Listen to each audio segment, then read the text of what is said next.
What's up? Who's there? I see two people in the room already. What's going on, gentlemen? Ladies, gentlemen, boys and girls. Woo! What's going on, guys?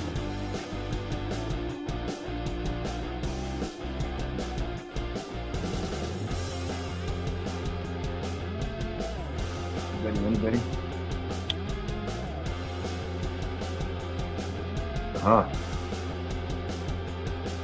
What's going on there? Tidal Fury.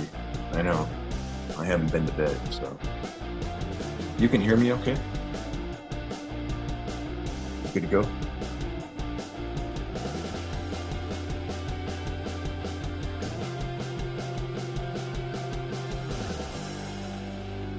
Up the microphone.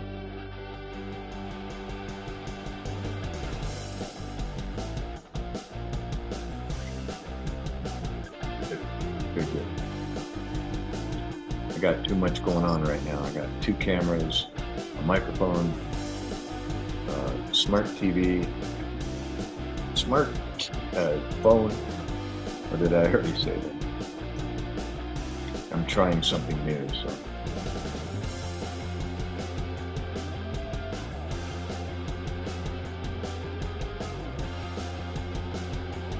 I don't remember you, Title. Where are you coming from? What's going on, dogs? Don't forget to like. Might as well take care of that while it's early.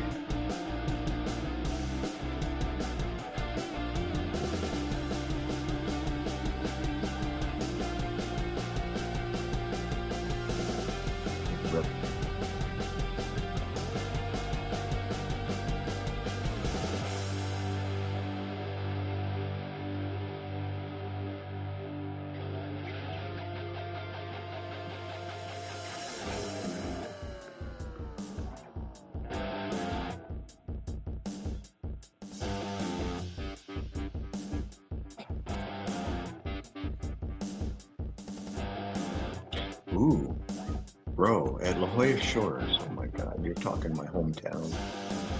My stomping grounds, I should say.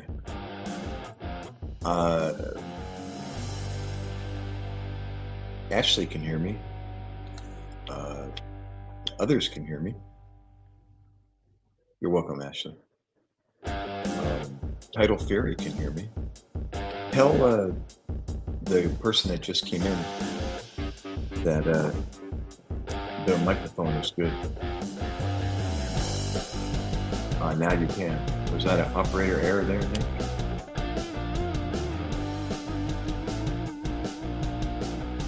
Go for it. Cash, low tolerance for that tonight. You want to retract that? No. Careful.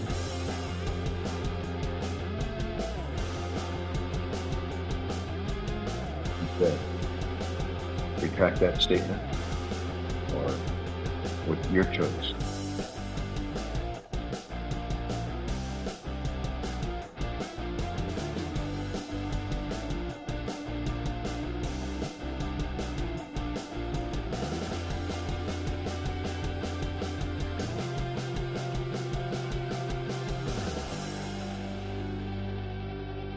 Everybody can hear me okay? You're good?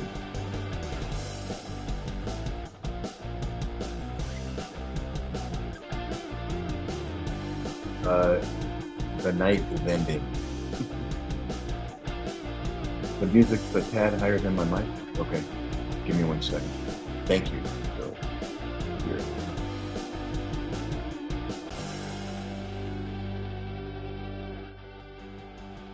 How's that?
How about now? Test, test, test.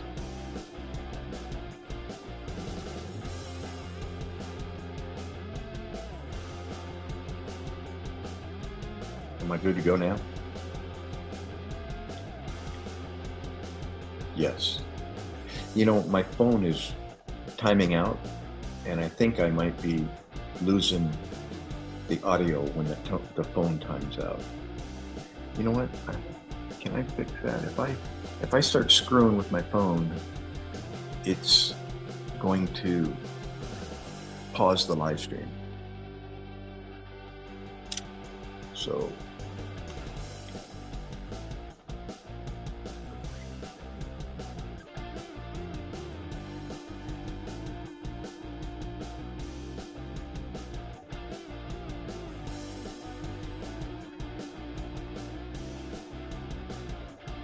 video and no audio? Oh. Well, I'm on my own live streams panel. This camera is doing the live stream. That's my phone. That camera is just an extra. And I used that camera to come onto my stage, like two separate people. But in this instance, it's two separate cameras. So I did that because navigating the live stream options, you know, the cameras, the special effects, the music, all that, now it's muted. I'm not sure what's happening. It's got to be my phone. How about now? I'm using the TV to control all the functions. Here, I'll show you. See, I'm using the TV and the Xbox controller to control all the functions of StreamYard. So, anyhow, there we go. The phone is going to sleep, you know, after 2 minutes or whatever, and I think that's my audio issue. We can't hear you.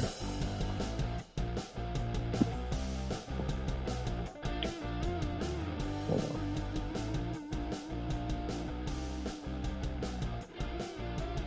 I'm not sure why.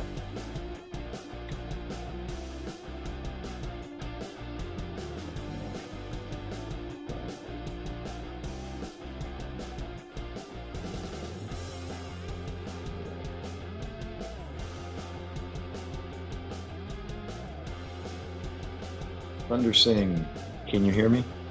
Or no? No audio?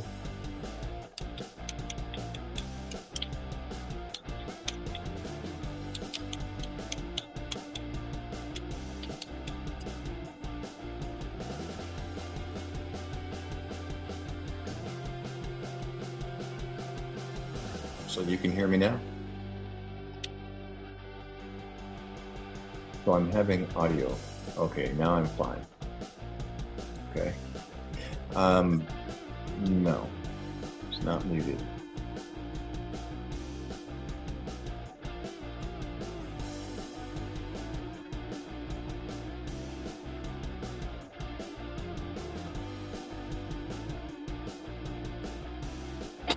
And I'm not sure if that's muting it when it goes to sleep or... Yeah, I have no tolerance for that anymore, and I decided I just gotta get rid of them. Because the turnout has been incredible, so I'm not worried about a few not staying. So I'm just gonna get rid of them.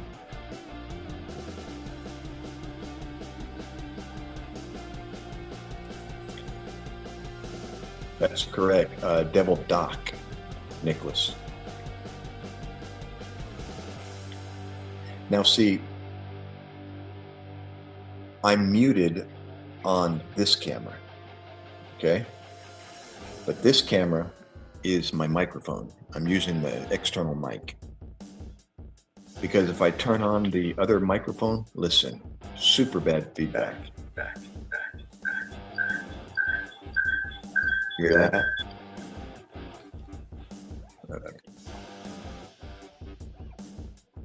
Sundance.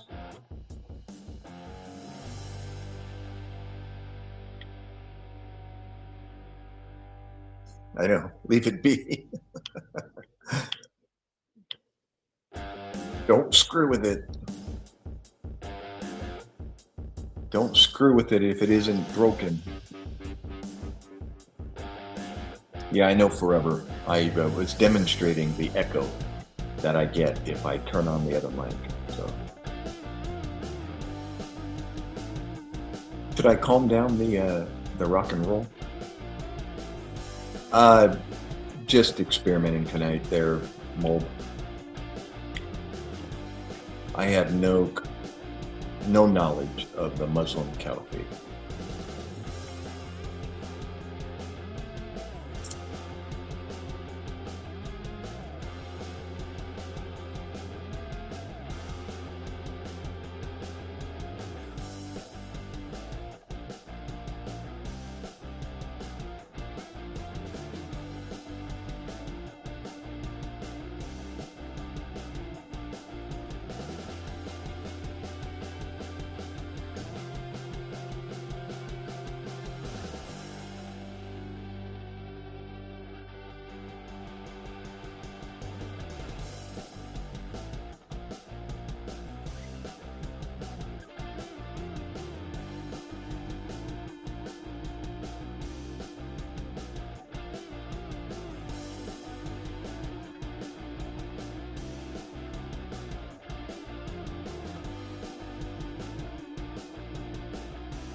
There.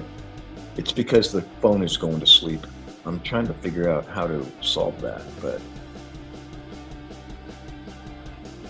second class, 2 chevrons, 2 chevrons.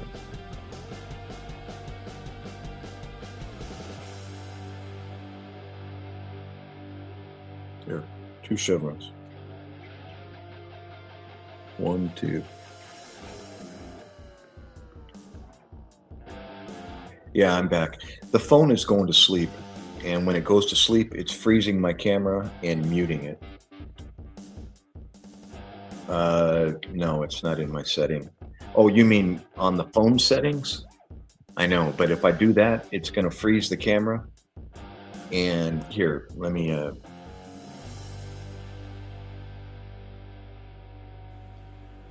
about this? No, I got an echo.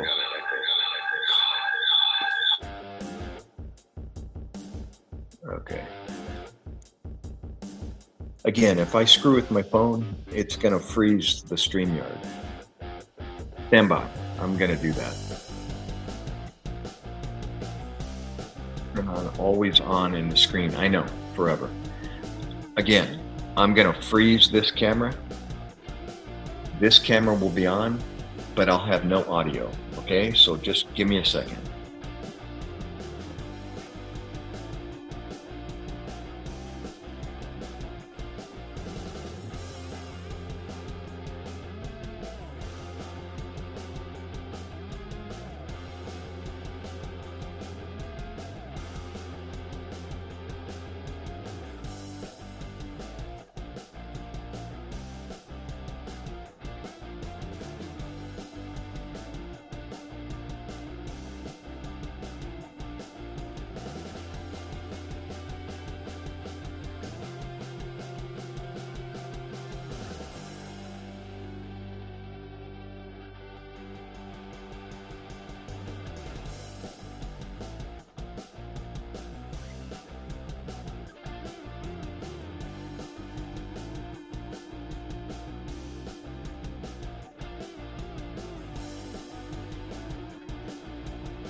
Okay, I can turn. Nope. The echo. Bad.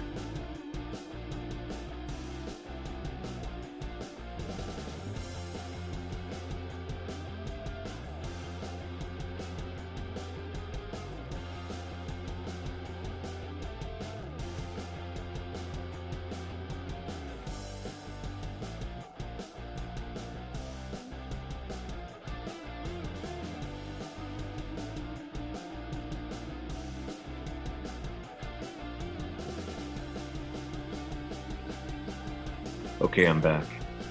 I don't have always on. The longest setting is 10 minutes. So I just changed it to 10 minutes. It'll give me a little more screen time before it goes mute. So am I good to go? My audio is good.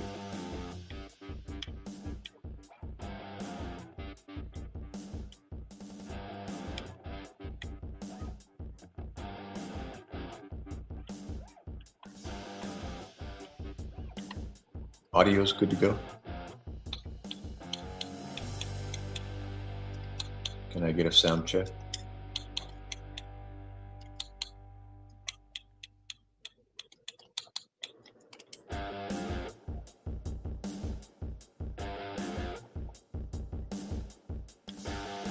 Am I good? Somebody? There he is again. He's back.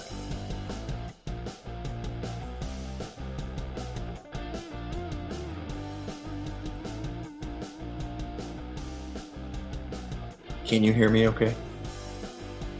You can hear me? Can somebody confirm that the audio is good?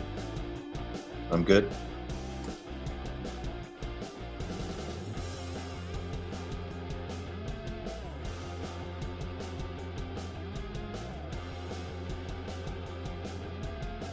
Okay, good. Thank you for it's about time somebody responded. I was like, everyone's talking, but nobody's answering me. Yeah, you're absolutely unsound. You're gone. 1004. You're doing Facebook Live. You're on super cringe level now. I'm not on Facebook Live. Nope. No idea.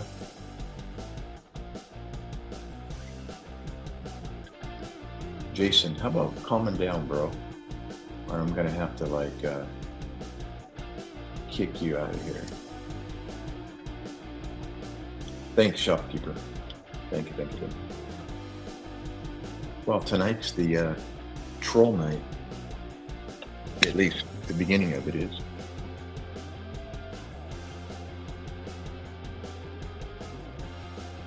Thank you, Sunday. Shopkeeper, what's going on, brother? We got all the way from Romania. Hey, Shop, if you're spending any time in the room, I got low tolerance for stupidity tonight, so if somebody decides to be vulgar or say anything about stolen valor, just kick them out of the room. Actually, let me. I have a ban option on StreamYard, and as a moderator, you only have the timeout ability. But if you want, if you get it before I do, just put them on the timeout for 24 hours.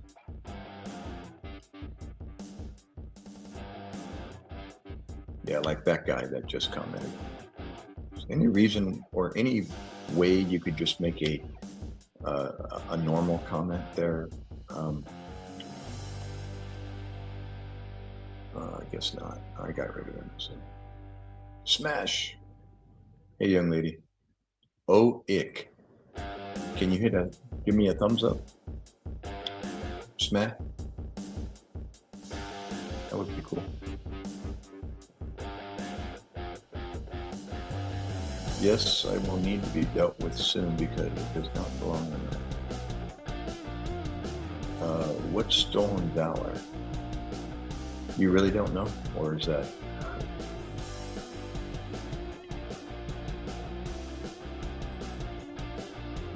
Oops, was that inadvertent? Did you just boot that stolen ballot? They're asking what it was. Oh, Smash is asking that. Somebody else got booted. Lulu was booted. That it's not a hat, Steve. So what's your issue there, brother?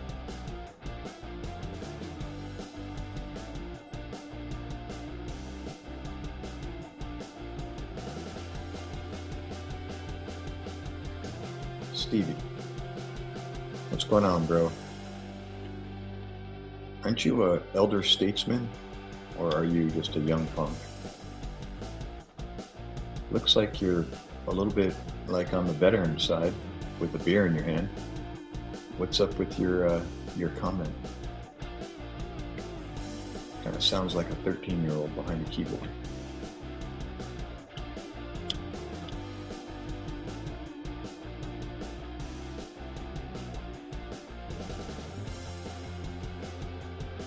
Richard, what's going on, Rick?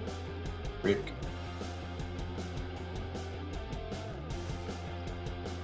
Hit the thumbs up, if you would. Hit the thumbs up. Dustin. Your profile. Oh, that looks. Oh, wait, that's a picture of you. He looks like he's in his 40s and he's making comments like that.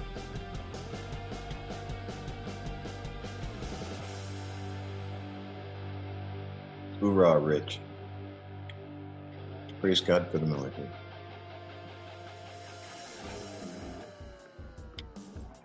You know what? Maybe it's the rock and roll that's bringing out the trolls. I think I should maybe calm it down, see what it does to the mood. Let's try it.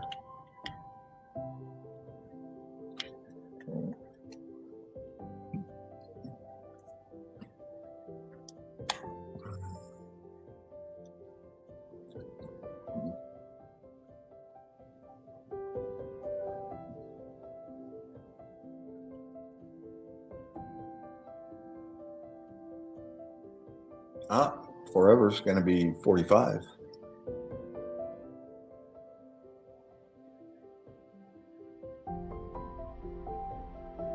No, I know. The trolls are everywhere. Yeah.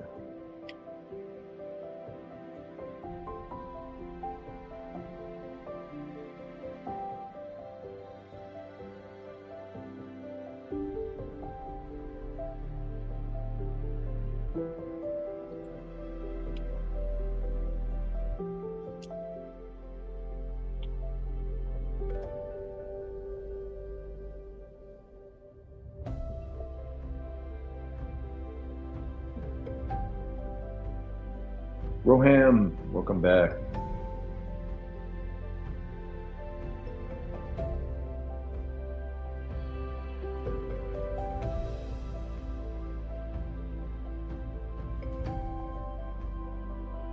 Approve. Welcome, bro. Oh, don't be surprised if this camera loses its battery and goes blank. There's no charging port on it, so I got to rely on batteries. So I got them charging over there. Matter of fact, let me check real quick. See if I can. It's not.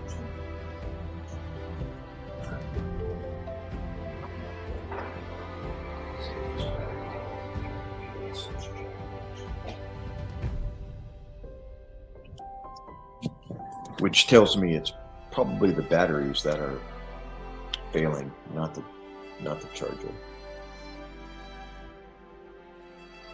Yeah, it's a cover, Mr. Trump.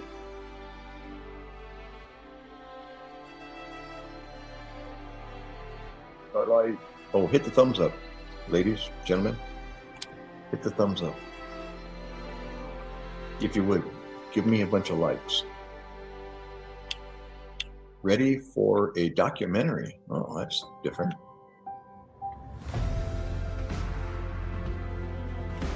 I'm a former military member. So I no longer am defending our country in the military.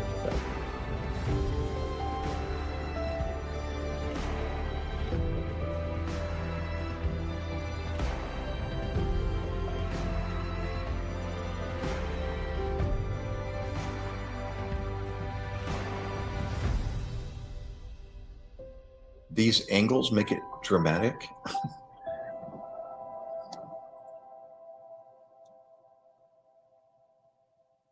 Actually, I didn't know really what it would do, and I really don't.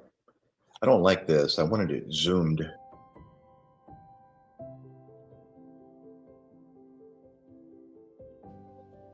I wanted to zoom in with this camera.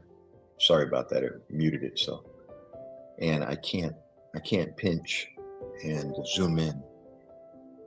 So I had to leave it as is.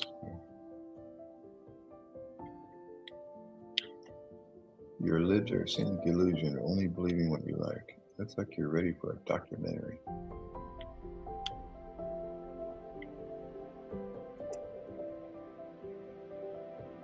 Like for like.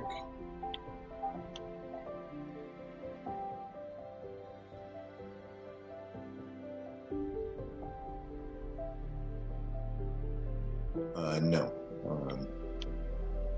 Females as it was meant to be. They're Mr. Luke. But you can hit the like button nonetheless. How about that?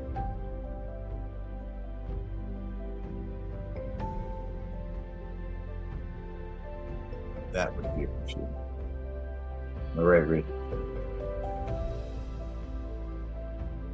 You know, Separate Reality is the name of a rock climb in Yosemite Valley.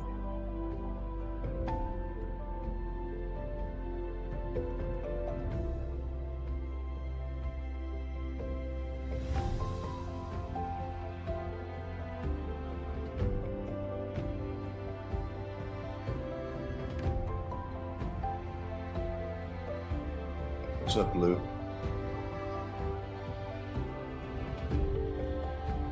Airhead.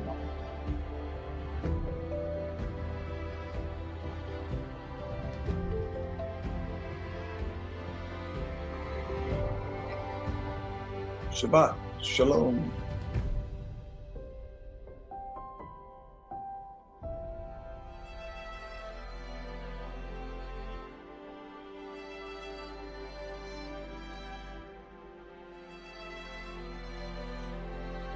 Yep. Even the Jews need to know the truth before they take their last breath. God forbid, right? Right, Shabbat? God forbid you don't know the truth before you leave this earth.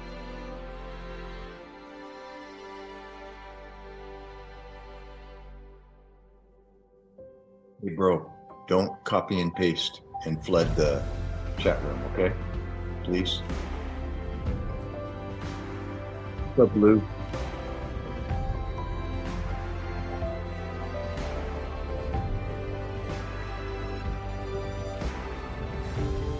Well, you know what? When I hit time out, it's completely eliminated people that stop putting them on time out. From an old coastie, cool. HM2.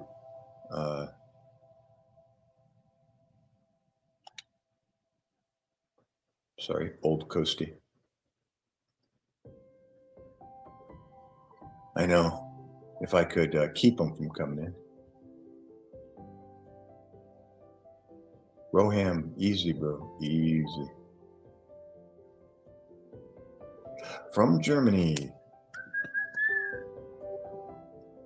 How are you, Bria? Is your name Bria? Wait. House? Oh, it's not a B. That's an 8.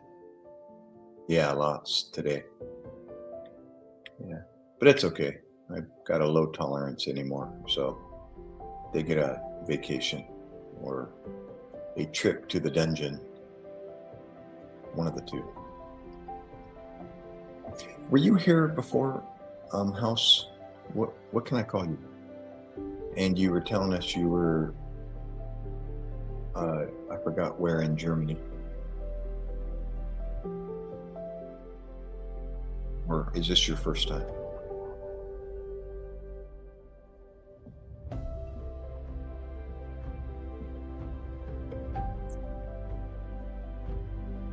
Try to focus this a little better here. Wait. There.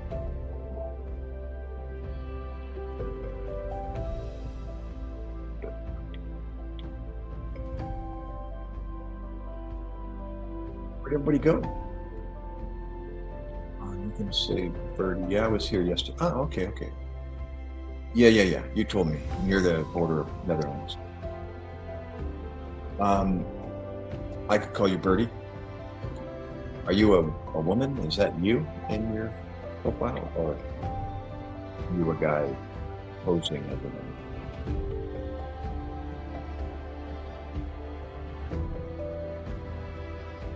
Were you born in Germany?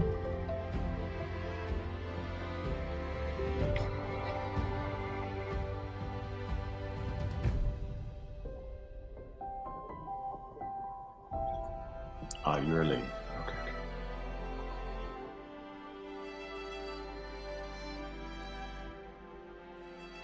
Now, are you the one that's my older sister? No. Oh, okay, 82. All right. No, you're not my older sister. You're actually my hoorah, Jane. Just 2 years older than my son. Oh, what month were you born?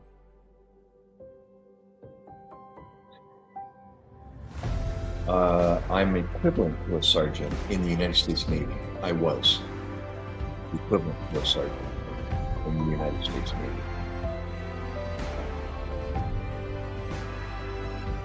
But you just turned 42 this year.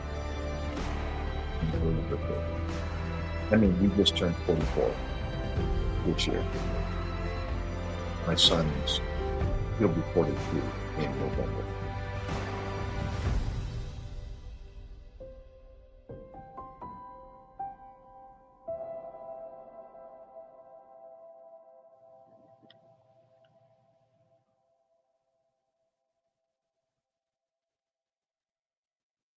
The music is very loud? Really?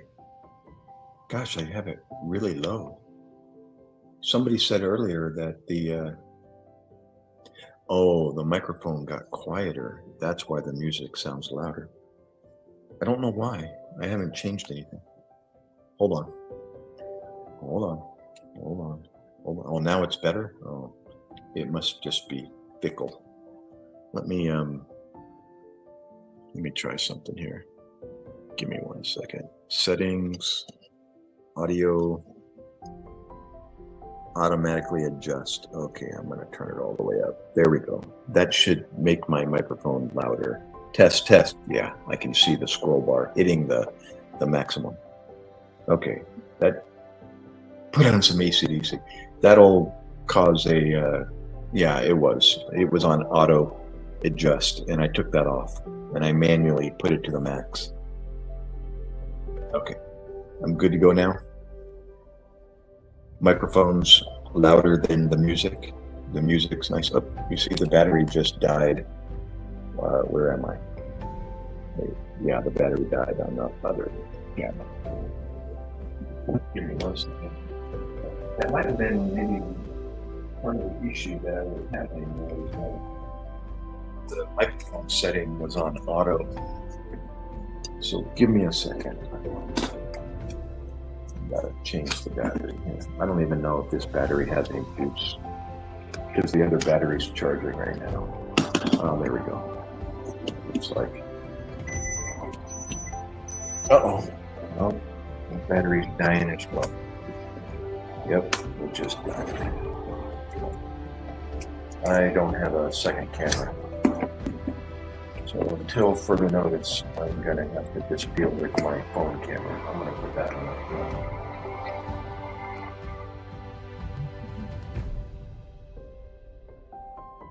Stand by.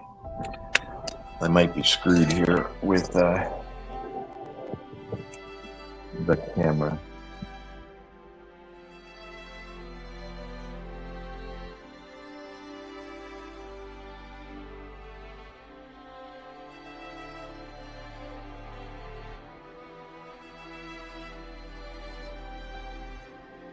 Okay. Sorry about that.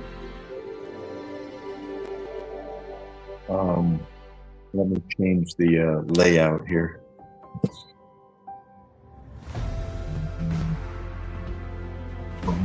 Not anymore. I'm gonna get rid of that.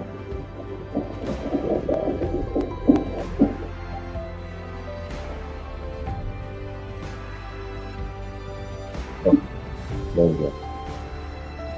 Yeah, switch sides. Okay. I'm gonna have to go with this one camera until I get another battery. So. That music is not so loud.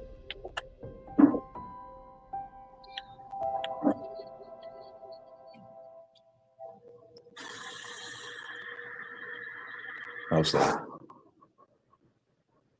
Kind of got rid of the music. It should come back though. There it is. You can barely hear it in the background. There we go. So I got audio still. I'm good to go.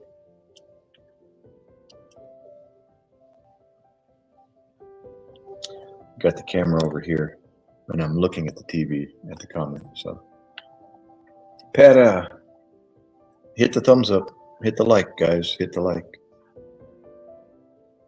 11 people in the house. Come in, come in. Let's get the chat room scrolling.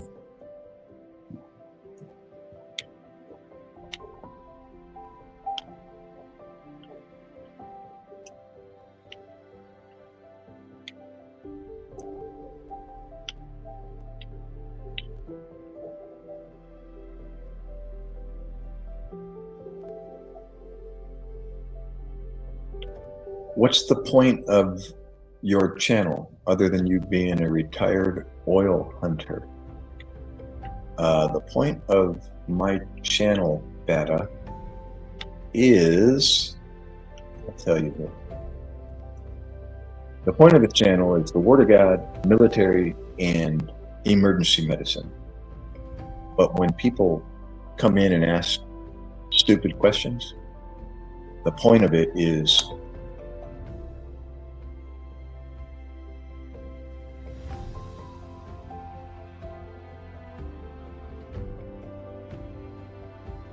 you need to guess though.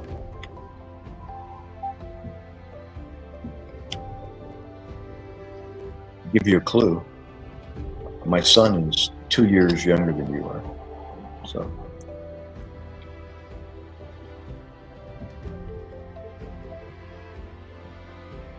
Good morning, David. What's going on, bro?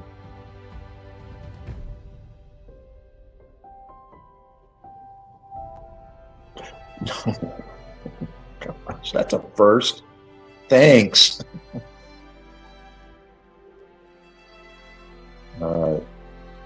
Thanks, Birdie.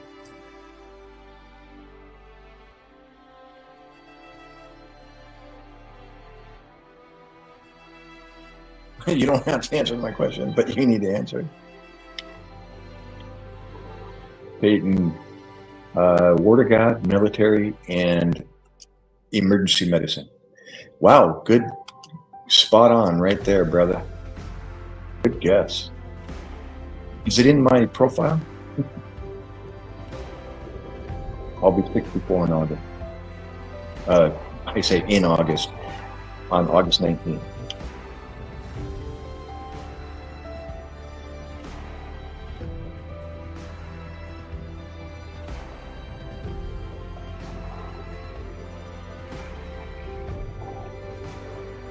Correct.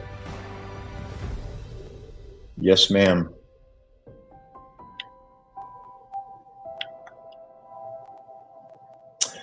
Yes, David. United States Navy. Second class, petty officer.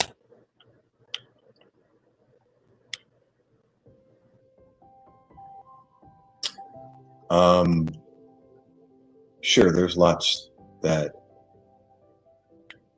is real, and Satan does everything he can to keep the focus off of the truth, including voodoo,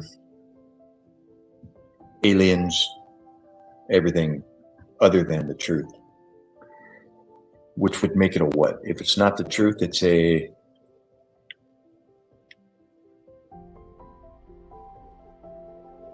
so yeah, there's plenty of lies out there. Hoorah, David.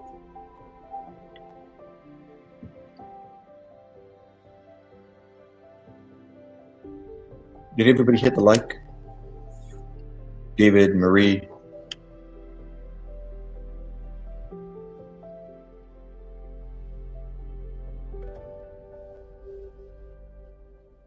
Untitled. Did you hit the thumbs up? David?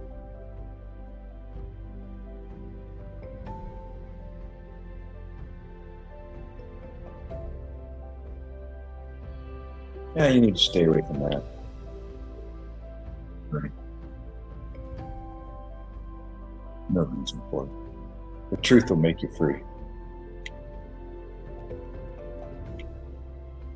Then said Jesus to them Jews which believed on him, if ye continue in my word, then are ye my disciples indeed, and ye shall know the truth, and the truth shall make you free. Free indeed, forever.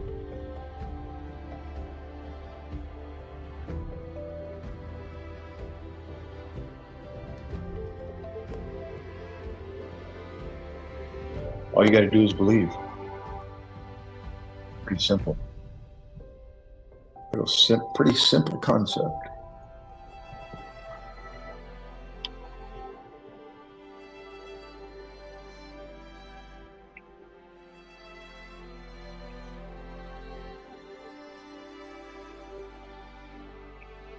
Hoorah, David. Thank you.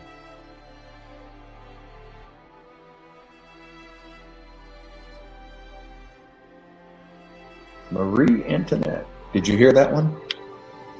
Do you remember what verse that is? It's in the book of John. Wait a minute. Wait. I'm confused.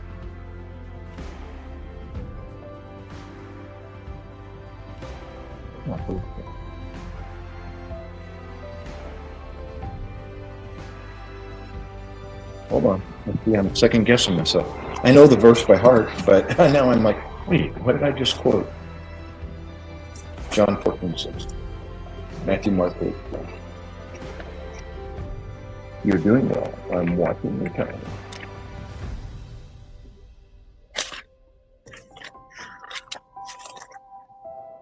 Sorry, 13, 14, 6.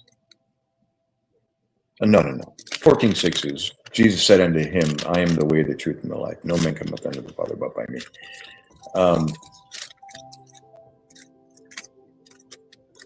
Alexa, what verse is, then said Jesus to them Jews which believed on him, that if you are my disciples indeed. Oh my gosh, I got the word. The verse you're looking for is John 8:31. Sorry. John 8:31. Alexa, stop. John 8:31. It's the book of John still, but I was confusing 14:6 and 8:31.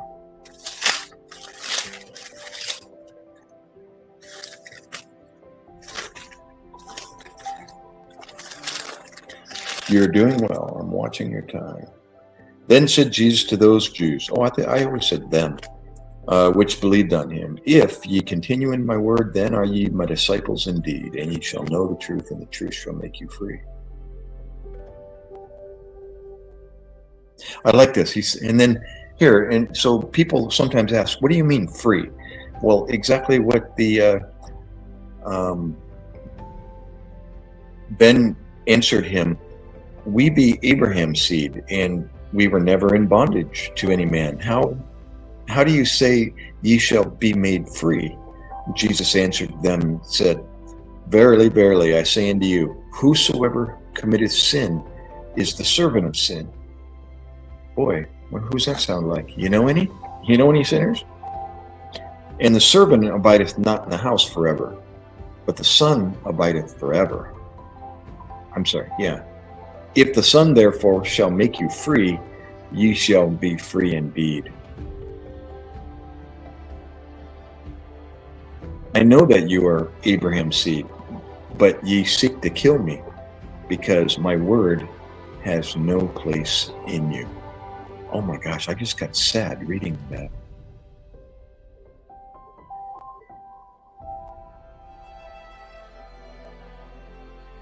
See that?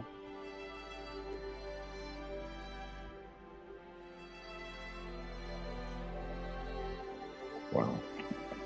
Anyway.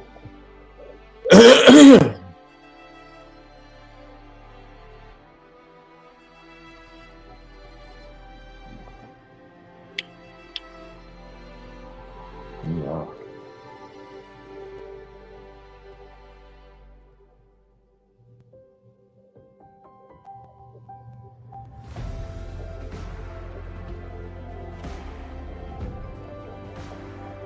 You shall be saved.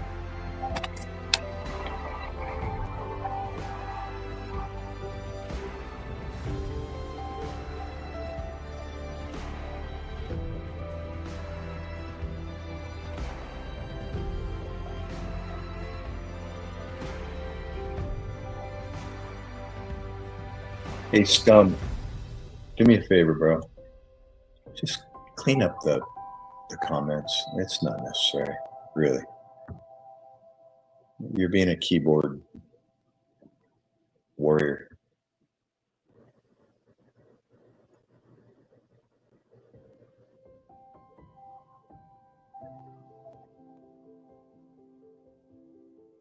Mental toughness, I didn't learn anything about mental toughness. I don't remember the Navy teaching me anything. Hoorah, cowboy.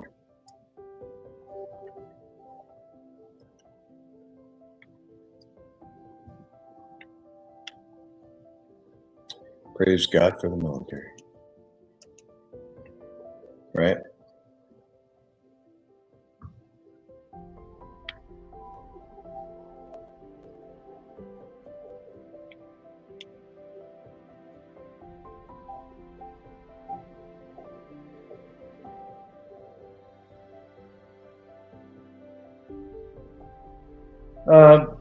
Boot camp was piece of cake. You know what? You know what the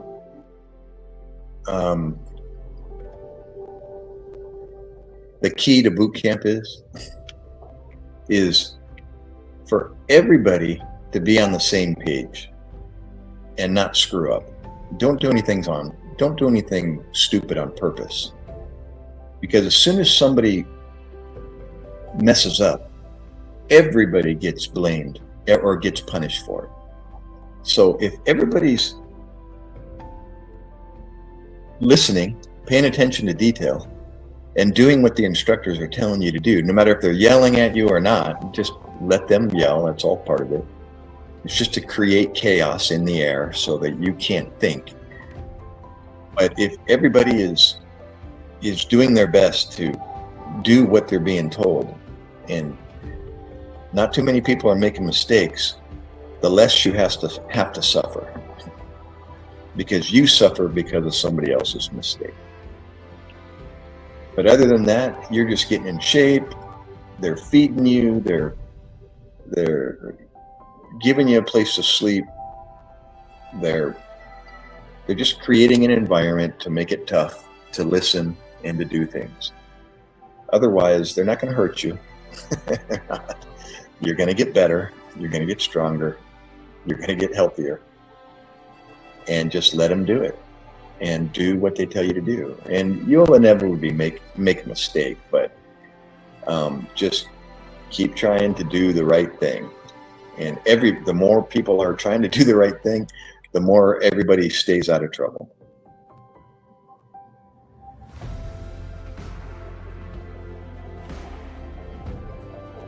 This is the Navy speaking, but I don't know.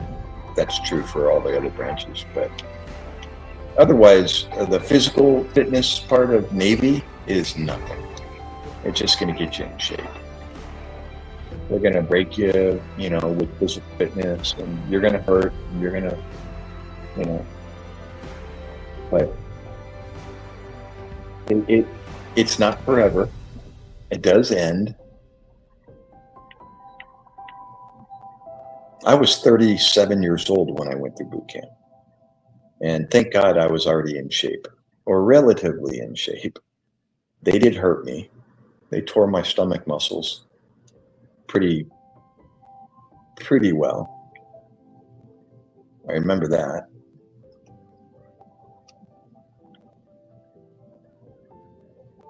Ooh, thank you, Cowboy. Boston, Bill, brother. What advice do you give in their 20s? You mean life advice or going into the military?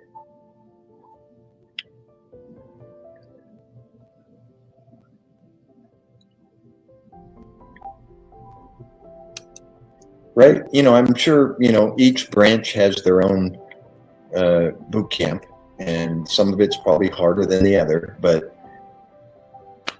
really, yes, life advice. Okay, I got a great life advice, and I say it all the time now, and that is, if you don't know the truth, Roham, okay, by the way, the truth isn't a something, it's a someone. If you don't know that someone before you leave this earth, get to know it.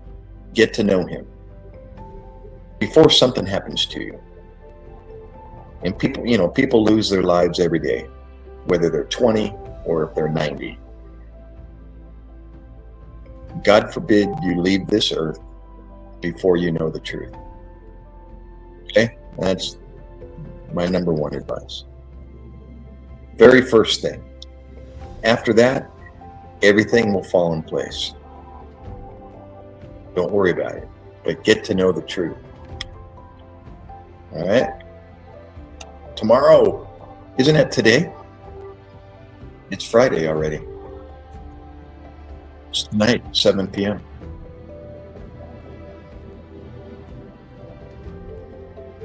You're welcome.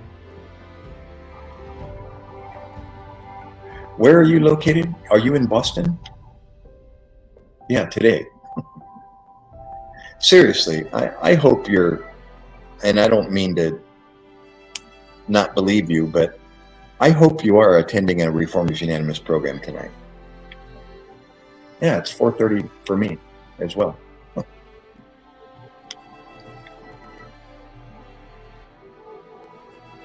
Yeah, you're welcome. When you walk in the door, Bill, let me show you something here real quick. Thereabouts 19 years ago, I got this bag. All right, can you read that? Reformers Unanimous International. Wait, did it backwards. Reformers Unanimous International. Let the truth make you free. Finally. See that? I've had this bag for 19 years. And it keeps all the curriculum that I've attained in the books and that I've kept. As a matter of fact, the one book is, where is it? It's right here in the middle. The Nevertheless I Live book, I already showed you that one. That's part of my collection. When you walk in the doors tonight, you'll receive one of these. It's the first part of the curriculum, and it's free. They give it to you. And there it is. You'll get one of these pamphlets called The Overcomer. It's the beginning of the curriculum. It's a little thin booklet with like 6 assignments in it. Introduction, it tells you all about the story of Reformers Unanimous. A note from the founder, who I already said died back in 2017.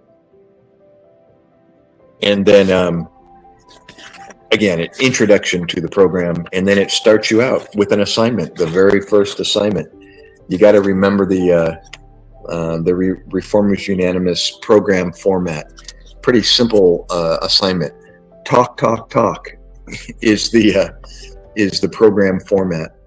First, we talk to God through prayer and testimony. Second, we talk to each other in our challenge groups. And finally, God talks to us through a message. And that's the end of the night, when everyone comes back together and the director or somebody has a message from the Word of God. You'll get one of these when you walk in the door or when you sit down or whatever. Okay? I think they're still blue.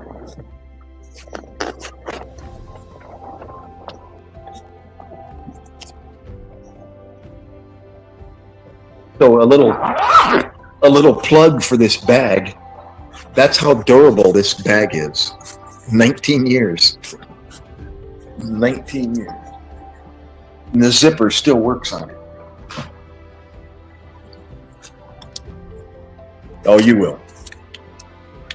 Here, you know what will happen? Here's the, you'll either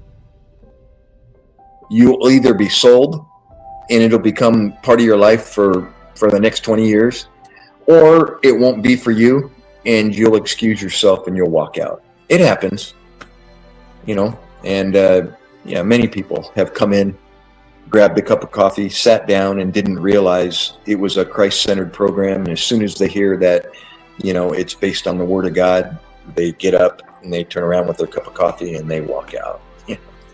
And I remember my director, the director of the program, he would plead with them as they're walking out, like, or before they walk out, and say, "Hey guys, before you leave, just one more thing. You may have been to some other secular programs, other programs, and now you're here." And he would plead with them and say, you know, just give it a chance and, you know, make it through the night here in these doors, and then make your decision after that before you leave. You know, and some will stay and most of them won't, and they'll continue out the doors and they'll leave.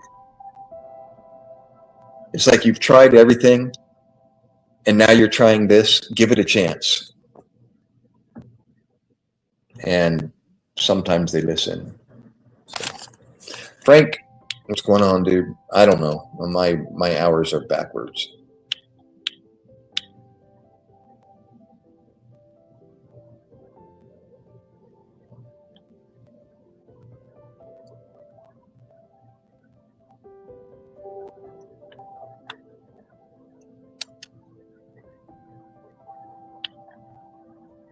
You're welcome, Bill.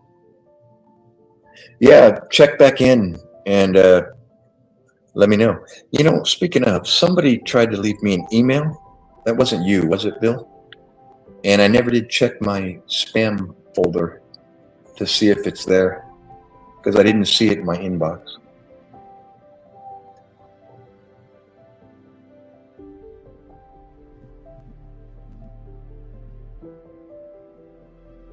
Yeah, it's not so much insomnia. It's because of this live streaming, just kind of screwed up my schedule, and now my body clock is completely backwards. I'm sleeping during the day and I'm up all night long.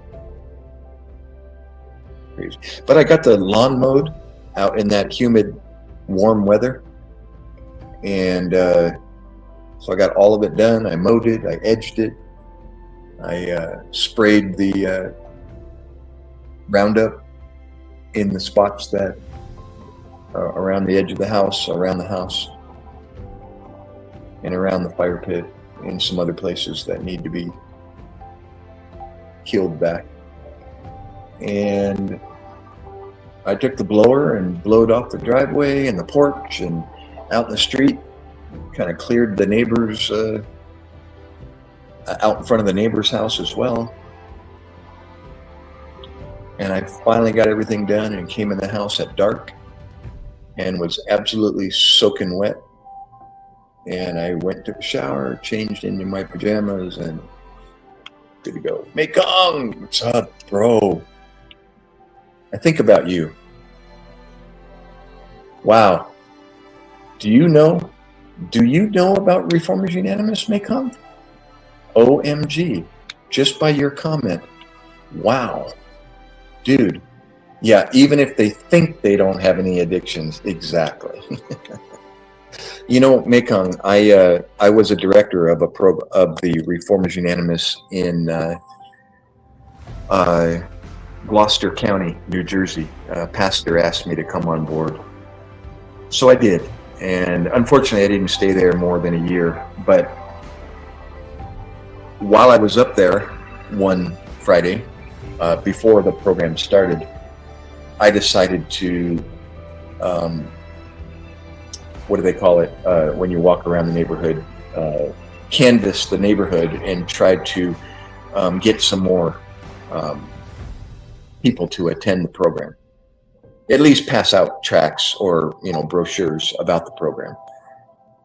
And so I was in a nearby neighborhood, and I knocked on a door, and this gentleman came up, and he was receptive, and sat there and listened to me. And he was one of those that was looking for a place, and I just happened to be there at the right time.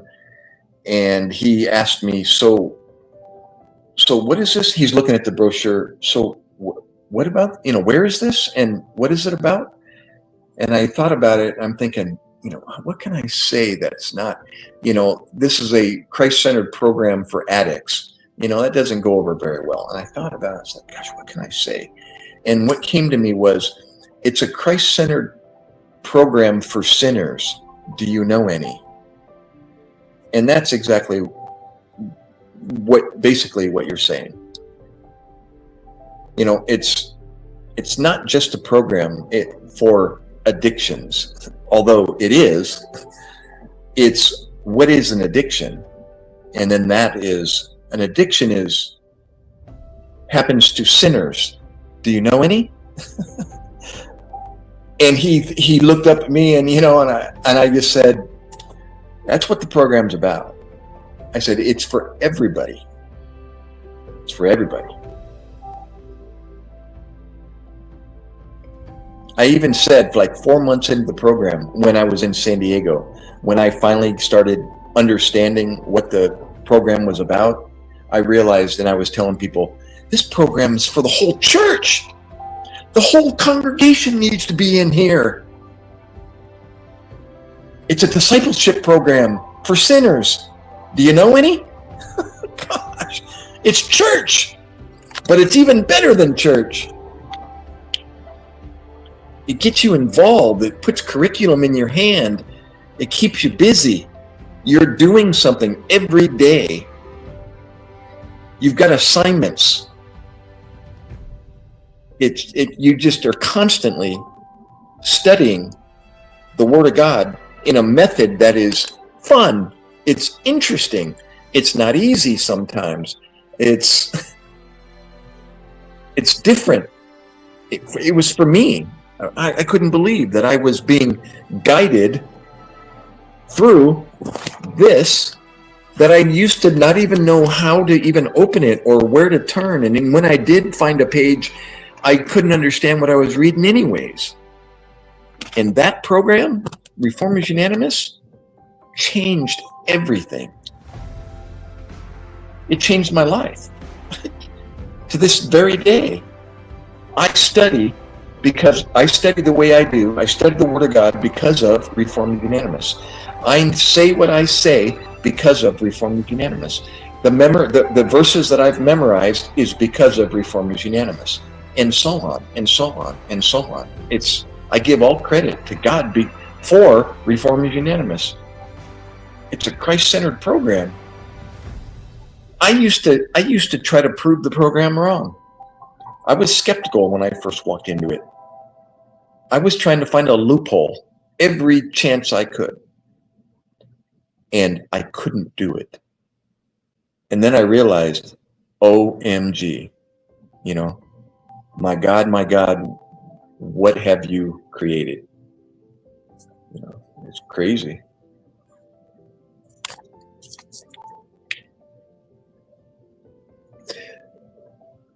Do me a favor, Tristan. Change it to lowercase. In chat rooms, when you use nothing but capital, it's called yelling. Kidding, but it is. Chat developed with the deaf community, the hard of hearing, and so they needed to express themselves because they couldn't speak. So to raise your voice or to yell, they use caps. You know, normal speech, they use lowercase. They don't write paragraphs. They communicate in sentences, using correct grammar and punctuation. Hint, hint. Not you, but I'm talking about in general. So when you're communicating to another non-hearing person, you want to keep them engaged in a chat room, you know, when they're chatting to each other. And in order to keep them engaged, you want to hit enter frequently. So you type a sentence, you hit enter. And then, or you might type ... at the end of the sentence if you have more to say. And so it keeps the receiver who's reading engaged, and the screen is moving with this conversation. Because if you write a paragraph, it takes time to write that, and there's a big pause on the receiver side. And now the receiver's thinking, did I just lose the internet? Or is the person still there? You see? So to keep them engaged, you hit enter frequently. And I learned this from a deaf lady who I was pursuing at the time. And I eventually met her. She used to pull my chin over so she could see my lips because she could read lips. And I'd be not thinking, I wouldn't be realizing it, but I would be talking with my head turned like this. And all of a sudden she'd pull my head around because she knew I was talking, but she couldn't hear me. So she'd pull my chin towards her and she could understand me. And she taught me the etiquette of chat. Oh, so anyways, I would call it a Christ-centered program for a successful life. How about a Christ-centered program to save your life? That's even better.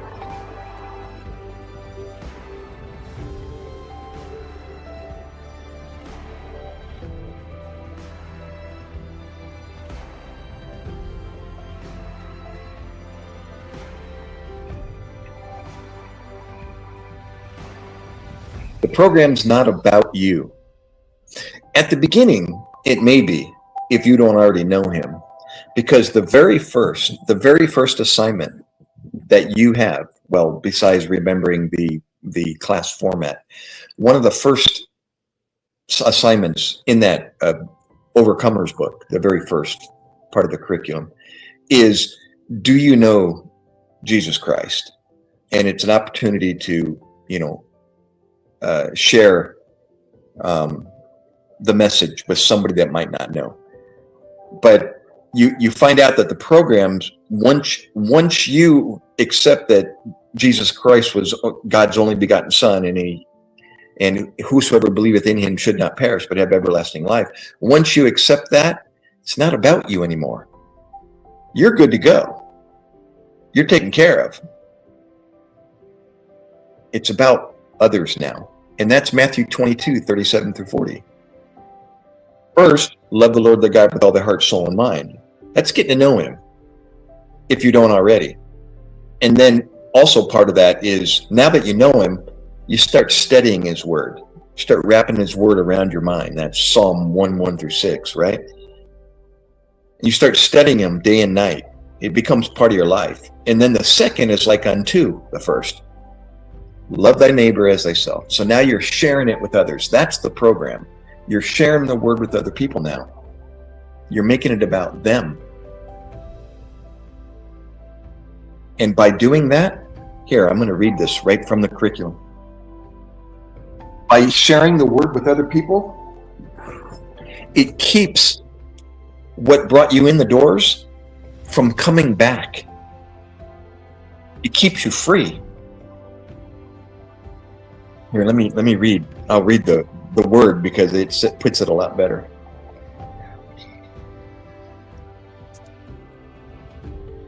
And that is, meeting our first responsibility to God, that's Matthew 22:37, right? Will remove your addiction, all right? Thus purging sin out of your life. And the second is like unto it. Thou shalt love thy neighbor as thyself. Meeting our second responsibility, making it not about you but others, will keep our addiction from returning, thus fulfilling the second purpose of the law, keeping sin from ruling our life. It is when our outer man begins to yield to those two commandments that we begin to experience the victorious Christian life. I guess it was put best when it was said that the key to experiencing joy, J, capital O, capital Y, in our Christian life is when we yield to our responsibilities in this order: Jesus, others, and you. J-O-Y. Put it about Christ first, others next, and then it's about you. You want to help yourself? Get to know Christ and then share it with others. The first and second commandment. Right? First and second great commandment. It's amazing. It's an amazing, holds to the word of God 100%. It's solid. Absolutely spot on. It's in over 1,000 chapters in the United States today and now worldwide. There's 500 chapters in the Philippines.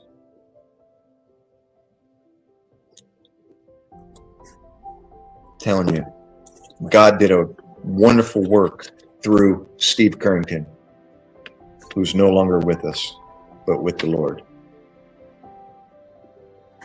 Yeah, it's incredible. Incredible. This began my journey with what I have today and what I know today and what I say today, what I do and what I look at and what I listen to and places I go and people I know. Aiden, welcome back, bro. Yeah, Jesus was much more than a prophet. That's for sure.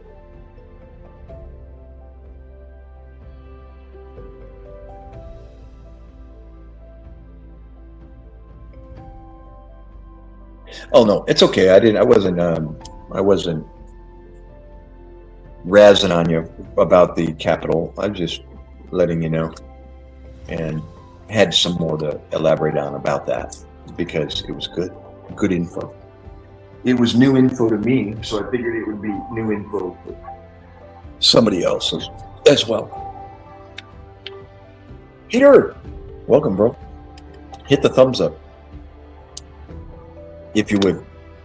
Let's get that number going up, and up. No, I have not, Rohan. Absolutely not. Overwhelmingly convincing. It keeps getting better. It's actually the opposite. The more years that go by, it just keeps getting better. Never have I doubted in the beginning God created. And I shouldn't say never. I was skeptical at the beginning, before I knew this program. So, but now that I know what I know, no, it just keeps getting better. Heard a good testimony from deaf choir. They said they will be the first to hear the trumpet at the rapture. Their first sound ever. Whoa. Wow, that's good, dude. There's Clint Eastwood again. That's becoming a regular comment now. That's good. Wow, that almost like it has some emotions behind it just reading that. Nathaniel, come on, bro. We got mom and dad age people in the room. That could be your mother and father. Come on, they don't need to read that kind of stuff.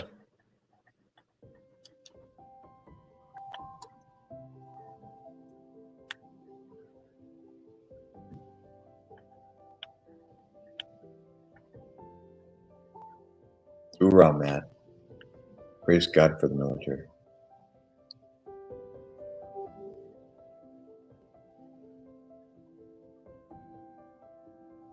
Wow, good stuff. I keep forgetting the full name of your Mekong River. Duh, of course. This guy's an aliens.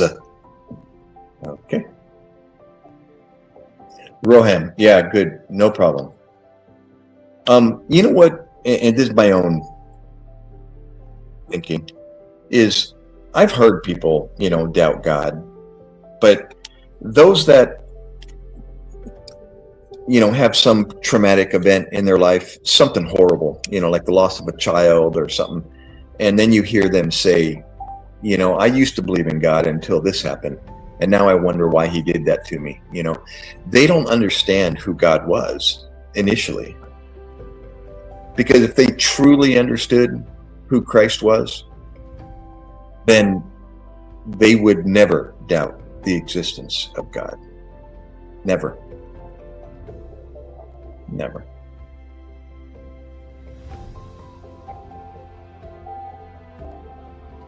Yeah.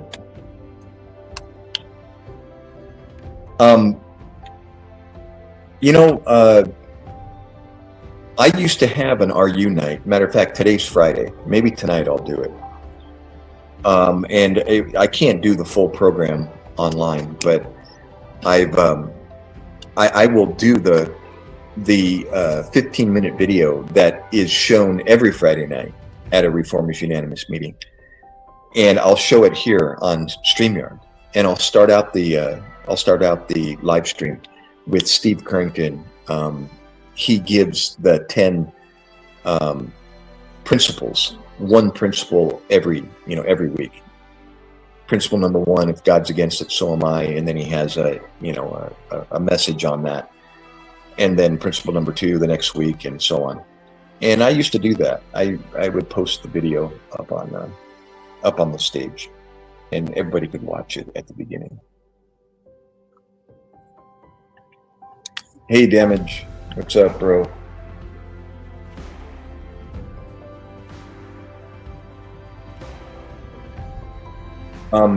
As far as a link, let's see. I could give an example of. I'll have to interrupt this screen. I won't interrupt this one.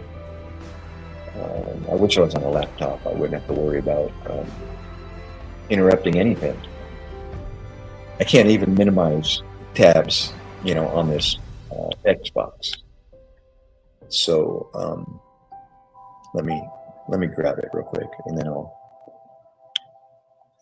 It's like old dial-up, doing it on the Xbox, because it doesn't have any RAM. It's so slow, and it takes a long time to populate, and so on and so forth.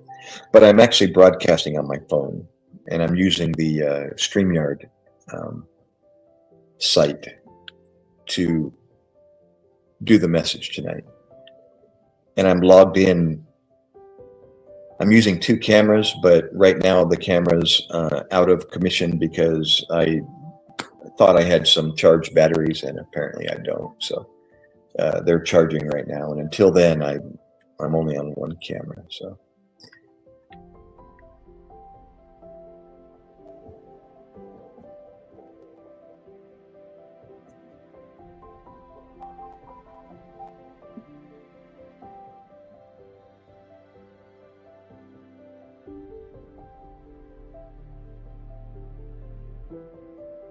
I disagree.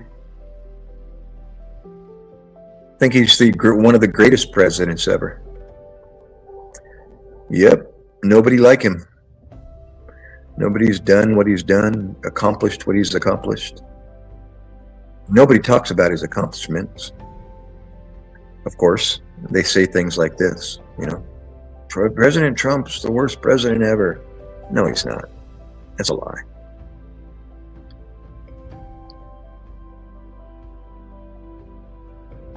Okay, my TV just froze, so much for posting the link. But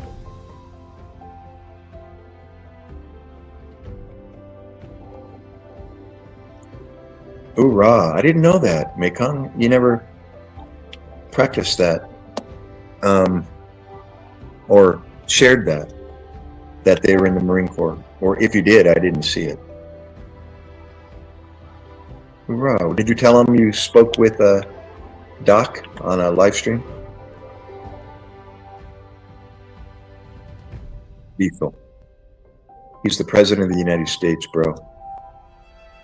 If I had a slot open with a company and I was looking to fill it, and I looked at President Trump's resume and he was vying for the job, I'd hire him in a heartbeat. Yeah.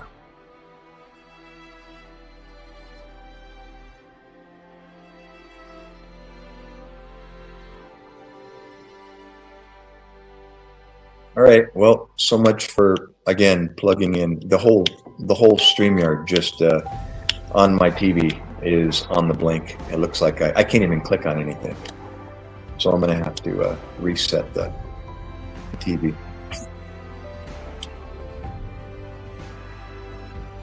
Remember, restart the console. That's the Xbox for you. It just doesn't drive any data. It just gets overwhelmed and shuts down, overheats, etc.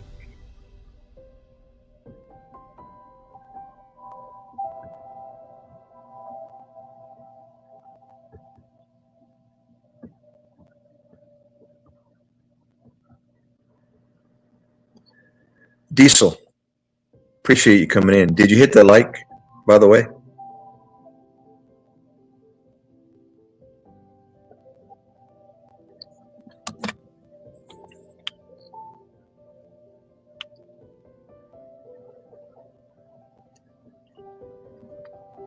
Did you hit the thumbs up there, Diesel?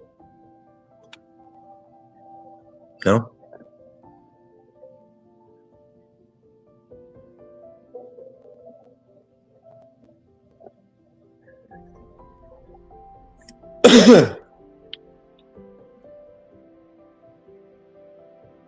Hoorah, Jamie. Jamal, sorry.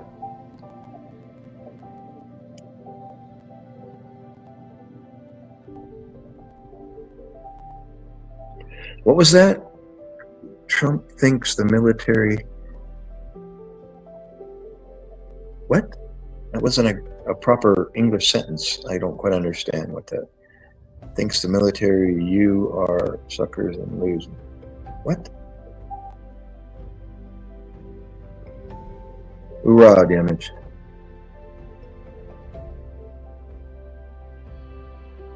Max, what's up, brother?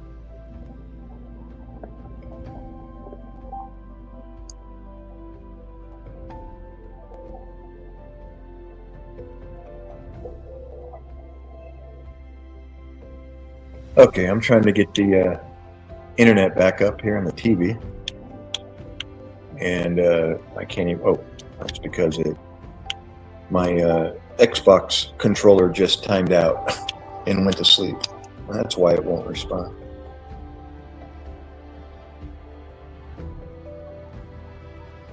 Okay, Z Brothers. He's actually live in the moment he stepped into office, etc., etc.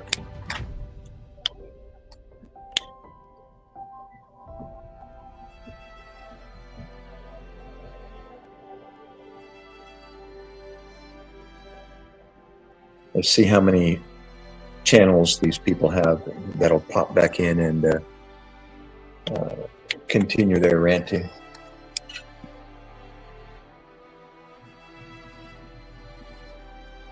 So what's the weather doing in Cambodia there, Mekong?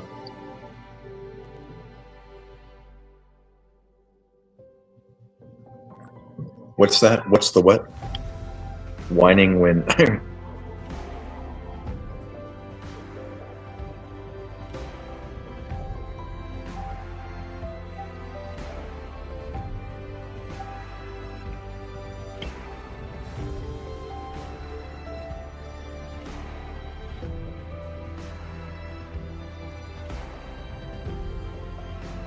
Oh, let me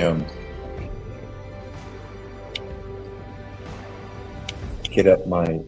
Oh, look at it. It even signed me out. So now I gotta sign in.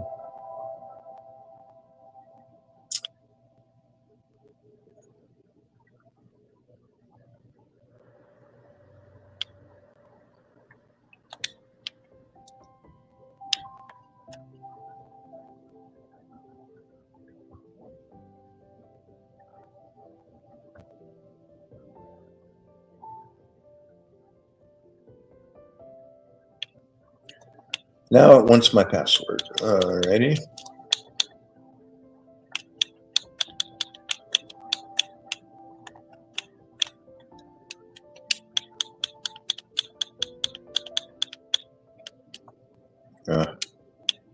Get it right, Gary. Get it right.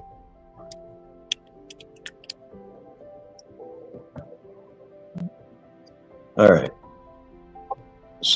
Sorry about that. That was a two-step verification I had to accept on the phone. That probably froze me for a second.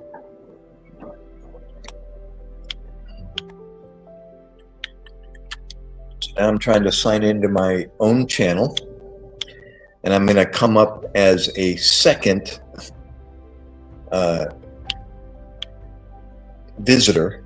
It's like I'm going to be my own co-host. And if I had my other camera up and running, hold on. Aha.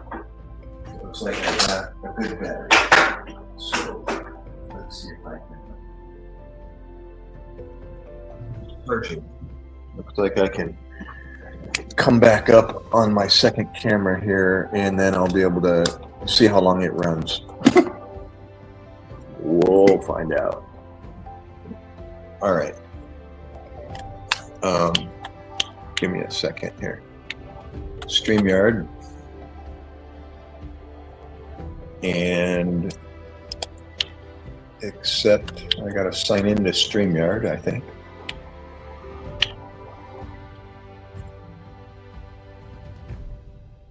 Here we go. Log in. Yep, I got to log in here.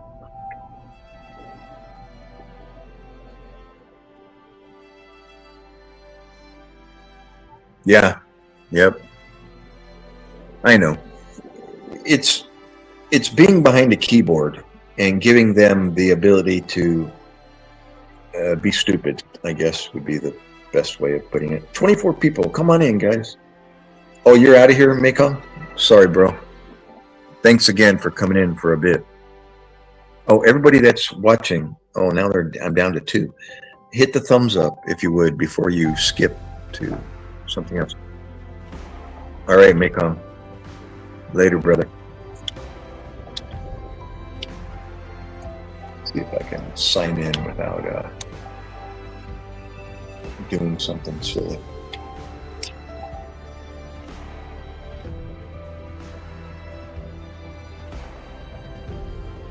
Yeah, you know what? Oh, weird. It won't let me sign in via Google, but if I do it manually and enter my email, then it allows it. I'm not quite sure. It's because I'm on an Xbox, I'm sure. And it looks like I gotta check my email. Stand by. I'm gonna freeze for a second, so don't worry, I'll be right back. 78505.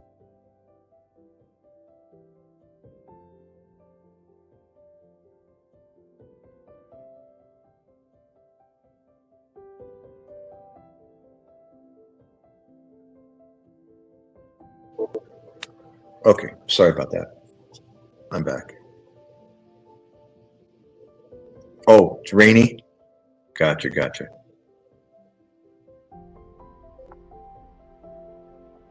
Sounds like the Philippines.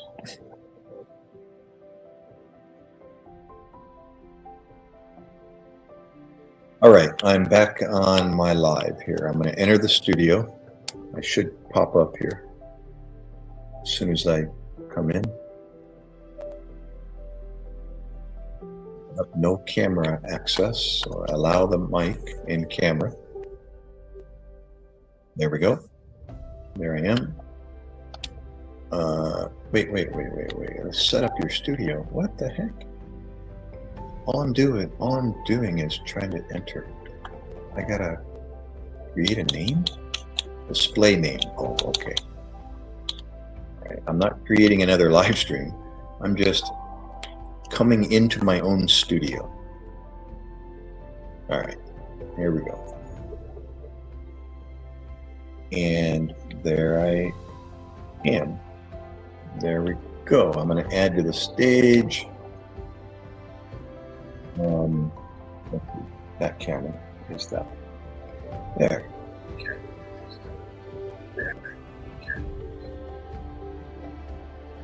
All right. Get the camera angle proper. There we go. And zoom in a little bit. See if I can focus just a bit more. Okay. There. How's that? I'm back in that dual mode. I don't know what that does, but I'm playing and having fun. Oh no. Wait. Okay. Let me zoom in a little bit more. Is that good to go? Kind of a split screen.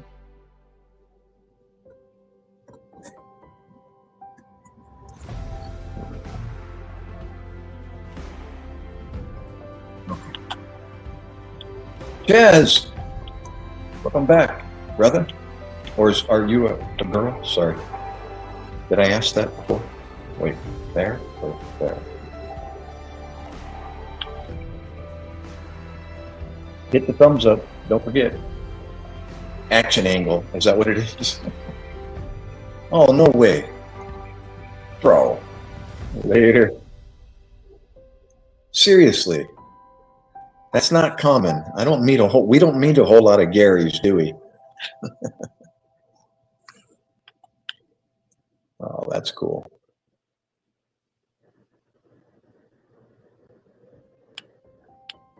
Thanks, Star.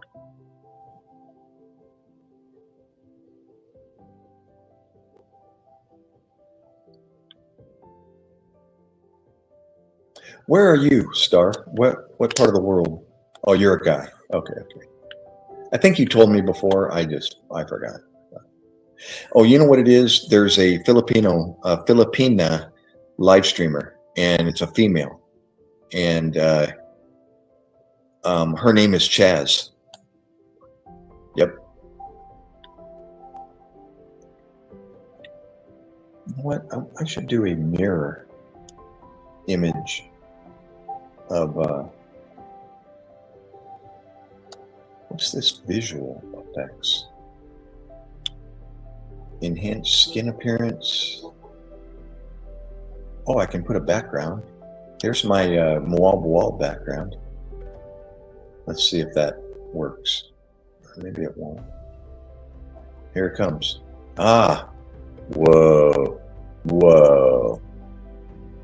That's my trip to the Philippines in 2018 at the Boal Resort in Cebu. Yep. I took that at dinner. We were out on the deck, and that sunrise presented itself. Yep, right there. Pretty cool, huh?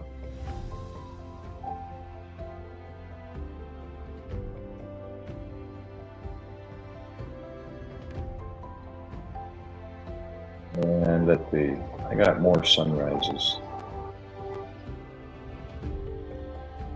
fishing background. Haha, that's yours truly out on the kayak.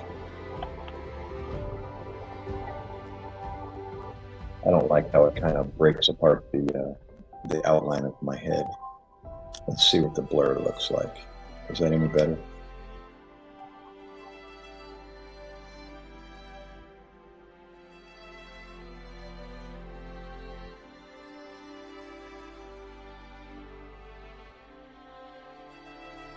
You know what?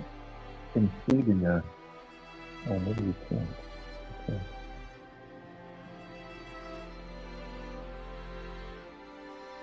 No, leave it as it is.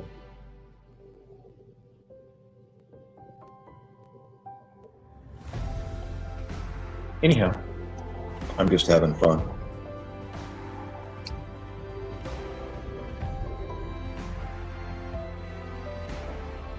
Oh, have I been to the Philippines? Yes, I was married in the Philippines. Sorry, I didn't see it till just now.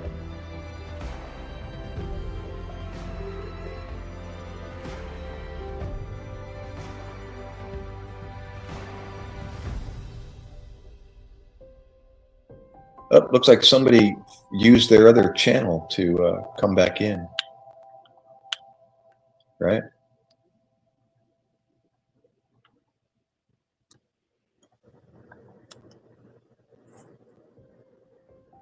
What was that? Sorry, forever. Every time I hear the name Gary, oh yeah, first thing that pops in my head is SpongeBob.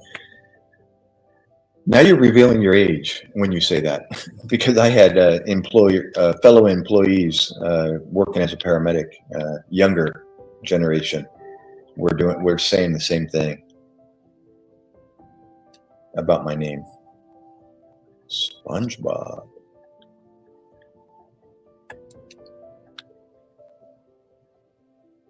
Ruby, oh, you're in Australia. Gotcha.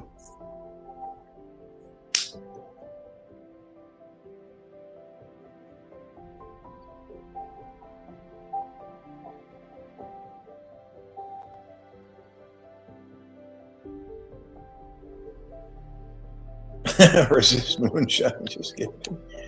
I have no idea what you're talking about. What do you mean double? I don't quite understand what you're referring to.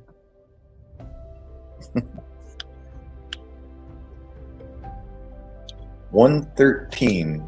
What is 113, kid? Sorry. Oh, is that the alien, the number for the alien or something like that? Wait. It's 113.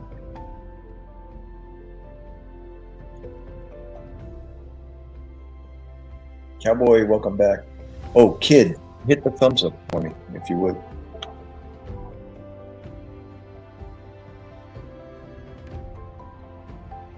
There it is now. Zach, you're back. Zach, you're back.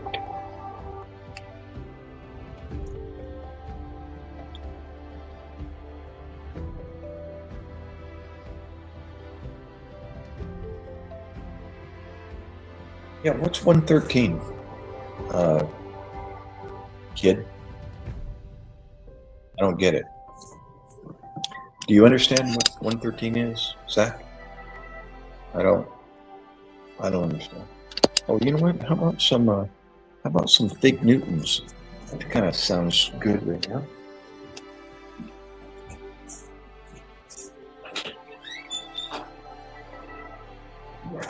Yeah, some figs.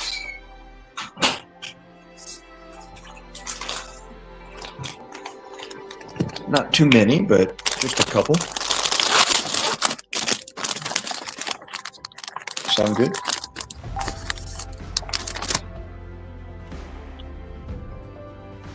Huh. Which one's blurry? This one? This one's blurry? This one on the one I'm pointing at right now?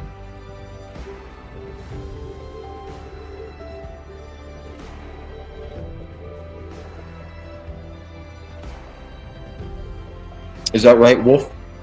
This one is blurry?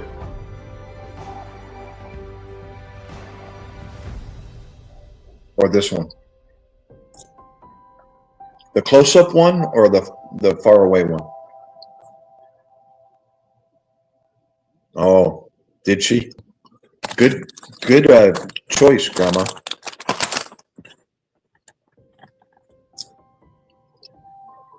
Cranky mullet. The close-up one, yeah. Okay, hold on. Let me try to focus here on the hand. Hold on. Wait. I gotta like guesstimate where my head is because I can't reach the camera. How's that? Is that better? The picture is pretty small. Let me expand the picture, and then I'll look at myself and see if it's clear. Here we go. It's gonna be nice and big now. Ah, that's better. Yeah. Yep, I can see myself on the 60-inch. Nice and clear. And it's not a phone. It's a DSLR. It's a Lumix Z300, ZM300 or something. I think that's good because I'm looking at myself. It looks clear. A little pinker in hue than this one, but I think I'm good. Right? Good to go. Good. I'm a civilian. That's why cranky mullet, and it's for the theme of my channel. Hence Doc, and I was a former corpsman in the United States Navy. This is a corpsman's cover, or I'm sorry, a corpsman insignia on a Marine Corps cover. All right. I hope that answers your question.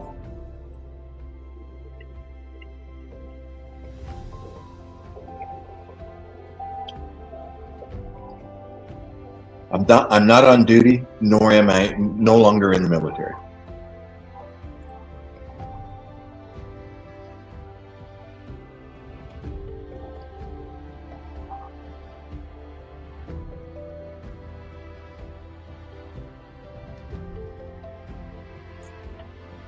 Okay, let me decrease my screen here.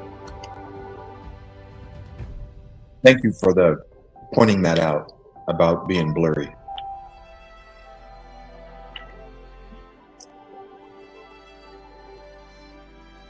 If I went back, would I go to the Navy again? Yeah, sure. Why not? I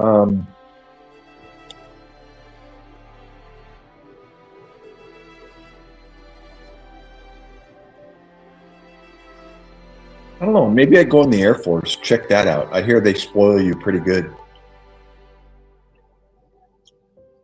with the high-speed accommodations and food and the whole 9 yards. My ex-father-in-law was a former F-4 Phantom backseater in Vietnam. He was a major in the United States Air Force. He used to tell me.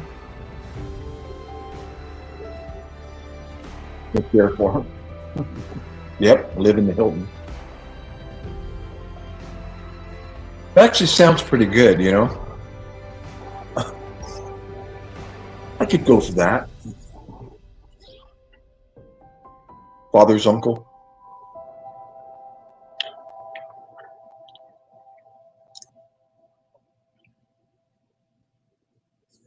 Hoorah, cranky. What branch in the military? JJ. Praise God for the military, eh?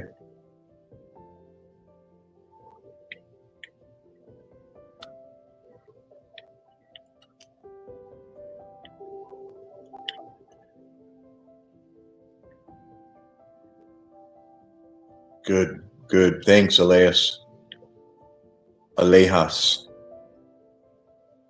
De la Frijol. I like that. Alejas de la Frijol. Frijole.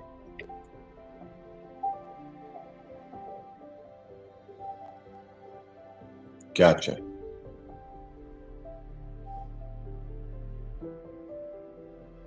Sounds like Lieutenant Dan, right? It's called a below-the-knee amputee, BKA, below-the-knee amputee.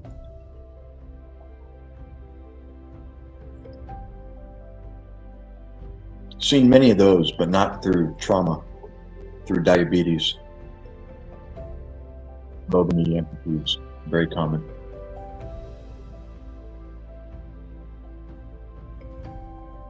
What's up, Ernest? What's on your mind, bro? Come on. Presley. What's bothering you, bro? You having a tough life? Mom and dad mad at you, or having some difficulties in life? United States Army.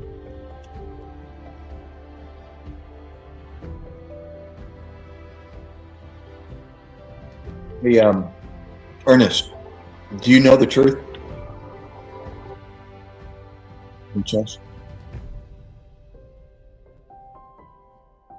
United States Army.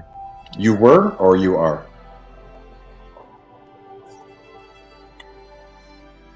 Because you said you were military, just giving me a hard time.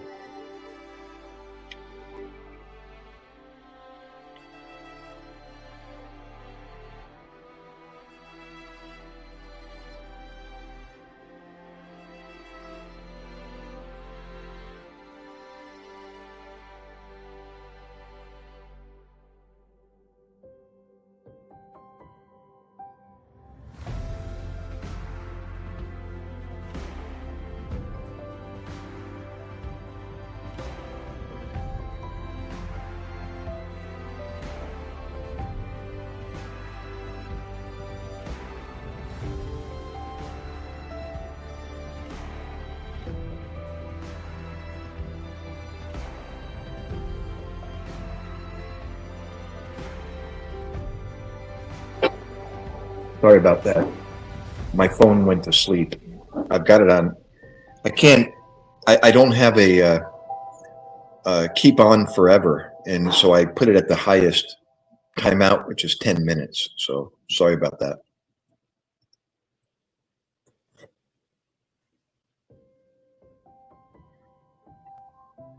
We were all saved.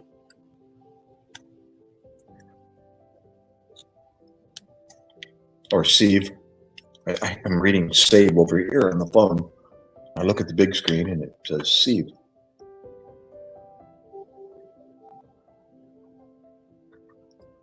No, I'm on an Android. I know people have already. I just went to my settings a couple minutes ago, and it doesn't give me forever. You know, it gives me 1 minute down to 10 minutes, but then at the bottom it's got a lever, a switch that says keep screen on as long as you're viewing it. Well, I am viewing it. Maybe my face isn't close enough. It's not detecting that I'm watching it, because I have that on. Keep screen on while you're viewing it. So I must not be close enough.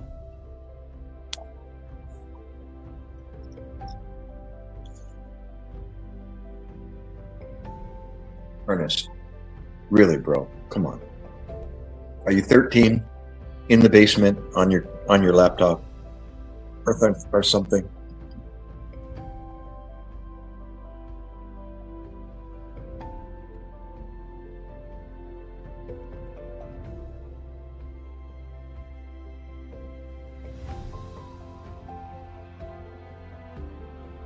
Want to talk to me about emergency medicine, or how about the military? Ask me some questions regarding the military, or the Word of God, if you're wondering or have any thoughts on the truth that can't be wrong about anything it knows.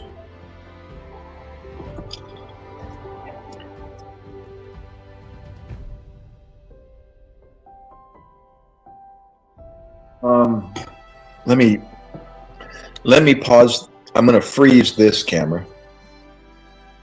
This one will stay on, but you won't be able to hear me. Okay, just be forewarned, because I have it muted, so there's no echo.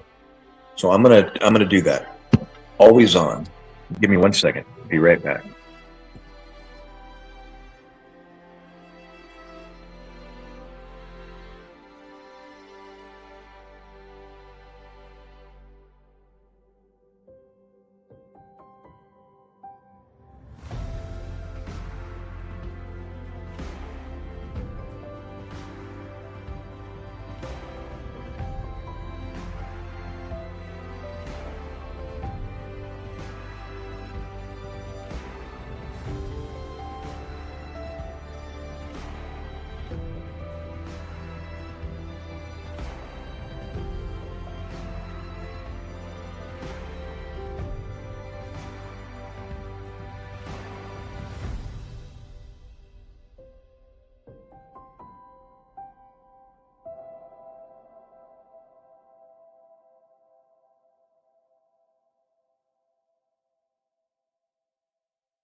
Okay.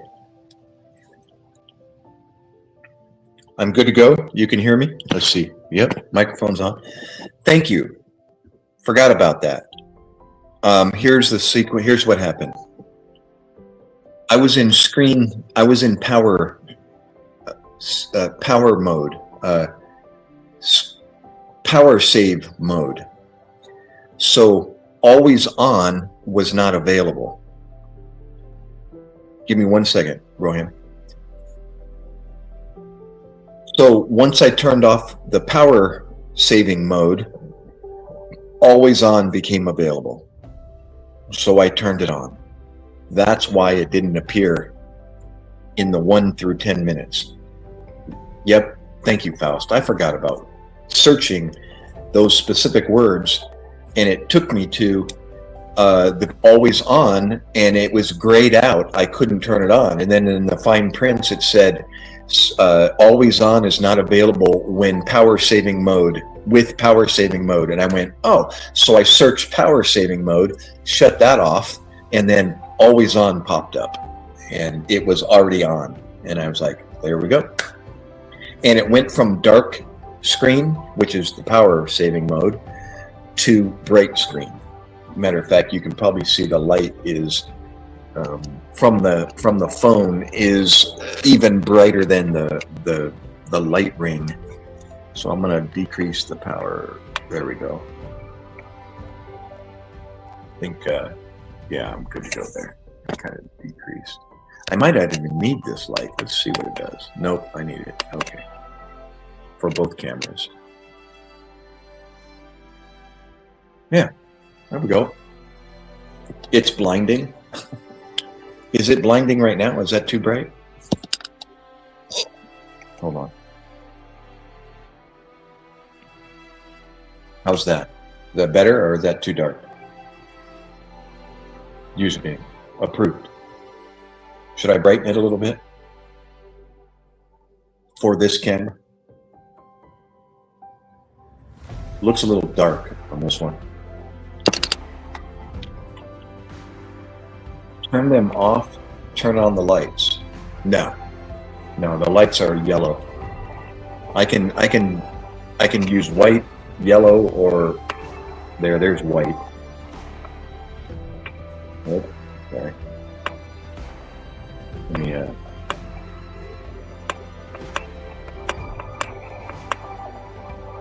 think I like that one better. Use green? I don't have green.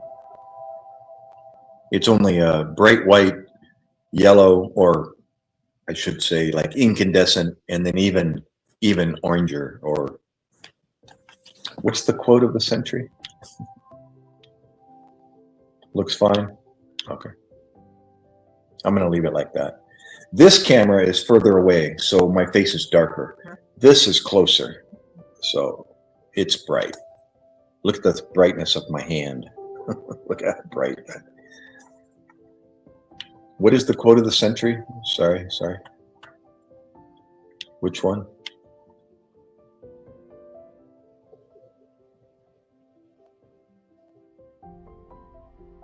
It's blinding, or turn them off, turn on the lights.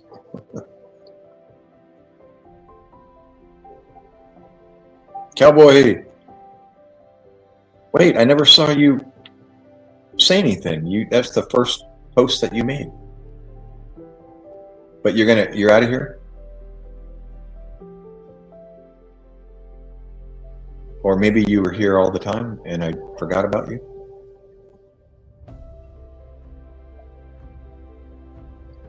If you didn't hit the thumbs up, be sure and do that before you take off. But good to see you there, young man.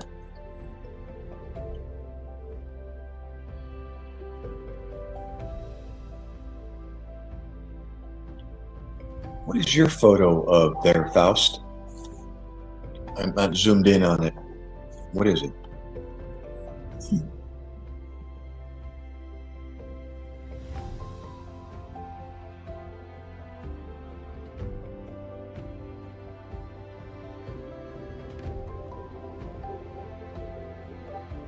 VDV graduate. What is VDV? Sorry.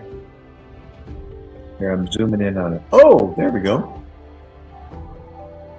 Are you in, what country is that? That's, is that Poland? I don't know that flag. White, blue, and red.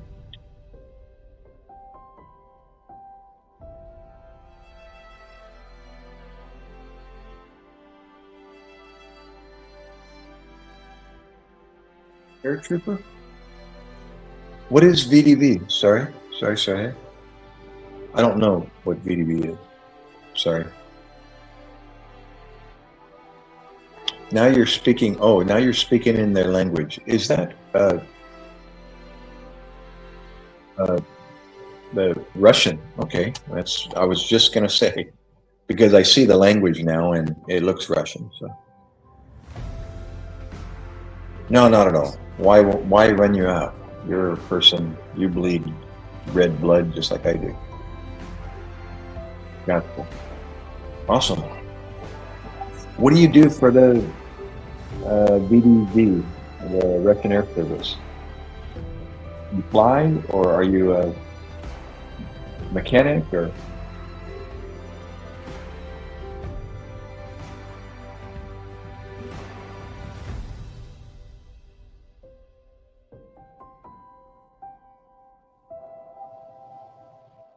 Chaz, where are you from again?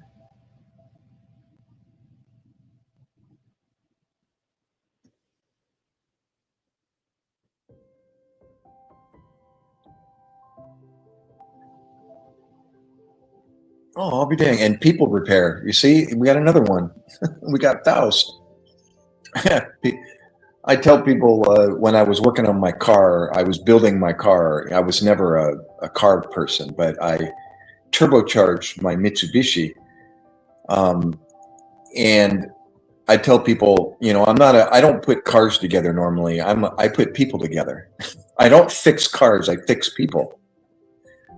So I really knew nothing about, you know, what I was doing to my car until I learned about it. Matter of fact, I even learned from a Russian guy online who was posting on evolution.net,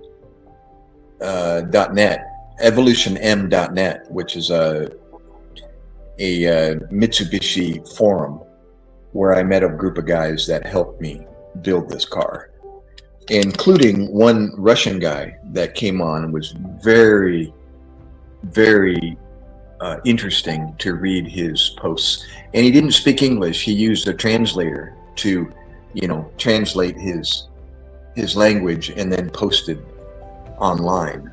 And it was really informative, really cool to look at his builds and to understand, be educated by what he did with his engine. Because I can, Bob, and this is a live stream. I'm no longer in the military, and it is to represent my screen name, which is Doc. There you go. Thank you. That was put even shorter. It's part of the theme of the channel. It's like, here, I'm gonna have to remember that. That was so much easier said than the explanation I gave.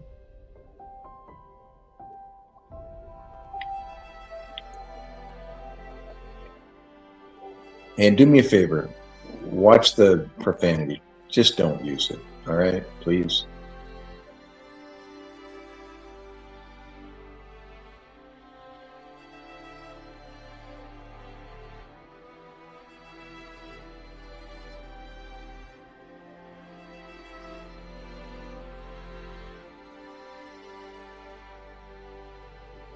I need to put auto translate on.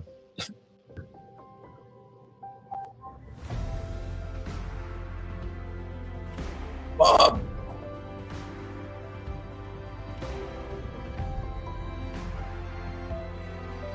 Actually, I teach my kids as well to take their hat off inside, and it bothers me to death when I walk into a restaurant or anywhere and somebody's wearing a cover inside. But For this particular time, I'm the dad of the house.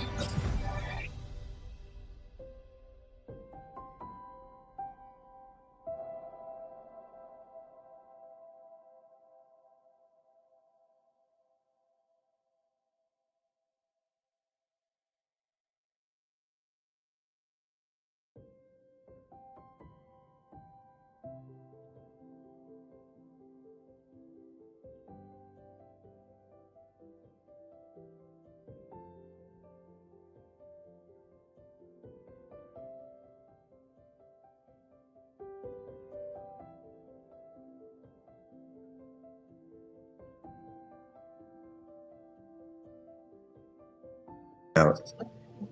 My screen timed out. Why did it time out? I put it on always on. Oh no. All right. I get to check one more time here. Hold on, I'll be right back. I'm gonna freeze on this camera, okay? Matter of fact, why don't I just drop me down? Where am I? This one? No, this one. Okay. Stand by. I'm going to wait. No, it dropped. Oh, I got to go up here. Stand by me.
If I turn it back on, no, it's an echo.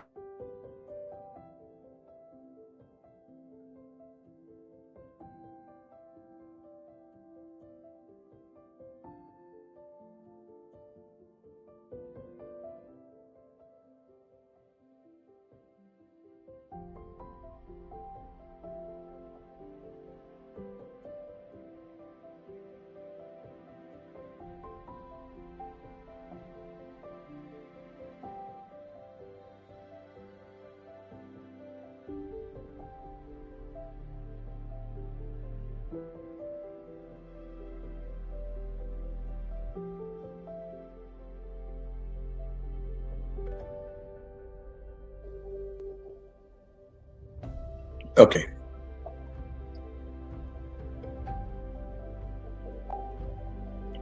Oh, Bob, I don't know. Did you hear me while I was gone? You said, I knew it wasn't Marine. It's like, no, it is Marine. It's a Marine cover.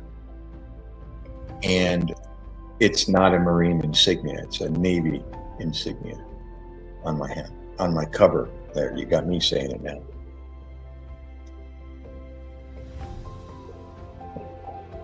Oh, I was asking, I've got the always on triggered, but it's still recognizing the 10-minute timer. And I can't shut that off. At least I don't think I can. Any suggestions? Still no sound? No, I've got sound, bro. I should still have sound.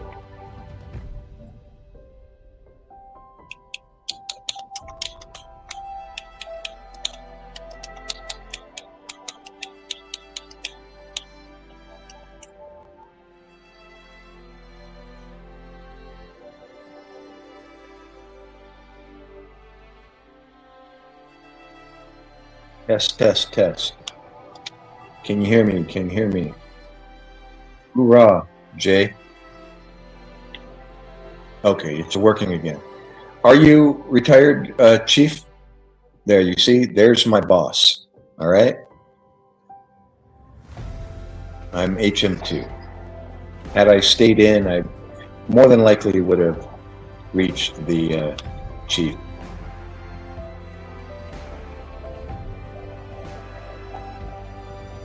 Is what device connected to power? There's many devices going on right now. I got my external mic, the Android, and the camera. The phone is connected to power. Oh, I also have a Xbox controller. It's connected. The controller's controlled to power or hooked to power. The camera, the external Lumix camera, is not connected to power. It's running by battery. It doesn't have external power.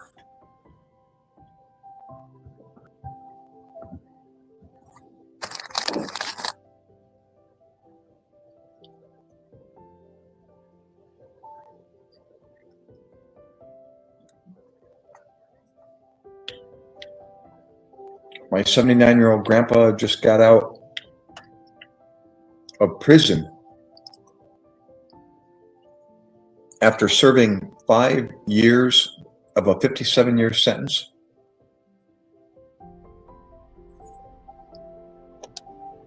What? He only served 5 out of 57? How did he pull that off?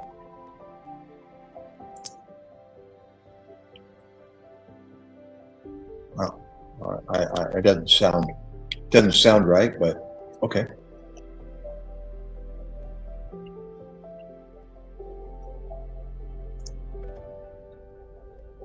JR, are you still there, Chief?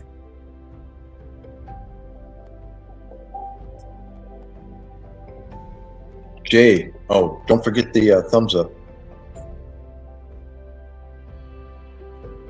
And could you educate the naysayers in the room, Chief, as far as what cover this is and why it has a Navy second-class petty officer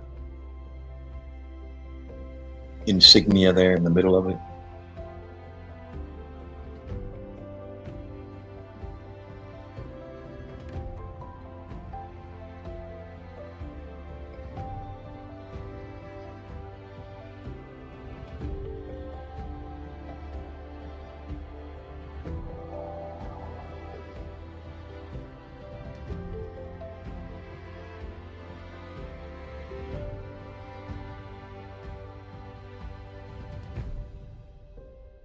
Willis. What's up, Bill? That was my grandfather's name, Willis. Willis MacKay.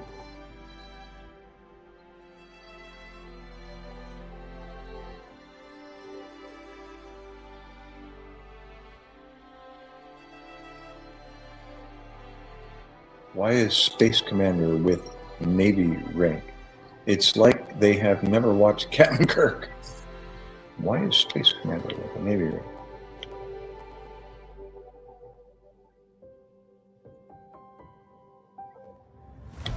Hit the thumbs up, guys. Paco. Willis. If you haven't already. Thank you, guys. Thank you, thank you.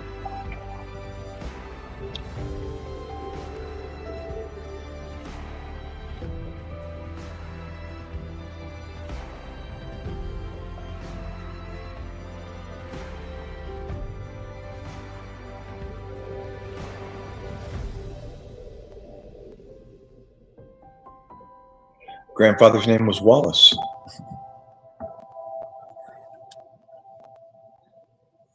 You know, my dad got got his name Lance from my grandfather, but his name wasn't Lance. His name was Willis. So he gave my dad basically his name for my dad's middle name. So my dad's Lance William, and my brother is Lance the second, and his name is also William, Lance William, or Lanson, Lanson.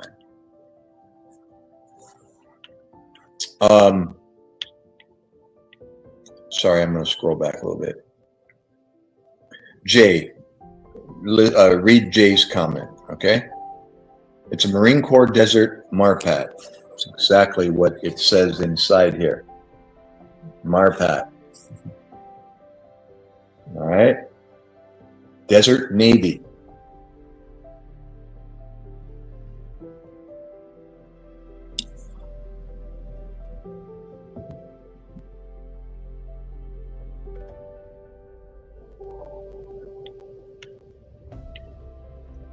You know, Chief, I didn't know that about the Alphas and Charlies.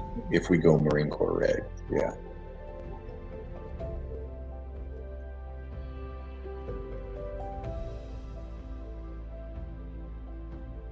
Talking to me, Chaz, or this one?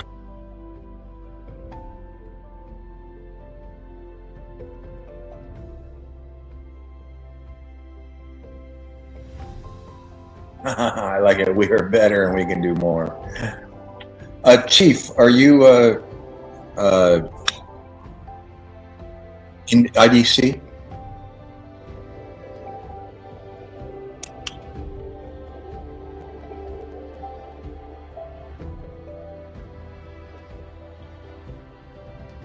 I'll tell you the program I entered the, if you haven't already heard my, oh, you're talking about Faust. Okay.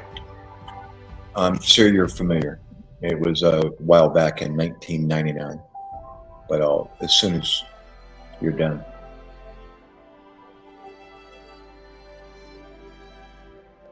Just a grunt. Cool. 84-4, bro. Up here, dude. That's it. Here's my story, Chief. I never took the bait back in high school. Curious, even Navy SEALs were kind of the thing, the talk at the time, but no, I didn't. I got scared by the SEALs in the grandstands at my football field at my high school. When I spoke to them, they told me, I asked them about who they were. They said they were SEALs. And I think one of them said, "Are you interested? We got a 70% dropout rate." I was like, "Thanks." I waved and then I walked on. It was during the end of the school year, the high school, when all the branches of the military came to our high school. Literally, a Chinook landed on our football field, and they offloaded everything, all the kiosks and the tents from all branches of the service, and they set up on our football field, and they let out the seniors, and we all walked around, and the recruiters did their best to recruit the high school.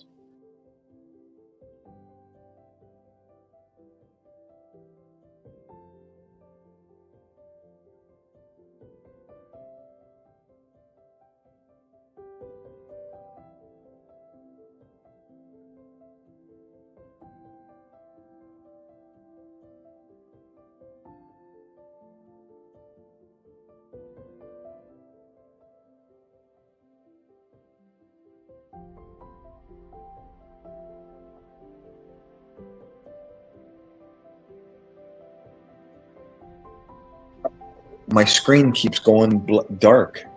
Yep, thank you. I got it back. I got it back. Okay.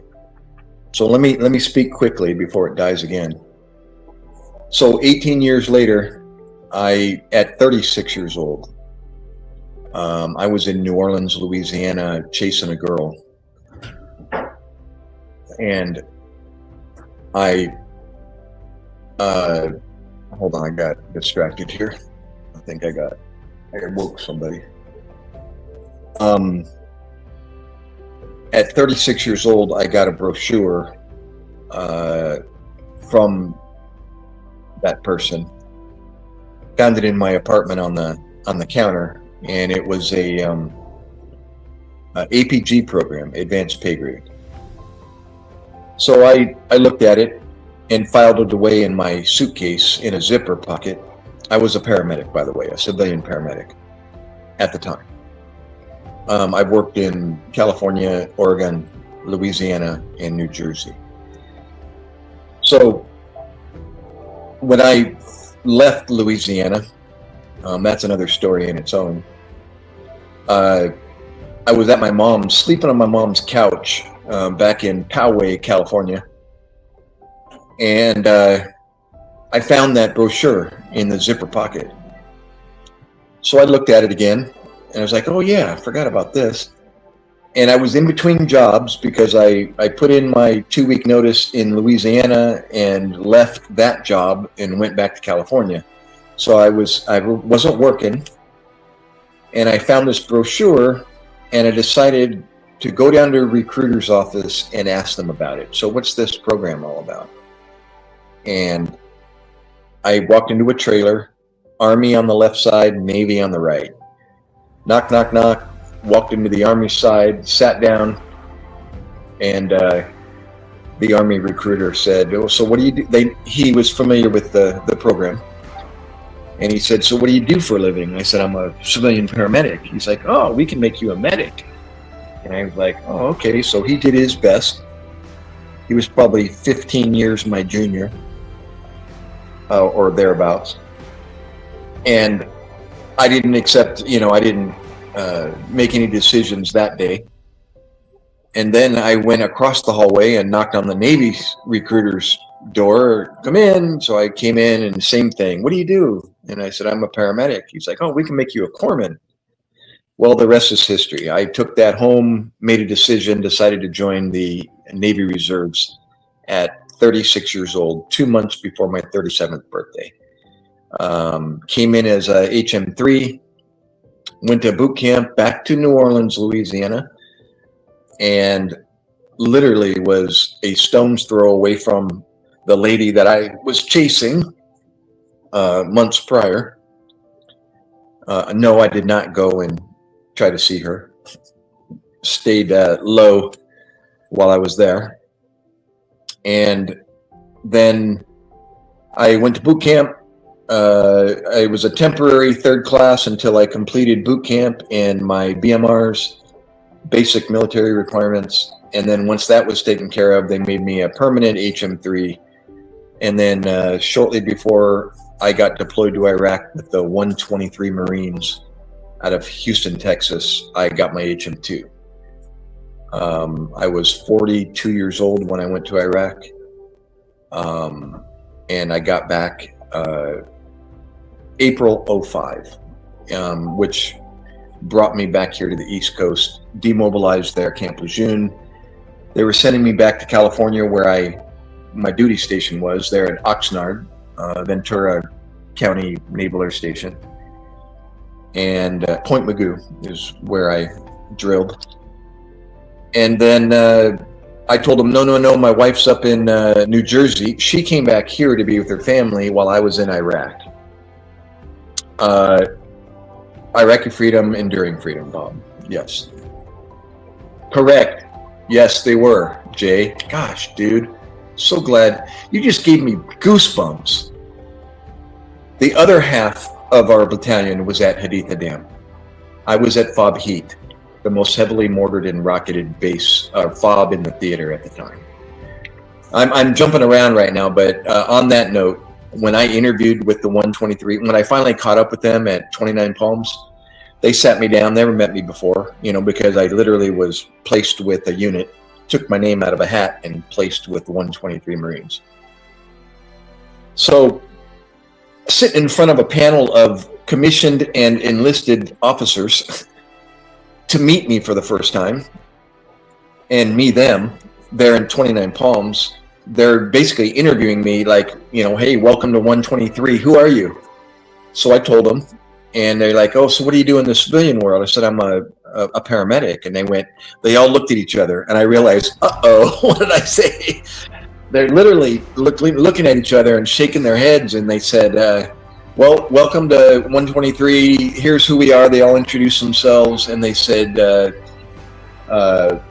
whoever it was that was speaking said, just want to let you know this is where we're going. We're going to the Al Anbar province. We're going to a forward operating base, FOB Heat, which is the most heavily mortared and rocketed FOB in the theater at the time. And my heart hit my throat.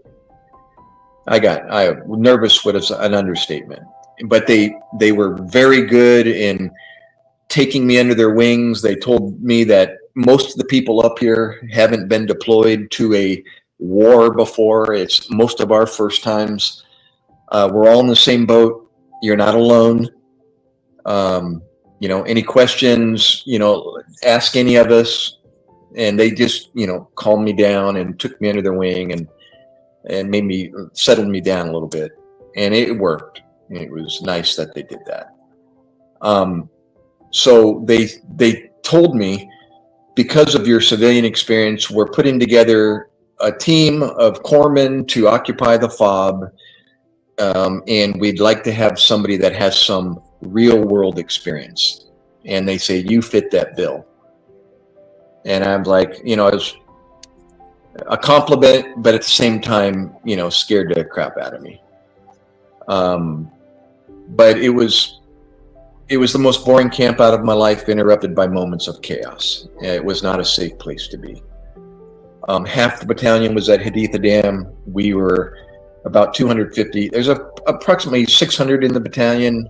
So 300 were in FOB Heat, 300 were at Haditha Dam. And that's where I spent 7 months. So when I demobilized, they were sending me back to California. I was living in Bakersfield at the time. I'm like, no, my 8-month pregnant wife is up in New Jersey. Oh, not a problem. Changed my orders, sent me to Philadelphia, and that's how I ended up here. And that was 2004. My contract ended, my 8-year contract ended in 2007. Decided to say thank you very much, United States Navy. My 20 years, had I stayed, would have been in 2019. But the rumor was that 123 was being sent back we're going to get mobilized again to Afghanistan. And sure enough, if you Google it, they went back to Afghanistan in 2007. And so I guess I made the right call, because, 45-year-old with a new wife, remarried, and with an 8-month, and a new child who's now 21 years old behind me in bed. I decided I can't do this anymore. I can't be kicking around the hills of Afghanistan with the Marines at 45 years old. So, as an HM2, that was it. It was actually the end of my Navy career and the end of my EMS career. I stopped in 2008. Didn't see that coming either. Just decided to take a break and wasn't quite sure if I was going to continue, my paramedic license. My wife's a nurse. She's got her bachelor's, and now it's 2026. So that's my story. Oh, welcome back.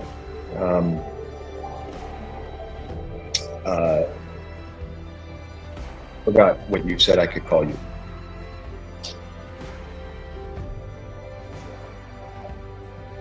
Your daughter's 24. My daughter's 38. I have a 42-year-old Well, he'll be 42 in November. My daughter's 38, and my youngest, I just mentioned, he's 21. He is the product of Iraq, the Iraq War. He's what they call a war baby. In a hotel right there outside of 29 Palms was he conceived. My wife met me when we had Liberty on a weekend, and the rest is history. We got pregnant. She called me in Iraq on a landline via an AT&T long distance virtual card, and she told me she was pregnant. Island One, I told people earlier, I got no tolerance, dude, for your comments. So you get a vacation.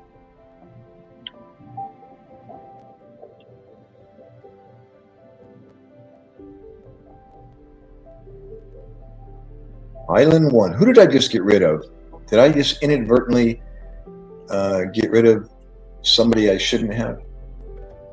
I was trying to get rid of this guy. I think I did. I hope I didn't. What did I do? Did I just inadvertently kick somebody out of here that I didn't want to? Hold on, let me scroll back. No, it looks like I missed. Okay. So Golden King. Yeah, that's how I got into the United States Navy. The cutoff age at the time was 37 years old. They advanced that to 42 sometime later, and I just got my hair cut a couple months ago, and I just happened to be sitting right next to a recruiter here at the Air Force, not Air Force, I guess they are Air Force, the F-16 squadron is out of the airport right next to my house. And recruiter over there was sitting getting his hair cut, and he heard my conversation, and he turned and he said, "It's 43 now." And I was like, "Really?" So for those less than 43 years old, you have until 43 years old to join the United States military. You can do 20 years and retire at 63.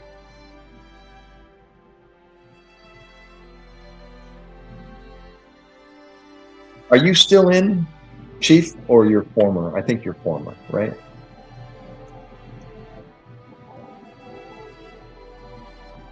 I appreciate your help. I've got a handful of them. I seem to be kind of running solo right now as a moderator. So if I make you one, or when I make you one, what I've said recently is I've got the channel has been being viewed by eights of thousands of viewers, so it's really picked up, and therefore I decided, you know what, I don't want to be bothered by stupid comments, and instead of just deleting their comments, well, I still try to give them a chance. You know, warn them, let them know, you know, please don't do that. Or, you know, if they don't, then put them on timeout. But if the stolen valor comment starts coming up, I don't even bother. Just ban them. I don't think you can ban them. I can. I can do it. That's what I just did. They go on my hidden users, which never can come back and see my content. And I have to take them off that list in order to ever come back, as opposed to the timeouts get timed out for, you know, a certain amount of hours and then they come back. So, but you get the drill. Just no tolerance for this stolen valor comments. It's like, I was entertaining them at first, and then I decided, you know what, they're out of here. Hoorah. Cannon, we got a chief in the house. Yeah, by his spelling of valor. He did it again. There was another who did the same thing, and one of the mods said that caught him on the same thing. The spelling of valor. Jello.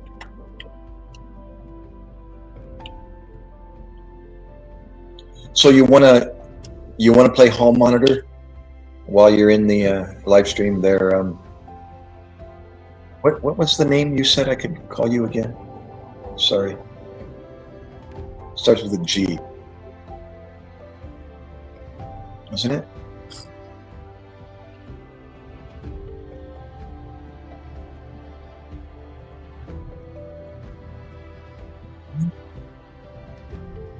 Birdie. Yeah. Thank you. Not a G, a B. There he is. Chief Hop is all well.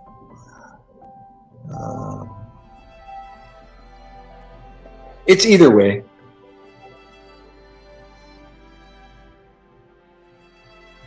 Isn't it a French word, right?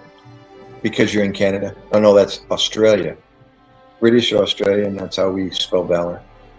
Yeah, maybe Canadian, that's what you said.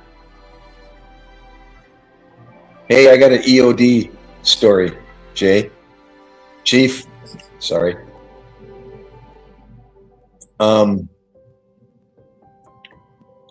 That's a good story. Over in Iraq. I had a cool, the scuttlebutt, it wasn't scuttlebutt, it was a good campfire story. One, after I got back from a patrol. You know, everybody's always, you know, looking for something to stay entertained with. So whenever somebody went out on a patrol with a, oh my gosh, I lost the word. Platoon. You know, we were BAS corpsmen, and eventually got assigned out in the field on a rotating basis. And so when we would come back, you know, we would, the rest of the corpsmen would be asking, so HM2, you know, how'd it go? What was it like? You know, tell us. And so it's just time to sit and listen, you know, and learn from each other. And so anyhow, I was out with Charlie Platoon. Another corpsman, I was shadowing another corpsman. He was showing me the ropes, you know, what it was like to go out on patrol. And we were hiking from the FOB down to the Euphrates River, and we're going to walk along the banks of the Euphrates and then basically do a circle and come back to the FOB. On the way there, outside the wire, was the ING compound, the Iraqi National Guard compound. That's where they slept and ate. And next to their compound was their range, their shooting range. We had our own on the other side. They had theirs over by their compound. So that was the beginning of the patrol, was going outside the wire, going by the Iraqi National Guard compound, and keep going through the range, and then towards the bank of the Euphrates, make a right, go through a village or two, and then come on back. And so we're all walking, you know, file formation. I've actually got a picture. I wish I could post it up here, but I didn't load it into this StreamYard, so I can't. I don't think I have it. But anyhow, you know, file formation, a file on the left, file on the right of the road. The radio man, myself, and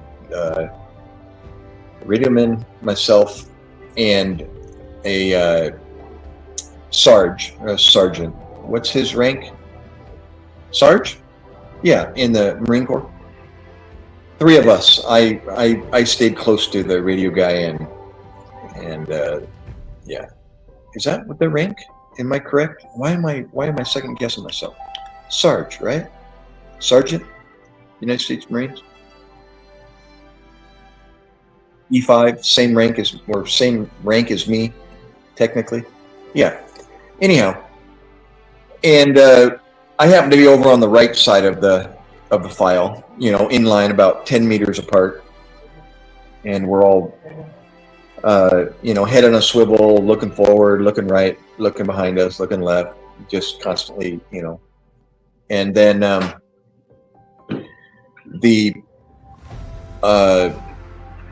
was trying to figure out what are we doing out here? What's the purpose of this patrol? And the one Marine in front heard me, and he looks back and he goes, "Nobody told you, Doc?" And I said, "No, what?" He said, "We're here to looking for mines." And I went, "What?" And he's kind of laughing, half smirking. And I thought, very funny. And the Marine behind me, or across the road, sorry, in the file over on the left, turned around and he's like, "No, we're looking for mines, Doc." And I went, "What? Seriously?" And they're kind of, and I think they're just, they're just trying to get me. It's like, no, they're out there looking for mines. And I thought, what? So then I started looking around like somebody's got to have a metal detector or something. If we're out here looking for mines, what would you expect to see? I don't know. I've never been on a patrol before, not let alone looking for mines. So I would imagine somebody's got something to look for a mine, but nobody's got anything. They're all just carrying their M16s and walking in a file formation. And I thought, are you kidding me? That's when I started looking down at my feet and all around going, how do you look for mines? He said, "Oh, you just make sure you step in the footprint of the guy in front of you." And oh my gosh, I'm muted. Sorry, I went mute again. Sorry about that. I didn't even know I was muted. So where did I leave off? There are new machines to deal with this. You get like crop diggers. Yeah, explosive nets. Anyways, sorry, I went mute. What was the last thing you heard? Oh, just for a moment. Okay. Thank you. So I see nobody with, we don't have any vehicles with us. We're just all on foot. And how many people in the platoon? 19 or so. So I'm looking like crazy, getting nervous as heck, thinking, you've got to be kidding me. Have you ever been on this patrol? Oh yeah, we've done this before. I'm like, okay, so that means this is a safe route. Well, the guy tells me, just make sure you put your foot in the guy's footprint in front of you.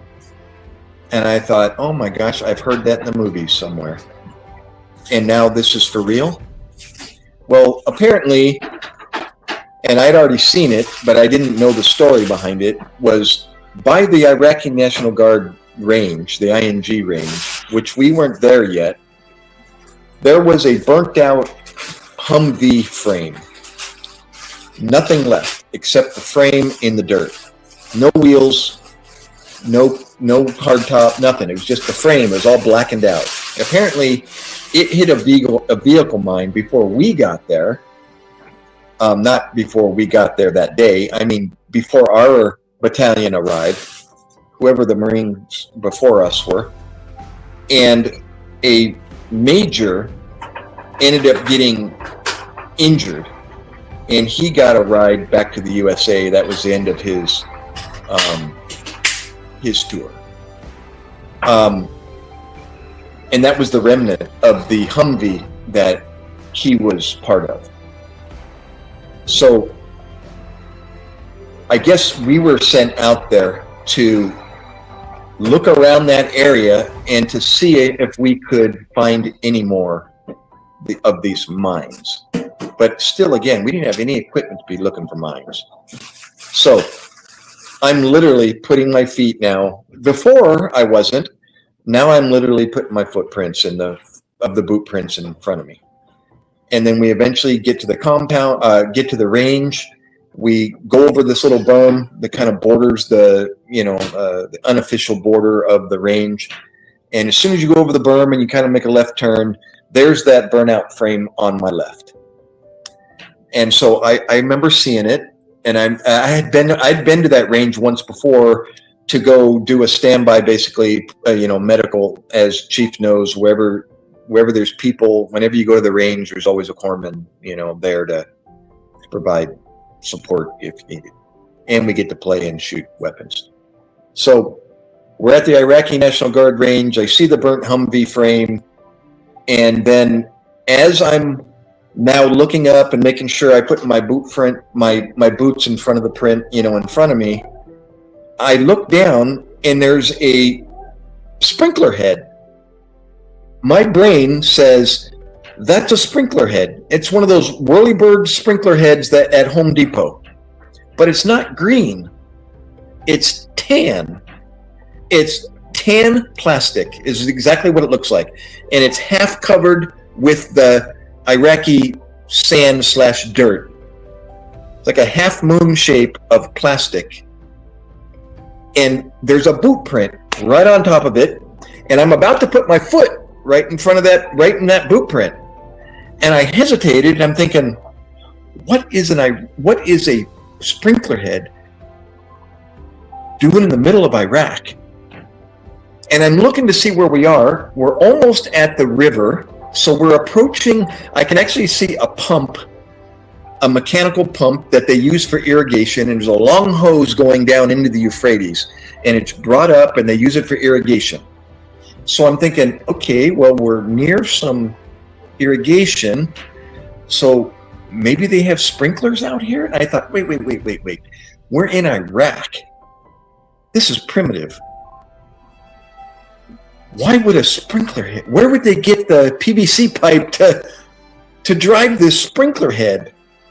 And I realized, okay, I don't know what this is. So I stopped. I held up my fist to the guy behind me. He acknowledges me, and he's like, he kind of puts up his hands. What do you got, Doc? And I'm just telling him, stop. And then the guy behind me, his head's on a swivel. He looks back at me. I stop him, and I'm like, guys, come here. What do you got? Come here. They come in on me, both of them. I'm standing dead as a doornail, staring at this footprint. And next thing you know, he takes out his K-bar. They both do, and they get down on their knees, and they're starting to dig around this plastic sprinkler head. And I realized, OMG. Guys, please stop. I said this to him. Please stop for a second. And I stepped over the sprinkler head to the boot print after it, and I started booging away from this thing. And I got hundreds of yards away, and I remember yelling back to them, you guys can do whatever you want now. And they dug this thing out. It turned out to be an Italian vehicle mine. It was not C4. It was whatever the equivalent of C4 is from that country. The plastic part was made in Italy, or in the explosive was made, I don't know. But they dug that thing up, and they called EOD out. Speaking of EOD, Chief, and we sat underneath this, thank God, some sun protection. It was a little gazebo kind of thing with a cement foundation. And the whole platoon sat underneath that thing in the shade while we waited 3 hours for EOD to come in. They eventually came in. They disassembled it. They took the explosive out. They put on a big show for us, big mushroom cloud. They kept the plastic frame. They put it on a plaque, and they engraved it with a mine, M-I-N-E, is a beautiful thing to waste. And had the plastic plate mounted on the board, and they actually, I guess, sent it to. It was Captain Ford. His last name was Ford. Captain Ford. A mine is a beautiful thing to waste. Ha ha ha. And that was my story. That was the Doc found a mine. And back at the BAS, you can imagine, it spread like wildfire. Doc found a mine. Doc found a mine. You know what, Chief? I never got recognized for that. Another chief approached me that was coming through the fob, and I told him my story. Like, I think he was on a cigarette break or something, and I went out there and I told him that story, and he's like, dude, you should be put in for recommendation or commendation. And I'm like, really? He's like, heck yeah. I never got recognized for that. No. Nor did I get my combat action ribbon. And a lot of us should have gotten. But we didn't get recognized for that either. There was one medal sent to the house here in New Jersey. The ribbon, the formal medal in the ribbon for something else, but not related to that. So that was that was one of the campfire stories I got to tell when I got back to the fob. Oh, and we didn't encounter anything else, and eventually went back to the fob.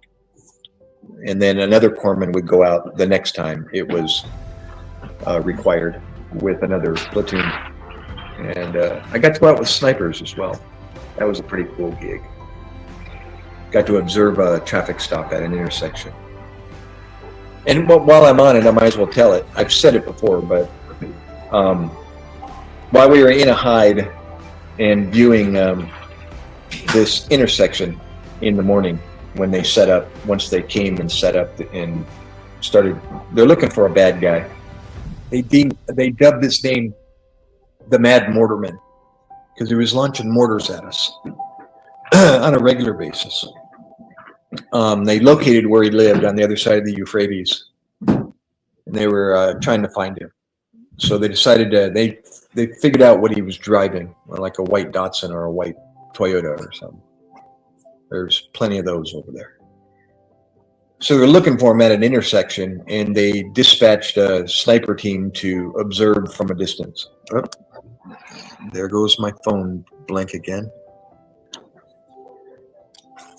While they were doing the traffic stop, we're observing from a distance, and they had their high speed, they had their Barrett, and they had their M4, and they had their night vision goggles for nighttime, and their infrared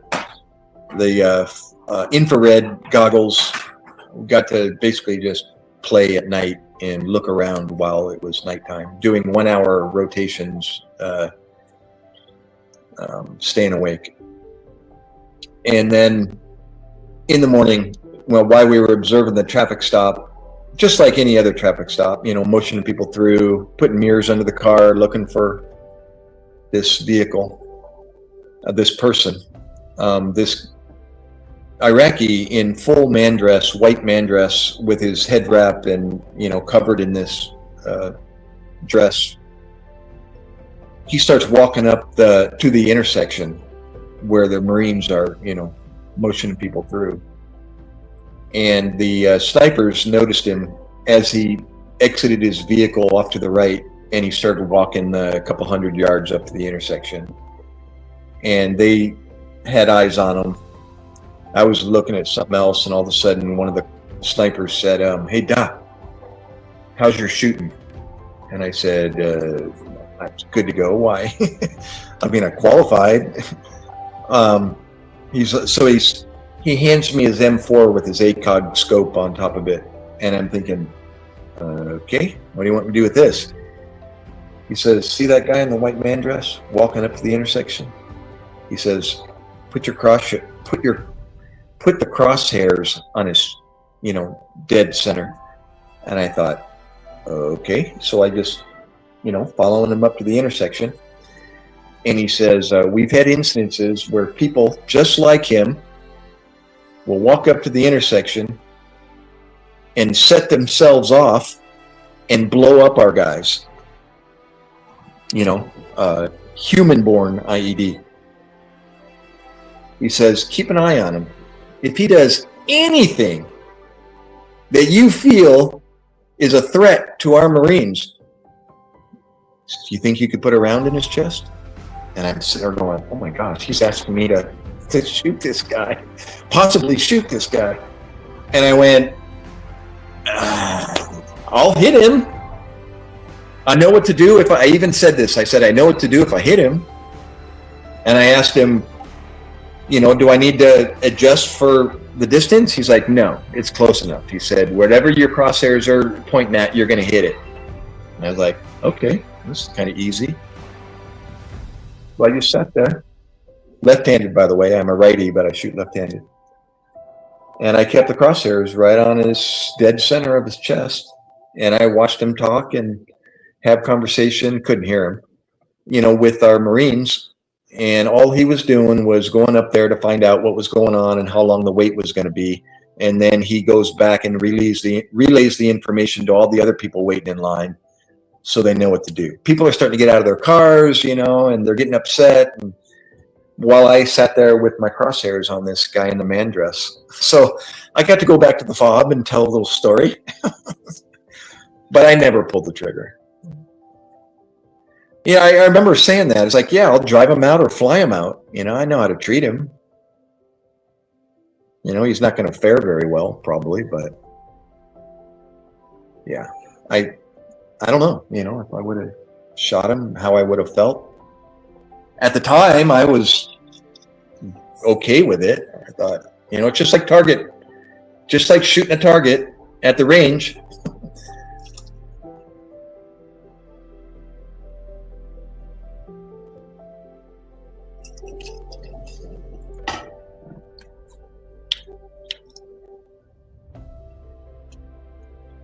So that was Mango. If you stay in long enough, you'll see indecent people too. Although I'm being pretty diligent about getting rid of them as soon as I can.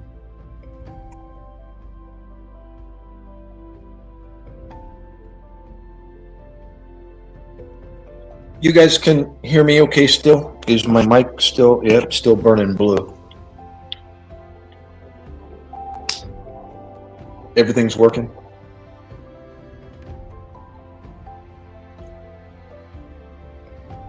Thanks, Faust. Central. What's up, Sal? Don't forget to hit the thumbs up. The least I can ask.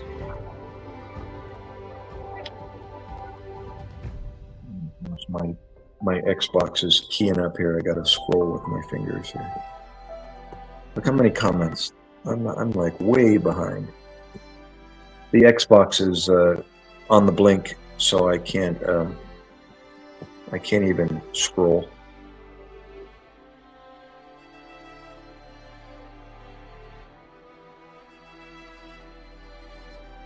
Army Myers. Don't forget the like button there.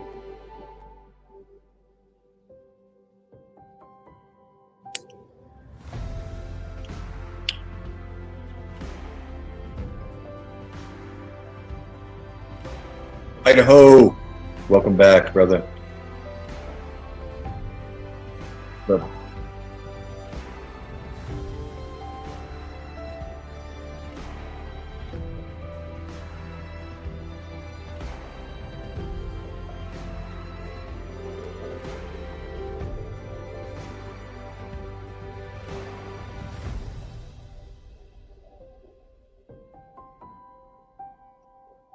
You still there, Chief? Danny, what's up, Miss? You been here before, Danny, or first time?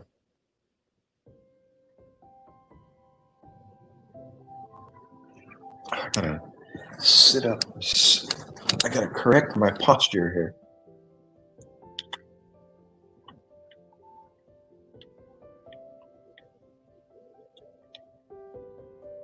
First time. Well, welcome to the channel. Oh, just to let you know. Oh, Cannon, hoorah.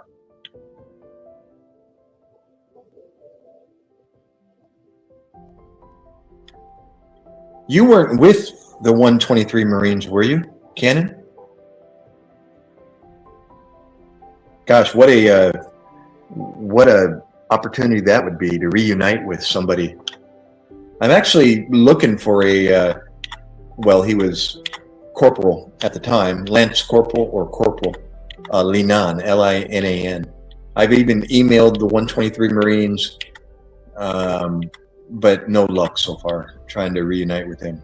It's one of one of the Marines I treated, and I've always wondered to hear his side of the story so I can get my story straight. Because I tell it one way, but I'd like to hear it from him, exactly what happened. He was one, I had a near drowning, Chief, if you're still here, of a Marine out in the dirt of Iraq, going into the city of Heat. Guy nearly drowned, literally drowned. Really fortunate to have had his fellow Marines nearby. I literally froze in my tracks. I didn't know what to do. I wasn't going to jump in and try to get him. I would have become a victim too. But this Marine handed his M16 barrel, extended out arm's length, and Linan grabbed the metal barrel. And then I grabbed him, and somebody grabbed me, and somebody grabbed him, and we all in a big chain pulled Corporal Linan out of the water. He was underwater with his helmet floating on top. Couldn't even see him. Just like a horror movie. Unbelievable. The question I have for him is, what happened? How did you end up in there? I told you not to go. He asked me in a whisper, what do you think, Doc? Think I can cross this thing? And I was like, no. It was so dark I couldn't see how, I couldn't see like how deep or shallow it was. And next thing you know, I heard a splash, and I turned around, and Linan was gone. Literally gone. And then he bobbed back up above the surface, and his gasping for air, help me, help me. Oh my God. And that's when the Marine reached and put the barrel of the M16 in his hand. I was one to ask him, what in the world happened? How did you end up in there?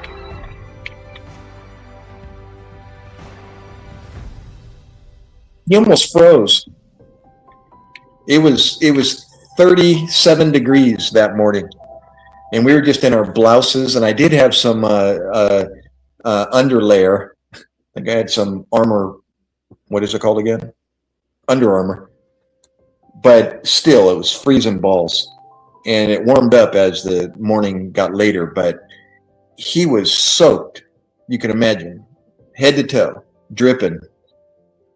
And I did my best to run my hands over him and squeeze all the water out, and just told him to keep moving. And I asked the Marines to keep an eye on him, and if he started shivering uncontrollably, to let me know. Nobody brought any extra clothes, no jackets. We were all just going for like a 6-hour patrol from beginning to end, and then get picked up by 7 tons and go back to the fob. And I had a near drowning. Unbelievable.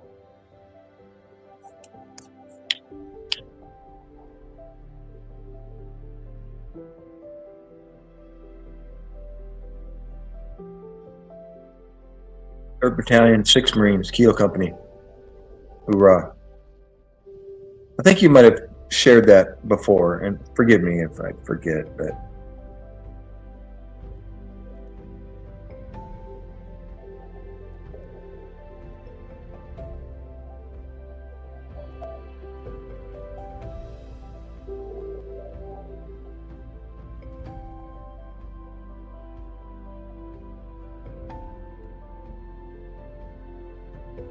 oh, would you still say Israel is our ally? I don't know, Mango. No comment.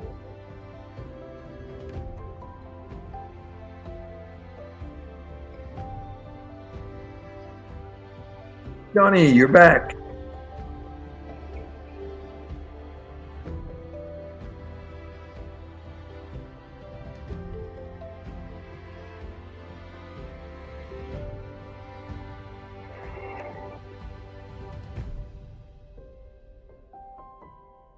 Oh, hey, how about that? Does it feel to feed young men to the machine recruiter? Huh?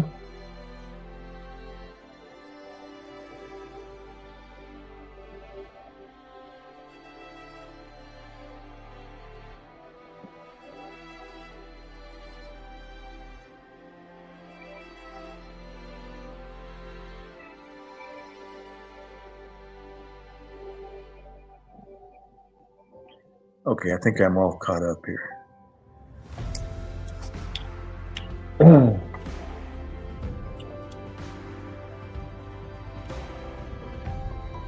All right, Danny. Thank you for coming. Don't forget the thumbs up if you haven't already. And if you want, you can subscribe. You don't have to, obviously.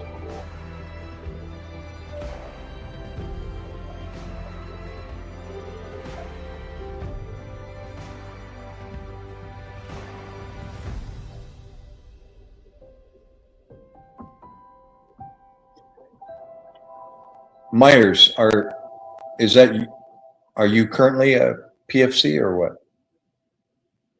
Gnarly Davidson. All right.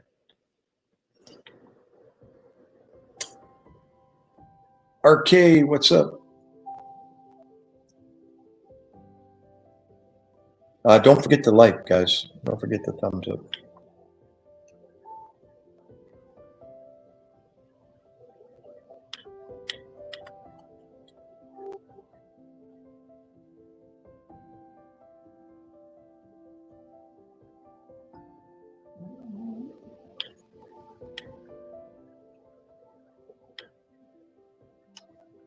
Oh, gotcha.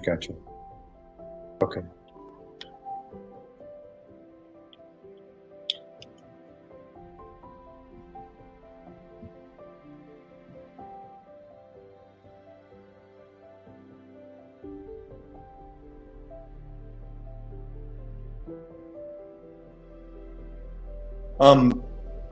DE, Denmark? MacKay? Is that where you're coming from? Is that DE? In the United States, it's Delaware, but I'm assuming that's a country? Is it? Hoorah, bingo. Well, not always, but we got a good few people in here tonight or this morning. RKW, are you in Denmark or?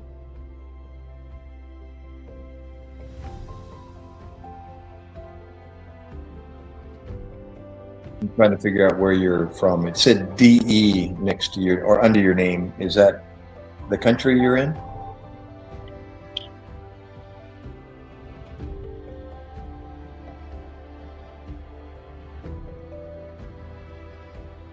Oh, itchy? You don't need to. Why? What would you prefer? New Zealand. Well, what was DE below your name up above? Scroll up there. Where is it? Right there. There. Oh, you put DE and then there's a love or a heart. What is that?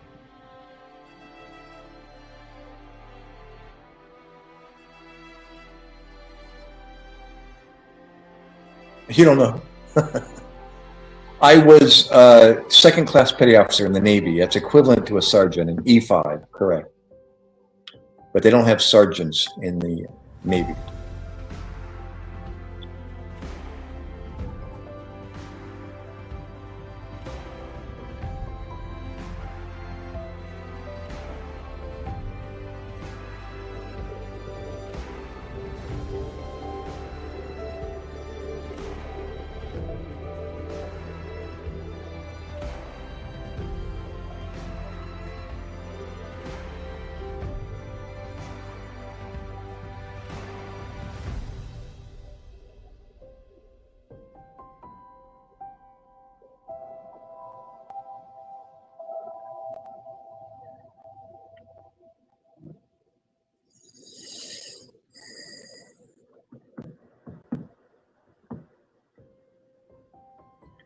Here, as a matter of fact, let's get rid of one of me. If I get rid of the camera, that'll lose my audio as well. Let me see how this works. Let me see. You know what? I'm gonna lose my mic. Because that camera is handling my audio of my mic. if I close that camera, it'll shut off the audio, and I'll be on the audio of the other camera, which I don't have wireless. It's got a little rabbit foot on the shoe, you know, the mount on top of the camera, and my audio is not going to sound the same. It's about 4 feet away, so I could just close. Although I like the close-up of this camera. This one far away, I can't zoom in with my phone. I don't know why. I wasn't able to figure that out before I went live. So I could close this camera. I'm going to keep both of them open.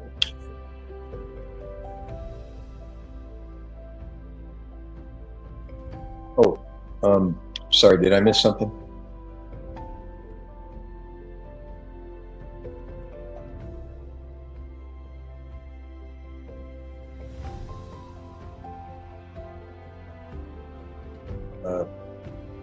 Hey, Doc, you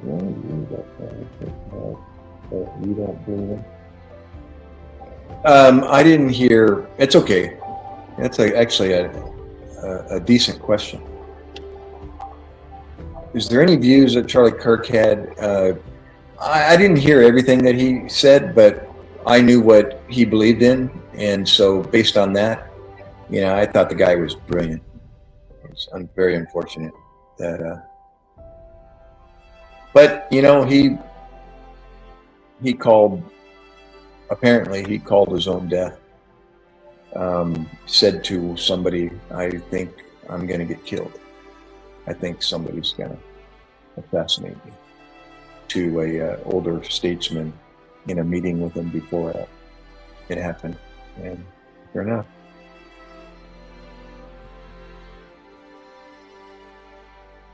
Yeah, he was brilliant. And I loved his dedication, his knowledge of Christ. That was crazy.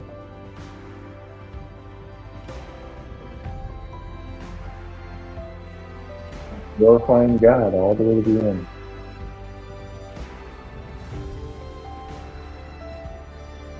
Teaching exactly what God asked him to do, commanded him to do.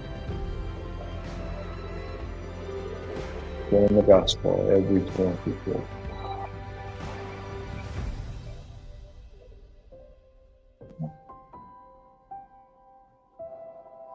Just like President Trump, you know, in a different way. But speaking of moving the youth, what was the turnout? You know, the youth percentage in the election.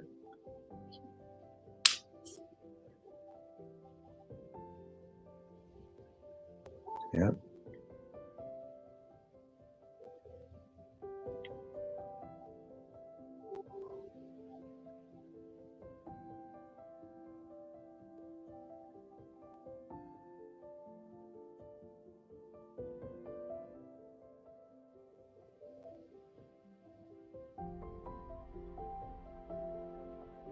Pretty incredible.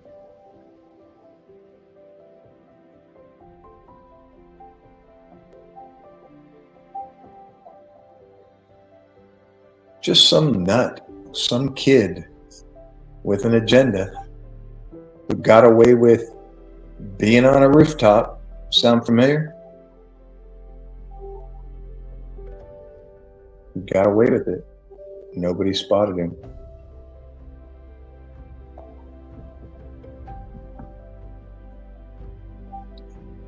Good job, my and faithful servant. Good and faithful servant.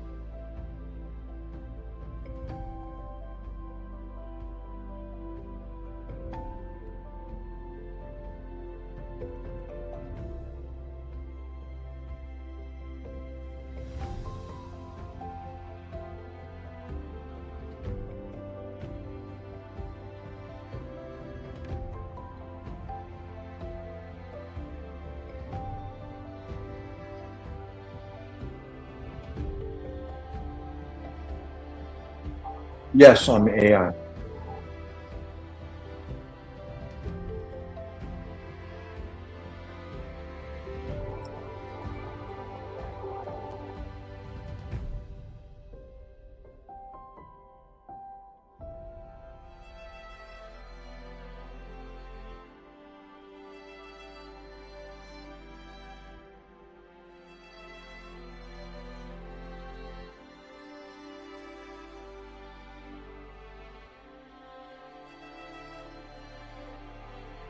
Okay, I'm back. Sorry, thank you, Mold E. My phone shuts off, and I put it on always on, but apparently it's not working for some reason. So, thank you, though.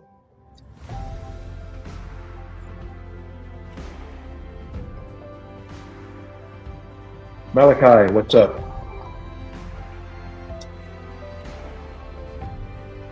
Go ahead.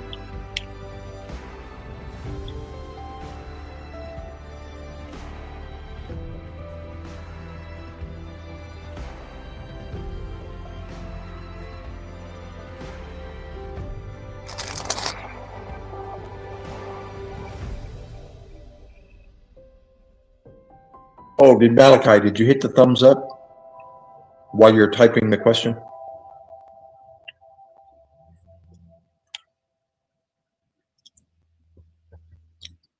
What?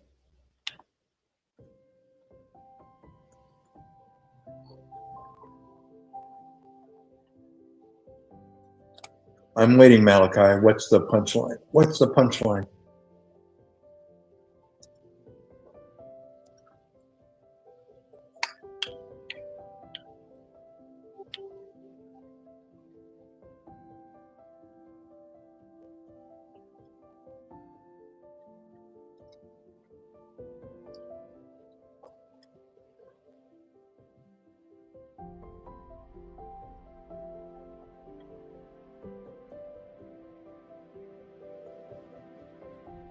Okay, so I'm going to ask the next question.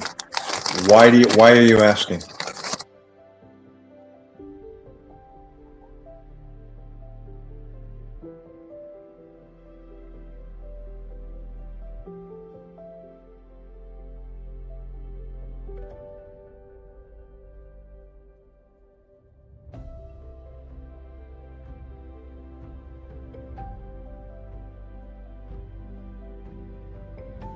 That's not completely true there, Humber, about being non-combat.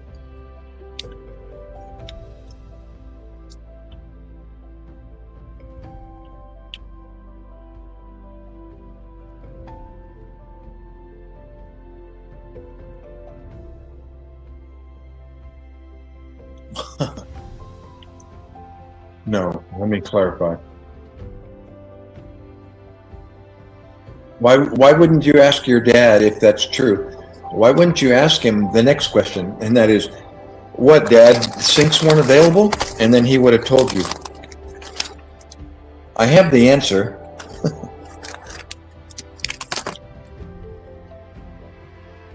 I'm surprised he didn't tell you why we drank out of hoses.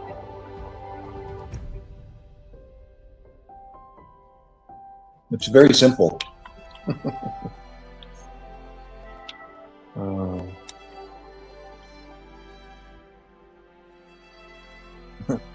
Nope, didn't shoot Glocks. No, it's I just finished it. Fig Newton. Fig Newton.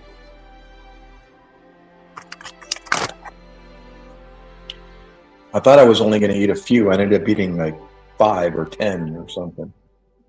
Oh my God, I'm sick of them now.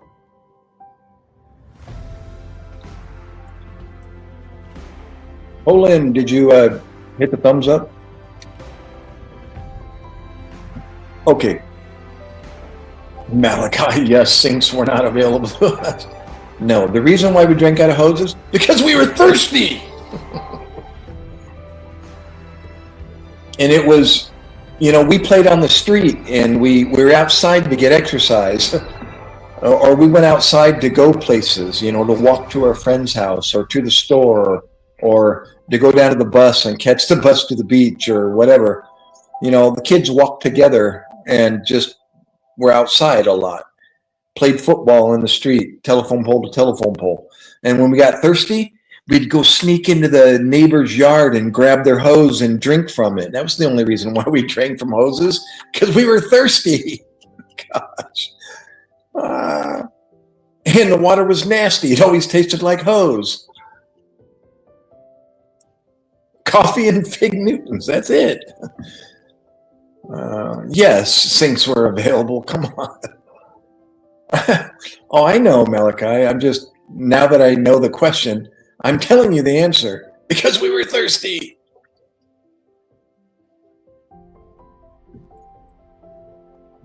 What do you mean? Is it a joke? Come on, Colin. Why doesn't Jesus Christ know the hour? Are you referring to a scripture? Or is it a joke? What's the punchline?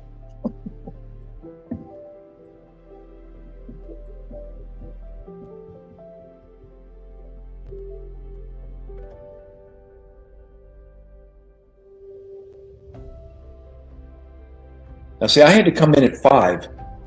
Dinner was at 5 sharp. And so we were always told, be in 5 minutes to 5, if not sooner. That way we didn't get in trouble. And we'd be out in the street playing football, telephone pole to telephone pole, you know, against the neighbor kids. We'd form our teams, you know, and play touch football. Because we were on asphalt.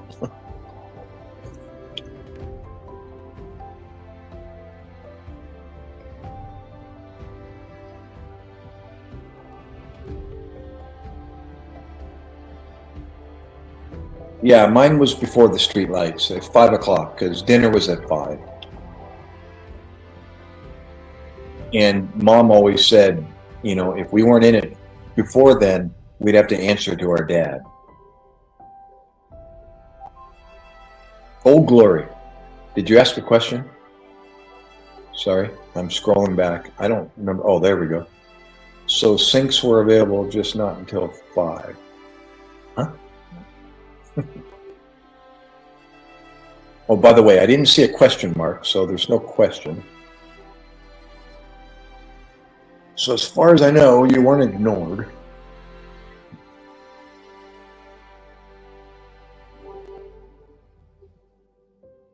Oh, and no skates in the house, right? Oh, Glory.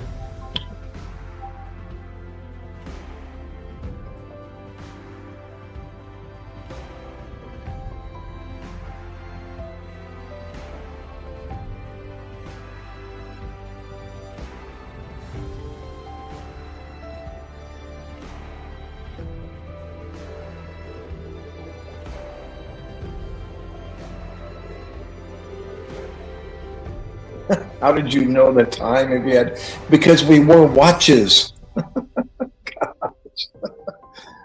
uh,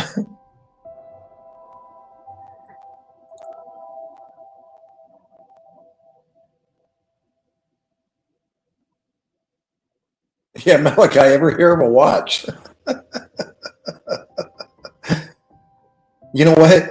I'm back to wearing a watch. I'm currently in a class, and they require a watch with an analog. That's a moving hands, by the way, an analog second hand, so I can count pulses again. I'm going to be back doing what I used to do at a very basic level, but I'm going to be on a ski patrol, providing medical support on ski slopes.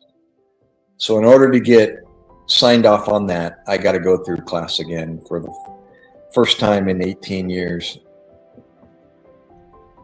and relearn what I already know and or used to know.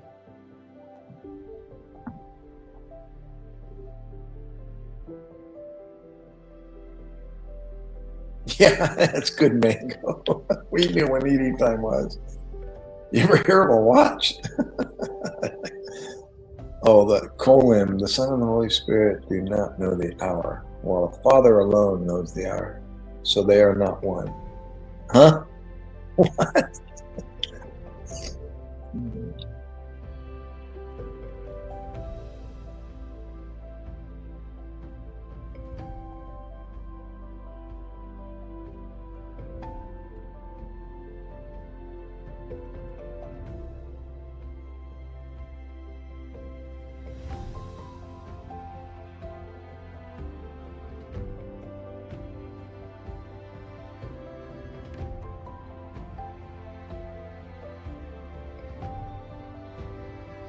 Hmm.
Sorry about that. I froze and went on mute again. Mango, what? How old are you? What year were you born? What era did you grow up in? Sorry about that. The phone shut off again.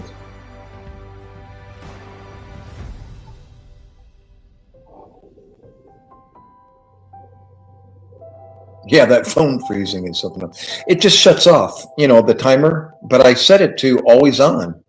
One of the users, one of the visitors helped me out in finding it, and I found it. So I set it to always on, and now it's still shutting off, and I don't know what else to do. So I've got it. I've got it on a 10-minute timer before it shuts off, but I have it on always on. So I thought it would override that. I don't know. And I have the microphone on mute on this camera, because if I don't, this happens. You want to hear it? It's going to scream your ears. Test. Hello. Test. Actually, it's no feedback, but it's echoing. So.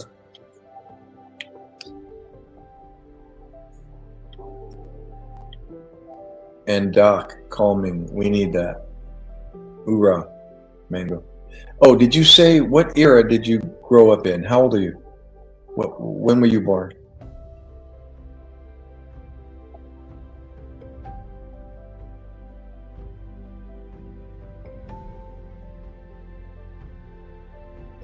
That's some ASMR echoing.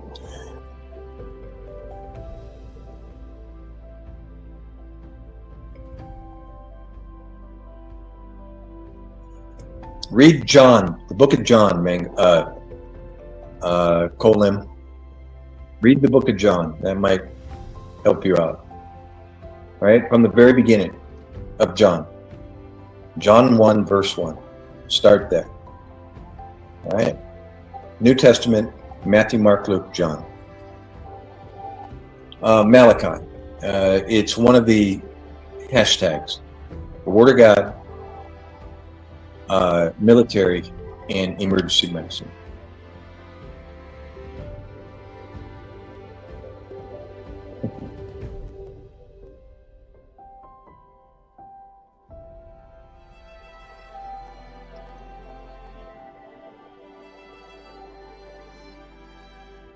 I sense it. Well, I could have told you that a long time ago. Chaz. I'm always guessing they're 13 down in the basement behind a keyboard. So if you're younger than 13, then you're the youngest in here. That's an educated guess, based on the comments.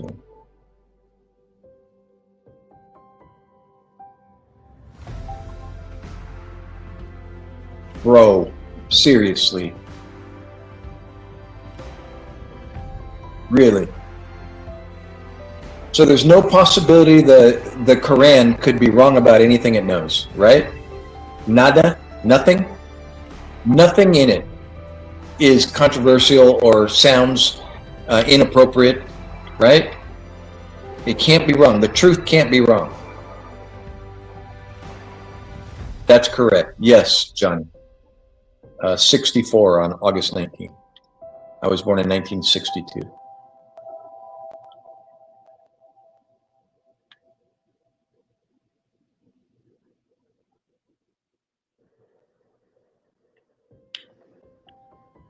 Kumbert, do you know what happens to people that make comments like that? Poof.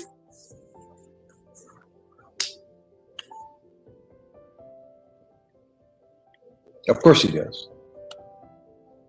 Loves everybody. That's why he died on the cross for you. That's in the place of you. He took the suffering that you and I are going to experience if we don't believe in him. Okay?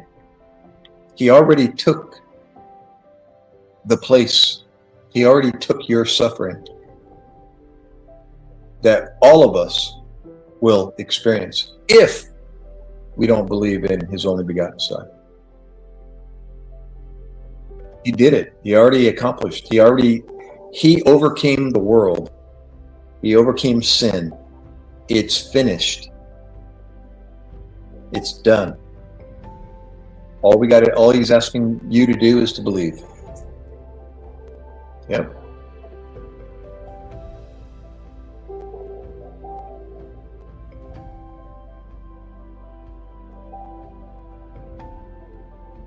Murph, hey Doc, not too familiar with the, is that a question or? Sorry. Oh, you're not too familiar. Sorry, I didn't see the last part. Sorry about that. I just read it as, hey Doc, not too familiar with U.S. military rank? And I thought that was a question. What rank were you? Second class petty officer, United States Navy. That's 2 chevrons on the emblem there. That signifies second class. 2 chevrons is second. It's backwards. 3 chevrons is first class. 1 chevron is third class. But 2 says what it is. But first class and third class are backwards.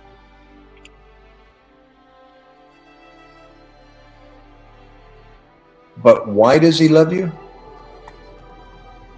Let's see, best answer for that? Because he made you. He's your creator. You are his creation. He loved you so much that he gave his life for you. He took all the sins of the world upon himself, both mentally and physically. Why? Because that's how sin came into the world, through a human being. His name was Adam. He's referred to as the first Adam. Through the first Adam, sin came into the world, and because of sin, death. For the wages of sin is death. Therefore, in order for sin to be abolished or gotten rid of, it has to go out of this world via a human being. That's why God sent his only begotten Son to do what we could not do. We can't do anything about our sinful inherent nature. In order to get rid of that, somebody has to forgive and forget all of that, because it's inherent. We were born with it. So there's no way you're going to be able to get rid of it. You can't work it off like the Muslim religion, Catholicism, Mormonism, all the isms of the world, all the religions of the world. Christianity is not a religion. It's the truth. Why? Because you can't work. You don't have to work for anything in order to convince God that you're good enough. No matter how good you do, it's not going to get rid of your inherent nature. That inherent nature has to leave the same way it came in, or the same method it came in. It came in through a human being. It's got to go out through a human being, or forgiven through a human being. Okay? If God were to just say, you know what, I love you so much, I'm going to forgive you for your wrongdoing, he would be an unjust judge. Judges give you what you deserve. That's because that's justice. The justice system is such that it gives wrongdoers what they deserve. As a sinner, what we deserve, all of us, is death. You want me to prove you're a sinner? Are you going to die? Am I going to die? We are sinners. We can't do anything about that. There's nothing we can do about it. You make sense, Muslim, out there? You can't change what's inherently in you. You can't work it off. Why? Because it doesn't work. It's just common sense. You can't work off the fact that you murdered somebody, for example. You can't work that off. You're going to have to do the time. If the judge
Sorry about that. The phone died again. You can't hear me. Let me reverse. No, I can't take music requests, at least not pop music, but call this elevator music and they've got rock and roll. You want a rock beat or what do you want? I can only play what's defaulted in the StreamYard without getting copyright, sorry. Finally, it's been like a minute or two. Oh, sorry. Well, I hope it didn't mute out my explanation of what God is and who Christ was and what God is asking you to do in order to not meet your demise after you take your last breath.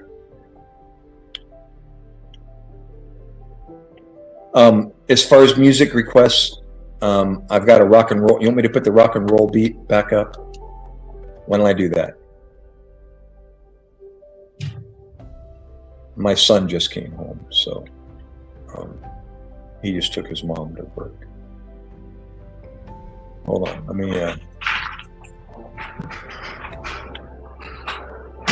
Okay, background music. Here we go.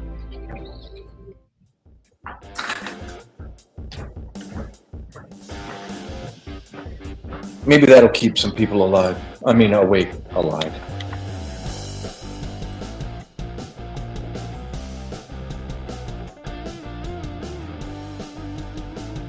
Oh, you only heard the beginning half? T.O. Just in time, brother.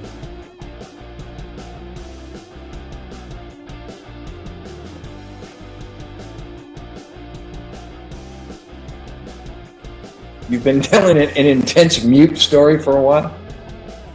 Well, I was just reiterating why works doesn't work.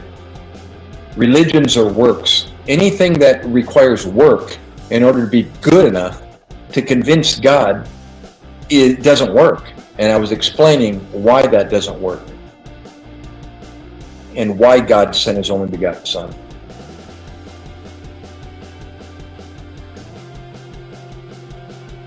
And why that's the only thing that can do what we can't do. And all he asks us to do is to believe in that. Smash! Yeah, are you still doing that? You're back. Were you asleep? Must be nice. That's okay. I'll repeat it another time. I was on a roll too. Talking. Hoorah. Upland.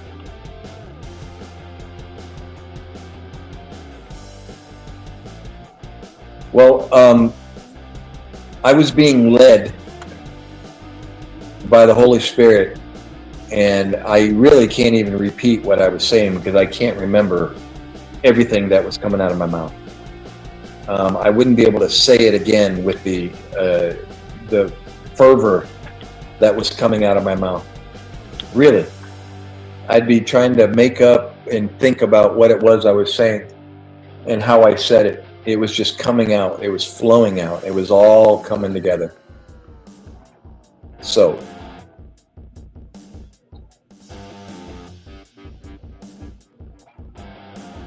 oh, now do you like the dual camera setup? Well, I've had mixed reports about that.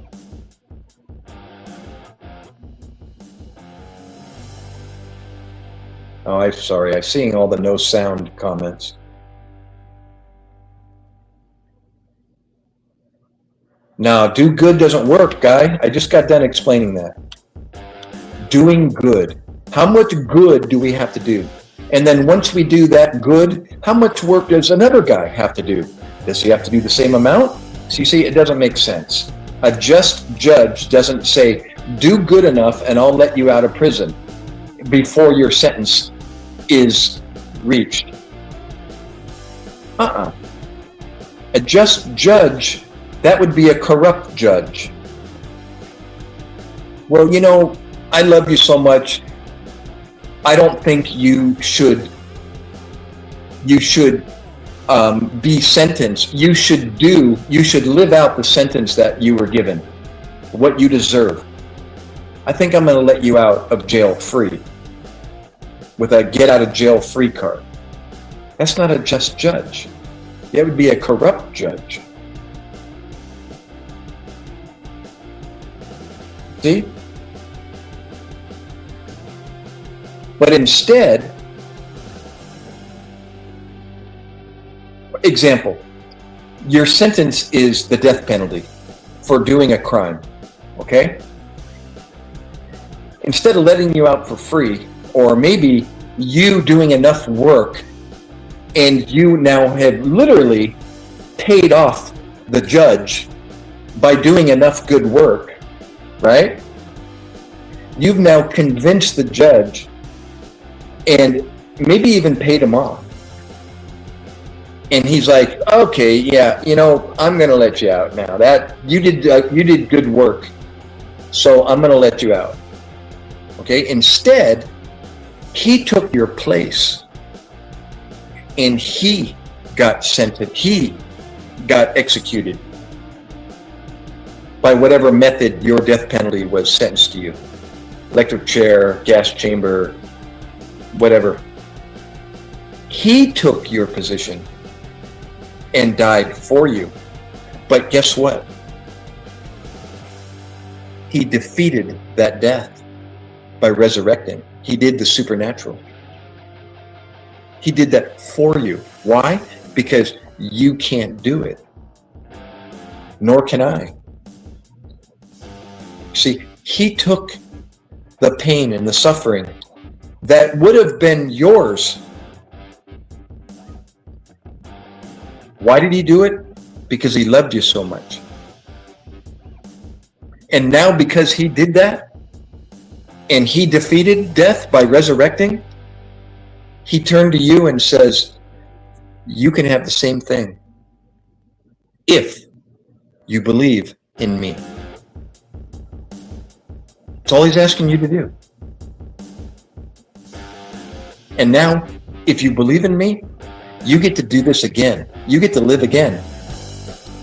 But this time, you get to live forever with me. That's the gospel. That's the good news. It's not of works. It can't be. Why? Because death came into the world through sin by one man, Adam. So, isn't it common sense that if death came into the world through a man, a human being, that death is going to go out of the world or defeated or overcome through a man? Through one man, sin came into the world. Through one man, life is available to all if you believe. That second man is referred to it as the second Adam. That's Christ. He had the Spirit of God in him. God is a spirit. John, what was it again, Alexa? John 4:31. God is a spirit.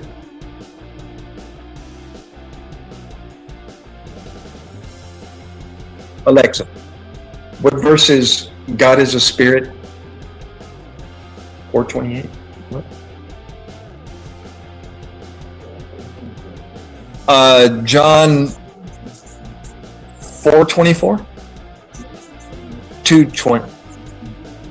Anyways, so I was saying, God is a spirit. Of course, a spirit can't bleed. That's the question that Muslims like to use against, as an arguing, a debatable point. No, the spirit can't bleed. But if the Spirit of God was in a human, can that human being bleed if I were to stick him with a knife? Of course he can. And he did exactly that. And exactly that happened to him. He suffered. He was crucified. Roman guard stuck him in the side with a sword, with a spear. He died. But what did he do 3 days later? He rose from his death.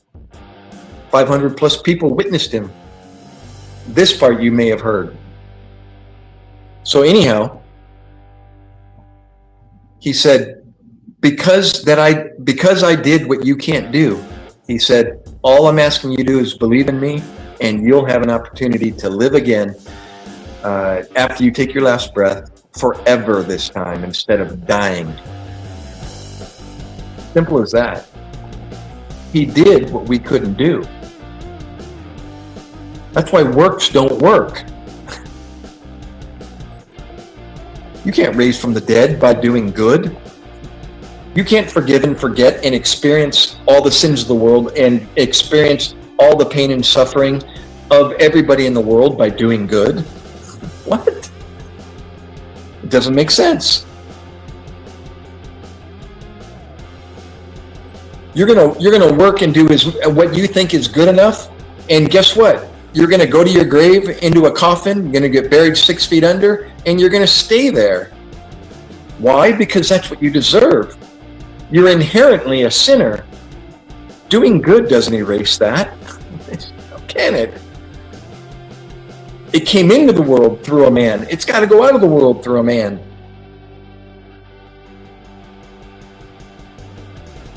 Anyhow, that's maybe what I was. You couldn't hear because my screen went blank. That's the truth. Why? Because it can't be wrong about anything it knows. That's the title that Christ claims to, that he is the way, the truth, and the life. Why? Because he can't be wrong. Why? Because he created all of it, everything. Everything, including knowledge. It's the only reason why we even have the ability to know anything. Because we can be wrong about anything we know. Why? Because we're not the truth. The truth can't be wrong about anything it knows. Why? Because it created everything. That person, Jesus Christ, lays claim to that title. I am the way, the truth, and the life. It's overwhelmingly convincing that that is the model that explains everything. Why we're here, where we're going when we die, where Earth came from, where everything came from, where the universe came from.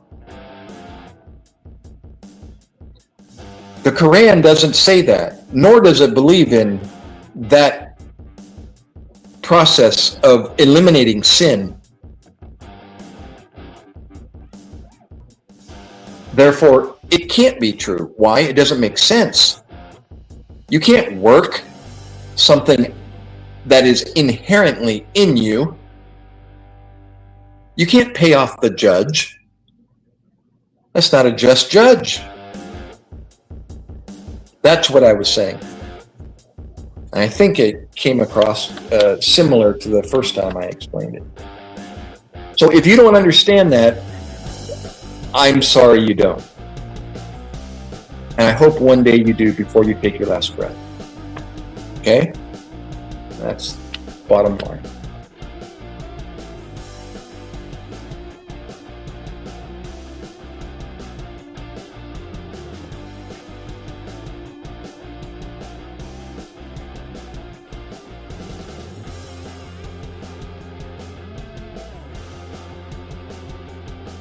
What verse is that, Xavier guy, if I'm pronouncing it right? Refer to the verse. Let's read it in its proper context and tell me where to find it. Okay?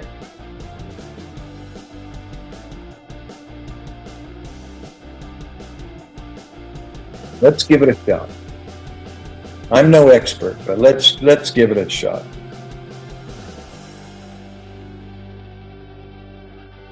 Talk to me, bro.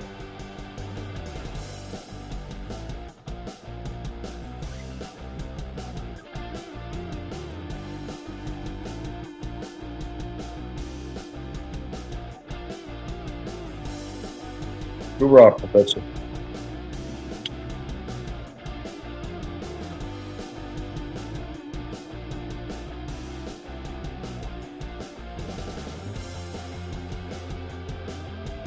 Whatever works, David.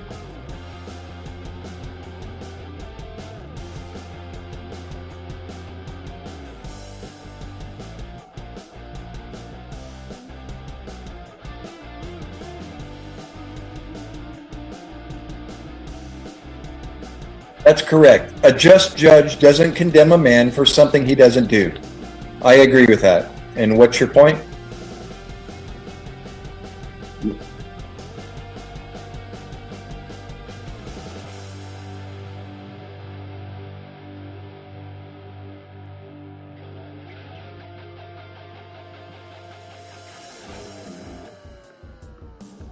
He condemned himself. He didn't condemn somebody else. Where do you get that from, bro?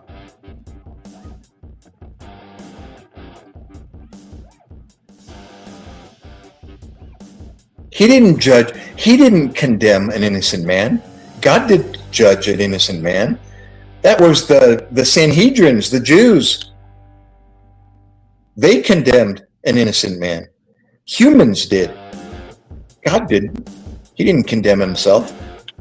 What? Where'd you get that from? Speaking of taking things out of context, what? You read it, you can interpret things and put it into your own form of how you understand it and come up with different conclusions. Obviously, that's the conclusion you came to. Okay?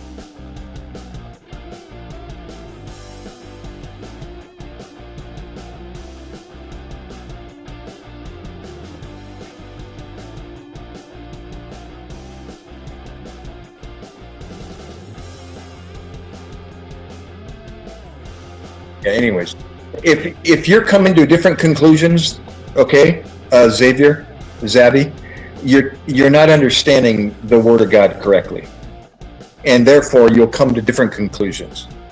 Okay, forgive them, for you know not how to interpret. And that's what he said. Forgive them, for they know not what they do. They didn't understand that crucifying him was necessary. Why? Because it was foretold that it was going to happen. And if it didn't happen, he again would be an unjust judge. He would be a liar. It was foretold thousands of years before that it was going to happen.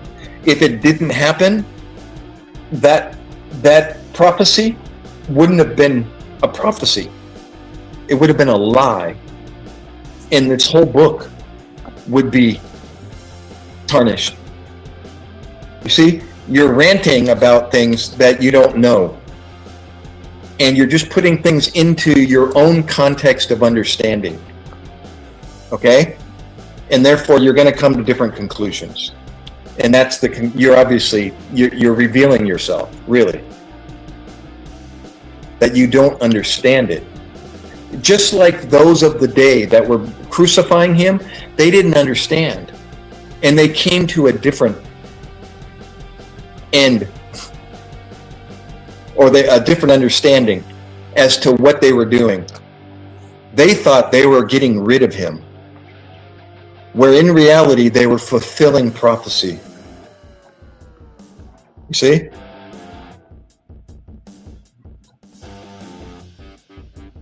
By not understanding, Xavier, you're hurting yourself. Okay? You're fulfilling the word. You're repeating what was already said and what was already done.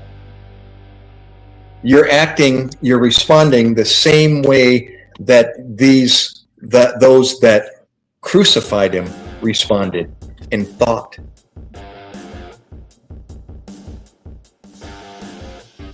It's what's happening.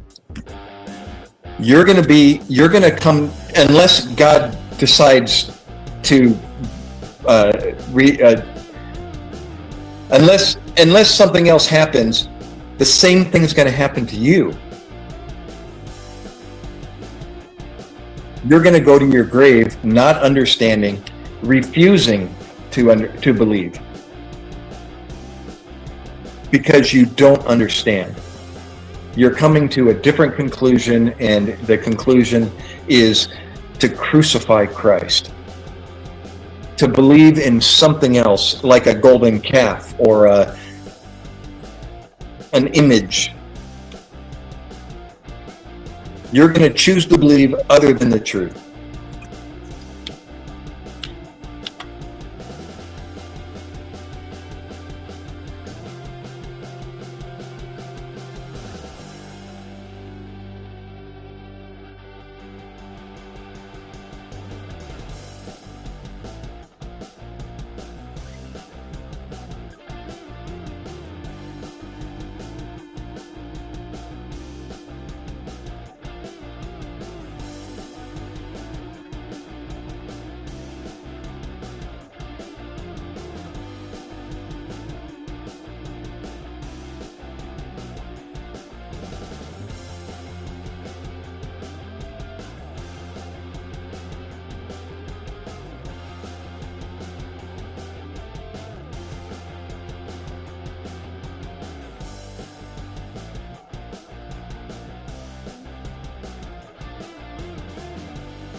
I went mute again. He's saying you're in the crowd that doubts who he is and wants to crucify him. The leader washes his hands and says, I don't see he's done anything wrong. What do you say? Crucify him! Crucify him! or you're copying, pasting verses saying, but it says this, but it says this, but it says this. You see? You're in the crowd too. You want to crucify him because you don't understand. It doesn't make sense to you. I understand that. I see it differently. It makes total sense. And even if I explain it, you still don't see it. And that's the way it is. That's some will, some won't. Even in Christ's time, some understood and cried out to him and received another opportunity to live again when they took their last breath. But most people kept yelling, crucify him, crucify him. And they didn't realize, did I say this already? They didn't realize that they were fulfilling prophecy by killing him. If he didn't fulfill that prophecy in Isaiah, this book would be unreliable. It would be a lie. They didn't see it. They didn't understand that a temple that was going to be rebuilt was referring to himself, not an actual physical temple that was going to be erected in 3 days after it was torn down.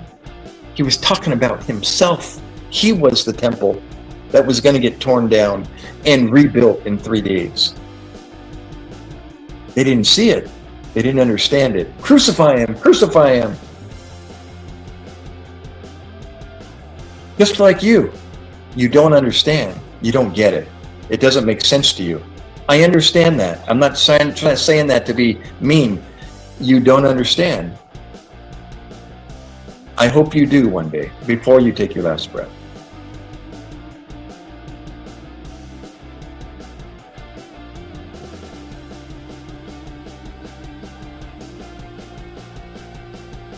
I know you don't. I know you don't. Because you don't understand, Xavier. And again, debating doesn't do anything, because I can tell right now that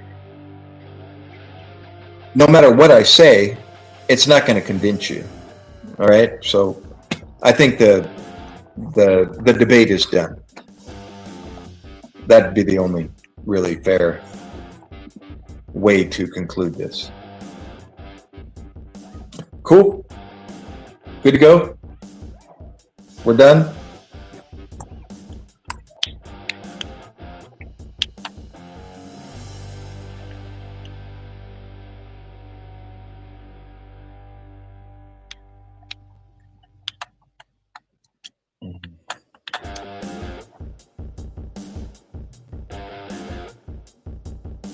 Amen, Bean.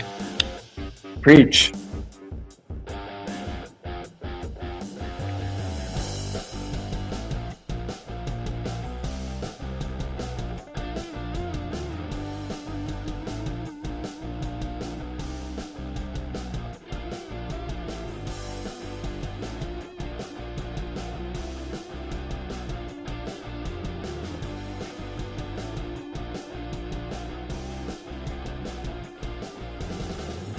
Yes.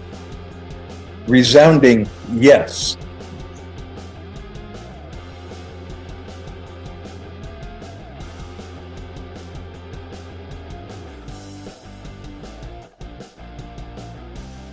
No, it cannot.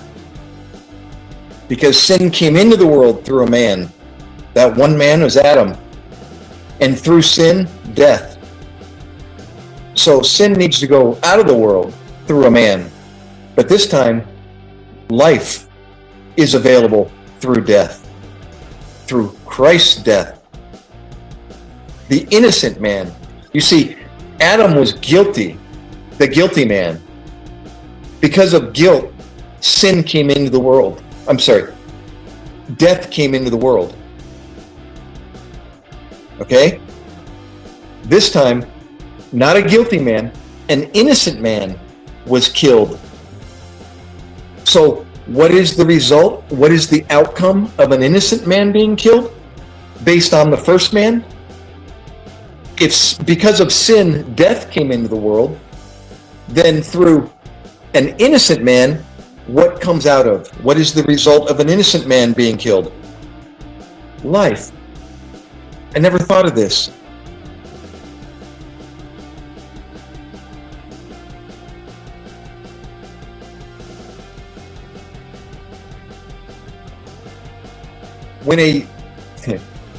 I'm gonna study this a little more. Maybe I'll discover a different way of presenting the gospel.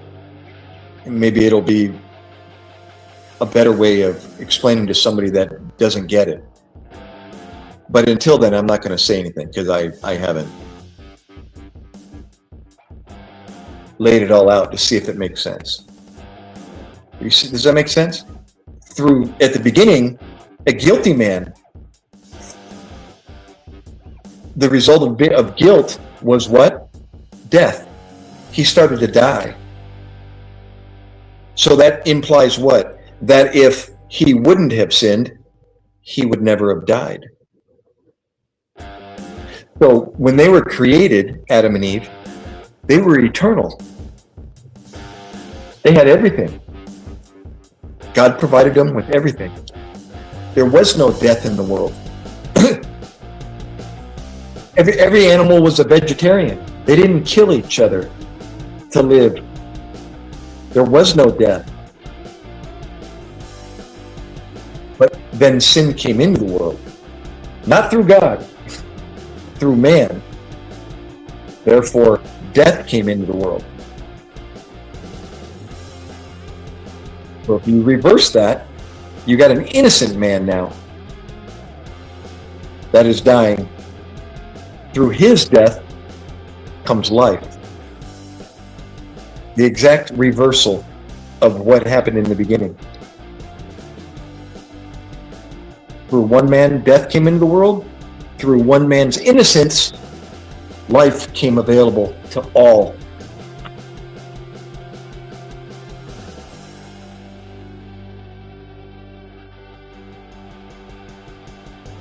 It makes total sense to me.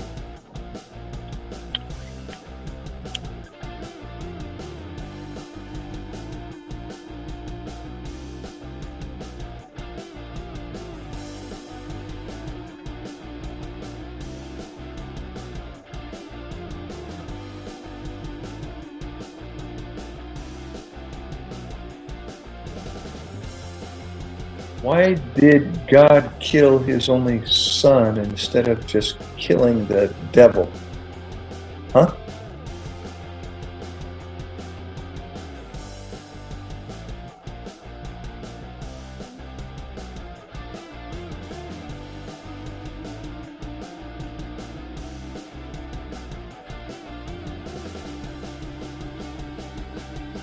So, you kill the devil, right? I'm just kind of thinking logically. So Satan's dead, right? So what does sin all of a sudden just dissipate out of your body because Satan's dead? I would say no. You're still guilty.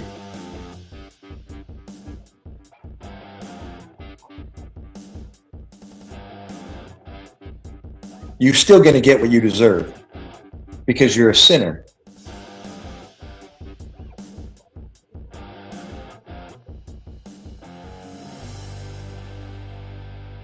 And you're going to end up dying and end up in a grave 6 feet under, and there you're going to stay.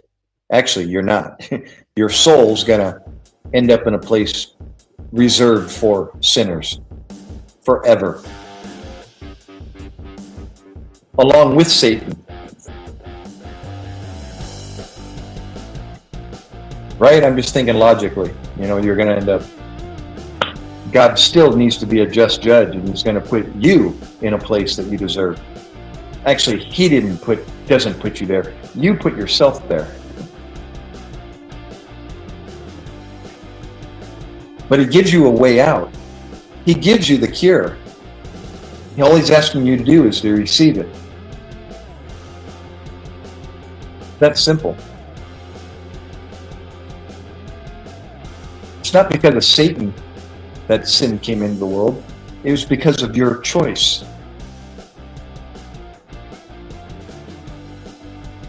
Eve could have walked away from Satan and stayed underneath the umbrella of protection of God. She chose not to. She used her stinking thinking instead of obeying the lawgiver, the one that created her, the one that gave her the ability to even think or know. He knew. She knew what she was doing was wrong. She chose to do it. God was very clear. He didn't stutter.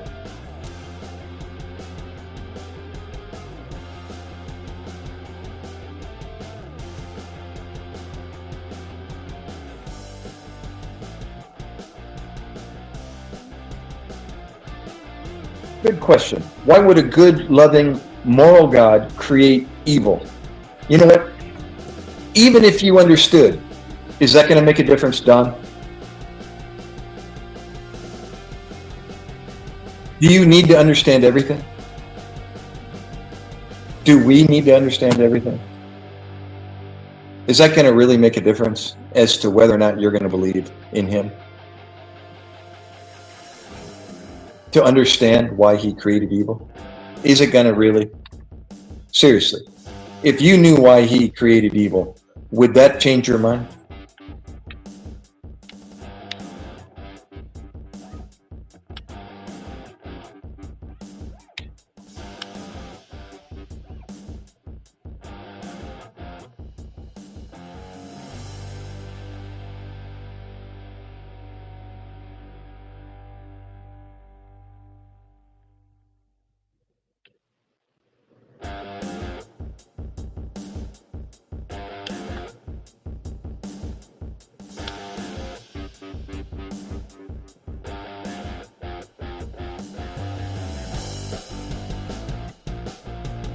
Is that music too loud?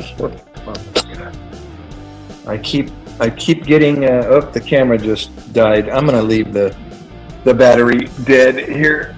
I don't know if I got muted, but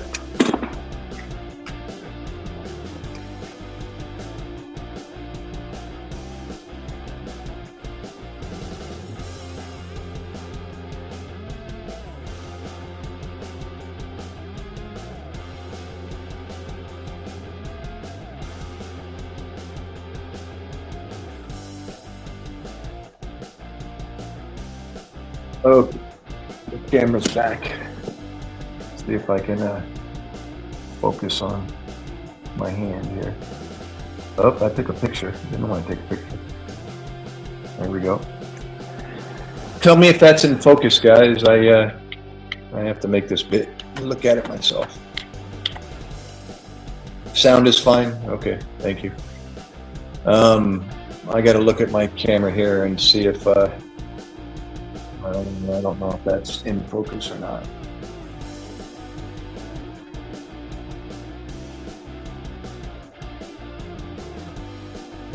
Really not a whole lot of brightness there. Ooh, that's bright.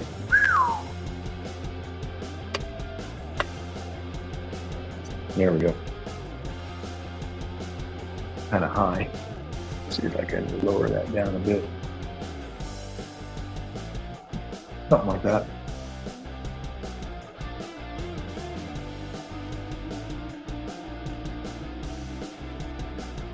Okay. Couldn't he just have taken away sins without the crucifix? Well, you know what? In my understanding, Dee, is it was the most humiliating, not only to the person that suffered, that experienced the death, but to his family, to die via crucifixion. So it was like a punch in the stomach all the way around.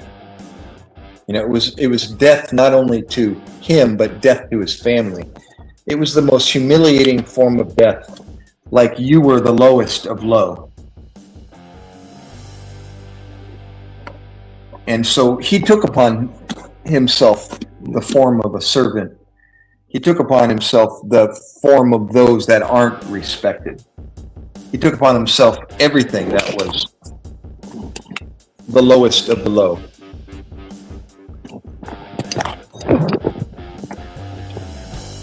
He came into the world, according to Scripture, as not a very attractive man.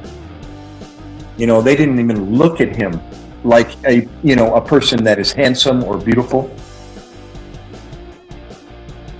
He was considered to be, not a very comely man. So he took upon himself the lowest of the low from the beginning.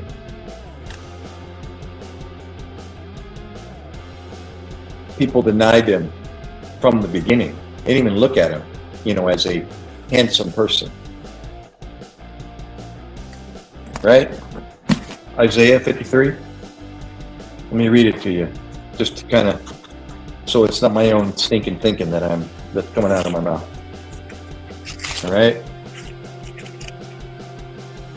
A little different than what media and Hollywood portrays Christ as looking like. They make him look like a beautiful man, right? Handsome man.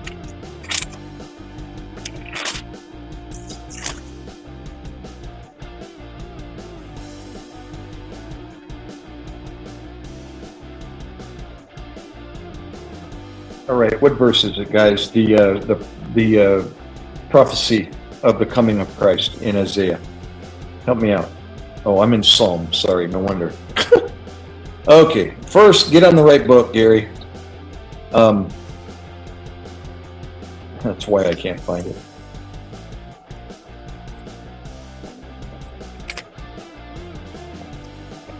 Isaiah.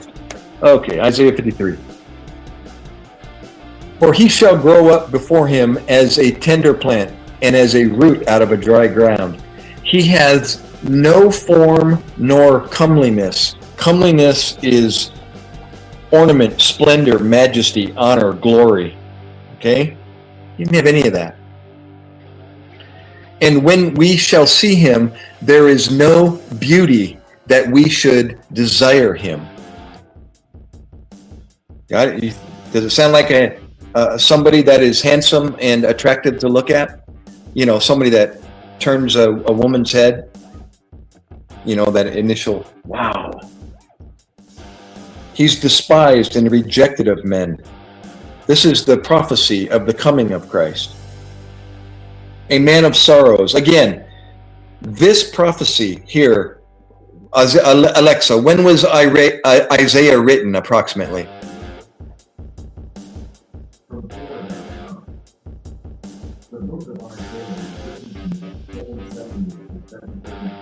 Alexa, how much?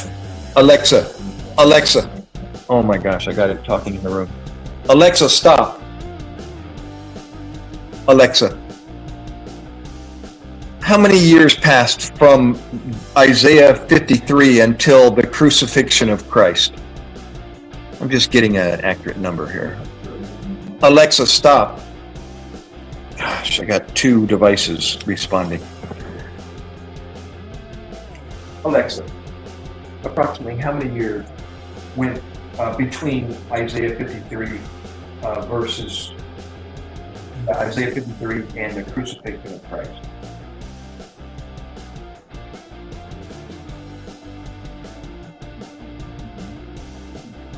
Okay, 550 years. So about 550 years before Christ was crucified, this was written about him. So if this prophecy didn't happen, if this did not happen, then this book is a liar. This is a lie. Because the truth can't be wrong about anything it knows. If this is the truth, then it can't be wrong. If, conditional, right? So anyways, continuing. He is despised and rejected of men, a man of sorrows and acquainted with grief. And we hid as if it were our own faces, from him.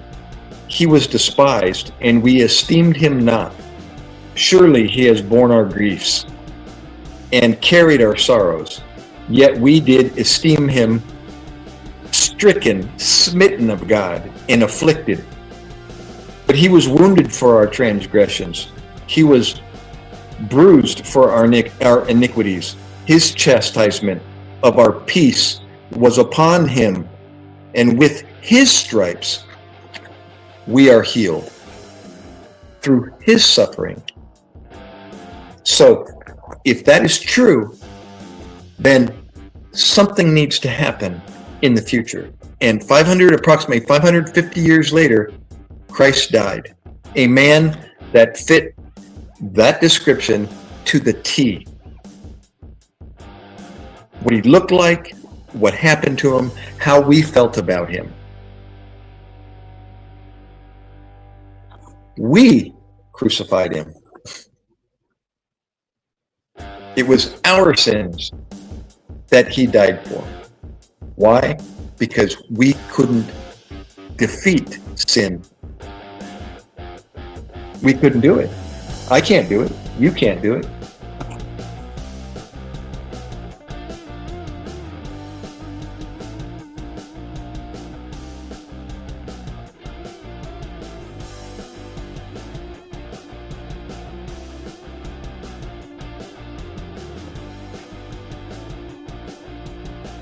Oh my goodness gracious.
Instead of us being humiliated, Xavier, he did it himself for us. So we didn't need to be humiliated. That's correct. Yep. You said it, or you asked it. That's exactly correct.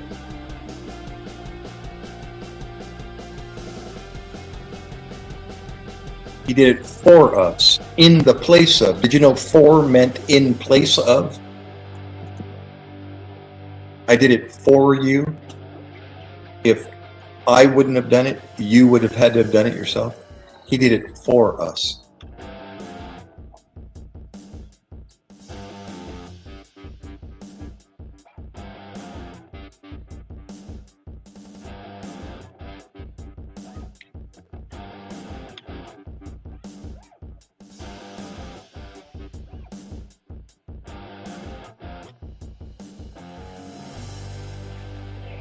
Xavier, I'm going to call you Xavier only for the sake of ease. So Isaiah 53 that I just read, okay? Who is that referring to? According to the gospel and Isaiah 53, who is that referring to? That's somebody other than Christ?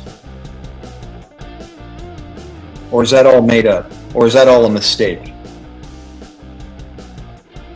Right? That doesn't fit that Jesus was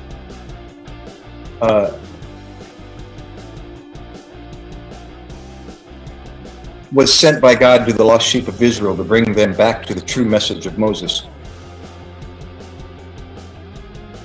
Read Isaiah 53 and tell me who that's referring to. To the T. And what actually happened 550 years later? Who was that referring to?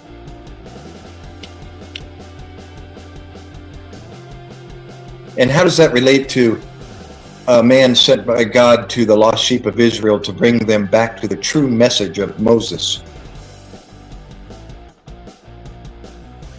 The message of Moses wasn't that he shall grow up before him as a tender plant and as a root out of a dry ground. He has no form or comeliness, and when we shall see him, there is no beauty that we should desire him. He is despised and rejected of men, a man of sorrows and acquainted with grief, and we hid as if it were our faces. From him he was despised, and we esteemed him not. Surely he has borne our griefs and carried our sorrows, yet we did esteem him stricken, smitten of God, and afflicted. What's that have to do with the true message of Moses? But he was wounded for our transgressions. So you're saying everything that this man Jesus went through was to bring back the lost sheep of Israel to the true message of Moses? Huh? Again, you're misunderstanding.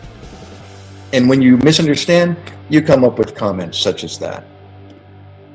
It doesn't jive, dude. It doesn't fit at all. In other words, that's wrong.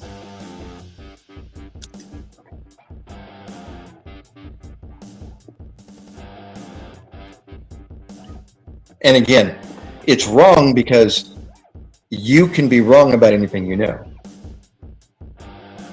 If you understood, it would not be wrong. It would make total sense. Why? Because it's the truth. The truth can't be wrong.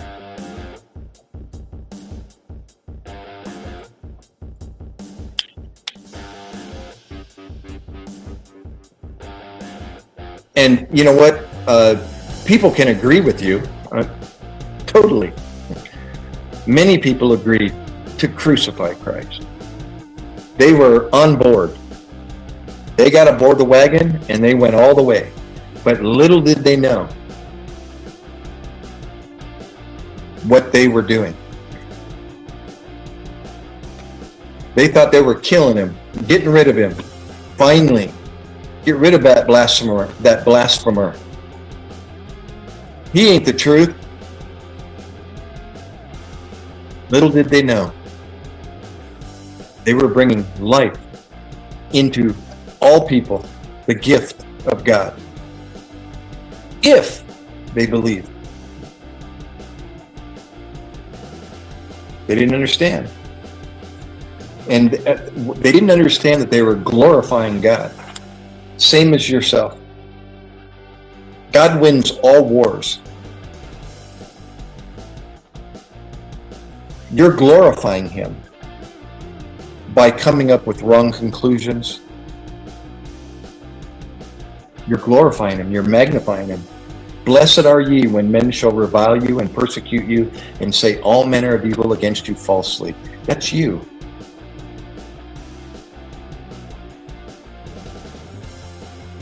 For Christ's sake.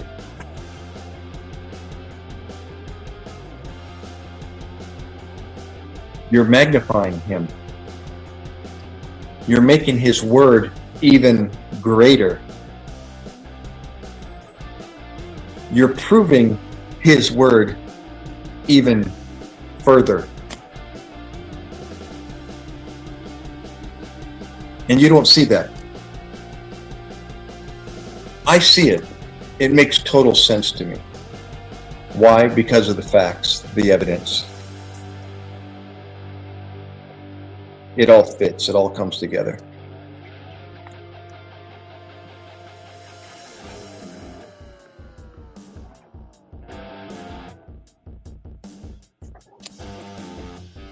Mekong. Woo!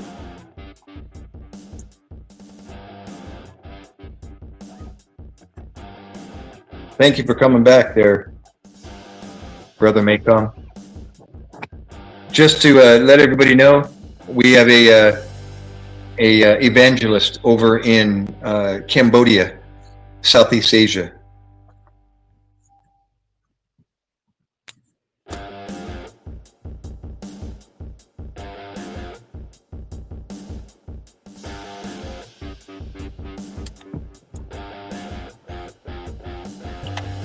Well, you know what? There's joy in all of life's circumstances when you're preaching the truth. When you meet resistance, you understand that that's exactly why Christ went to the cross. And now I can see how I can experience joy, even in the midst of those that don't understand.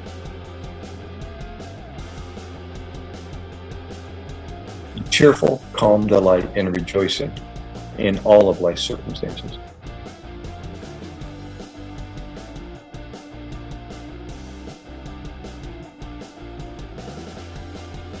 That's not true. That's a lie, right there. You see, that's another example of glorifying God's word, the misunderstanding of his word. You're magnifying him, Dee Dee.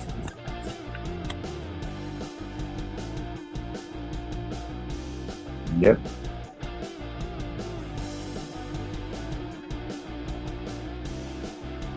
You're verifying his word even further by making untrue statements. How can that be, right? How could something be magnified by shooting it down? Another example of a misunderstanding. How could that be? That's contrary one to another. Praise God.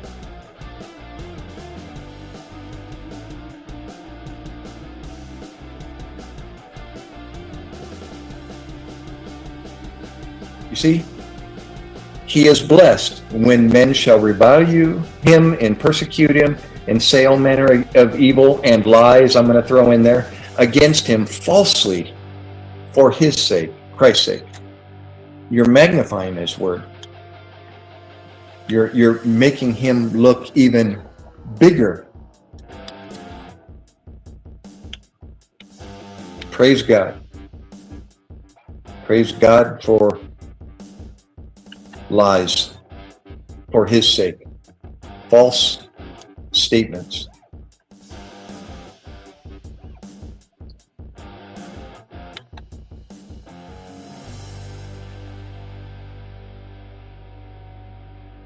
Glorify God, Dee Dee. Preach, brother. Preach the untruth. Honestly. Can you imagine somebody that suffered this for us?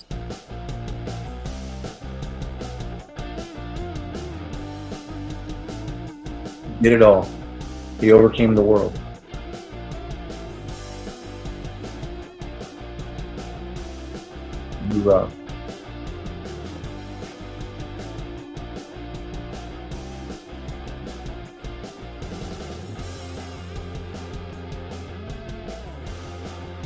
I gotta calm this down a little bit, guys.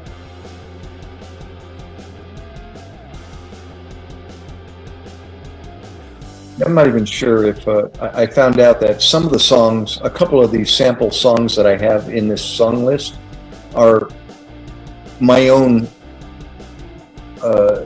uploads, and they're copyrighted. I didn't know. So I get these emails saying 3 seconds of your 6-hour live stream has a copyright. What would you like to do with it? Delete it? Erase it? Like, just get rid of it. Whatever you got to do. This doesn't affect your monetization status because you're not monetized yet. But in the event you do become monetized, you will not be compensated for these 3 seconds. Like, oh, okay, get rid of it. I won't lose any sleep. Okay, what's this one?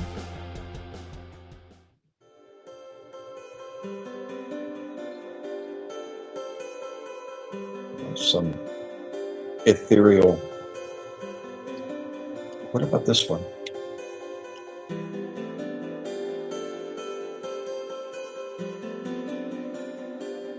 Uh-oh. I might freeze the Xbox by changing music.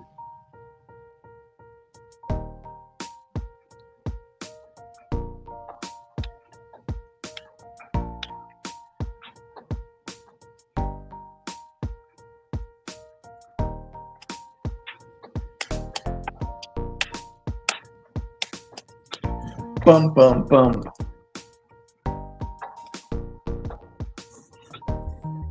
I need to focus again here. See if that does any better. Bum, bum, bum. Bum, bum, bum.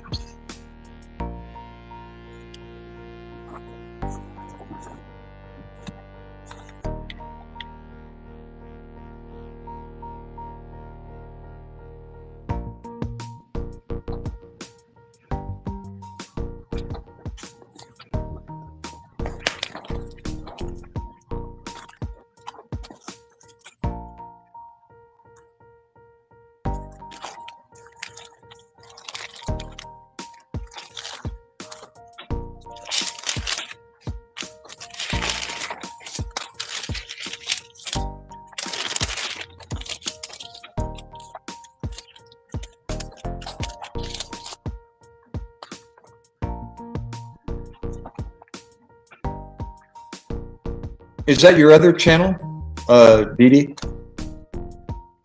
Saracen?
Oh, you don't have another channel? I thought you were here earlier. I thought I got rid of you already. Somebody else then.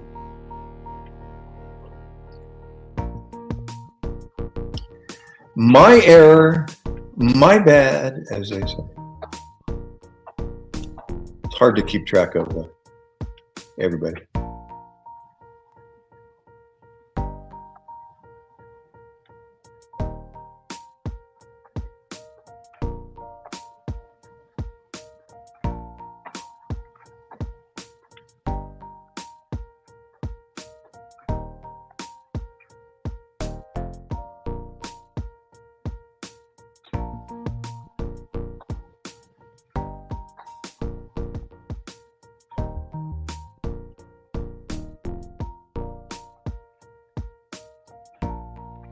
Yeah, Oswald, that seems to be the going trend lately, is that I look like Clint Eastwood. People were saying, it's the eyes, the way you squinted.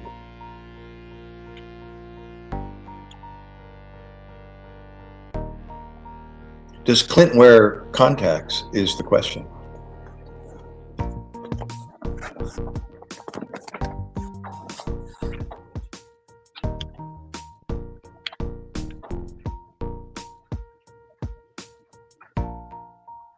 So how many likes do I got, guys? Did everybody give a thumbs up already? BD, Dionysus, I think Forever, you're good to go. Don't forget to hit the like, the thumbs up. Oh, Bean, how about you?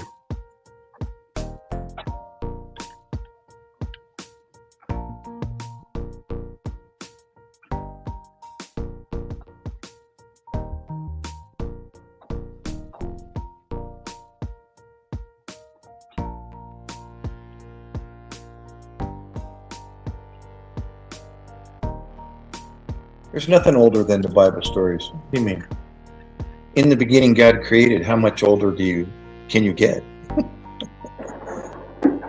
Before creation?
Hoorah, forever.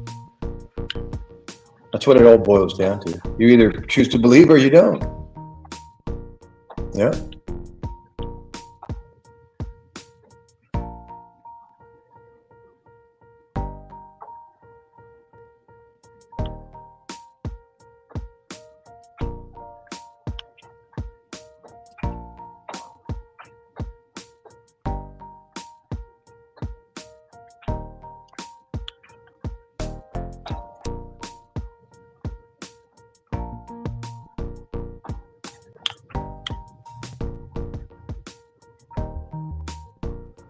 Mayonnaise is pretty good. A little bit of mustard, put it on egg half, and good stuff.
Raw Mekong.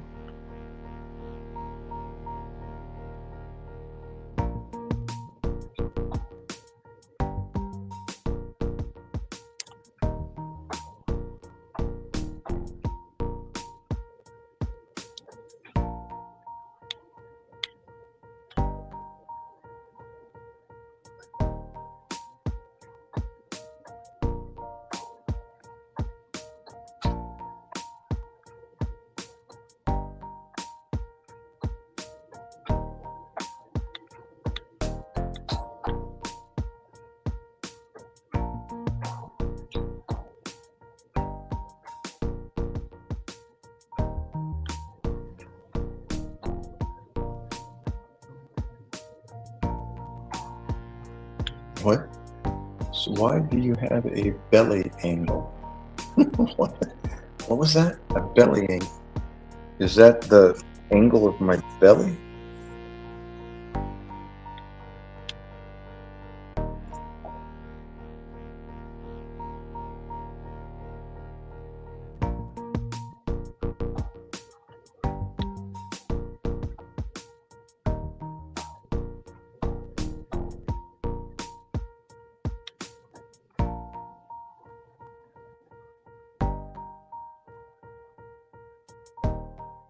Raw. Preach.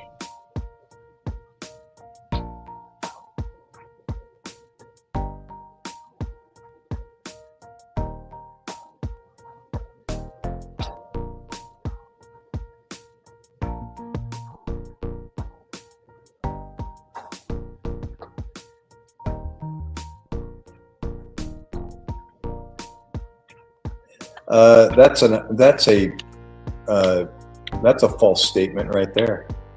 You believe in capital G God? The only capital G God that makes sense is through Christianity, Christ-like. The only God, capital G God. Any other God other than the truth is a little G God. Yeah, you're stealing stolen valor by making that statement. Stealing God's valor by giving him a capital G and associating him with anything other than Christ. You're not believing in the capital G God, that's for sure. It's the only thing that can't be wrong about anything it knows. That makes total sense. Yeah, so you need to change that big G to a little g.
Oops, looks like I muted myself, and I was talking away preaching to the choir, as they say.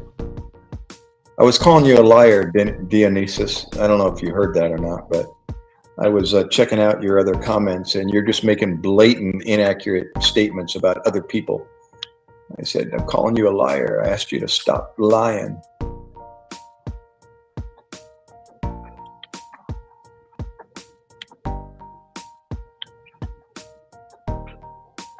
I was saying, get out from behind that keyboard and stop lying.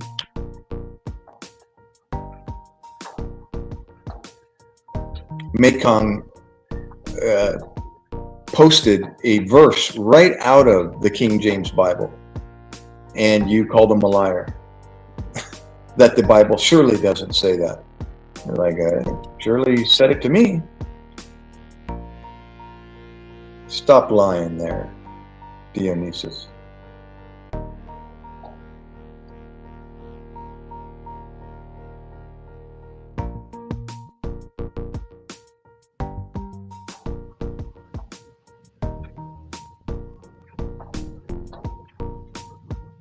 My audio's back, right?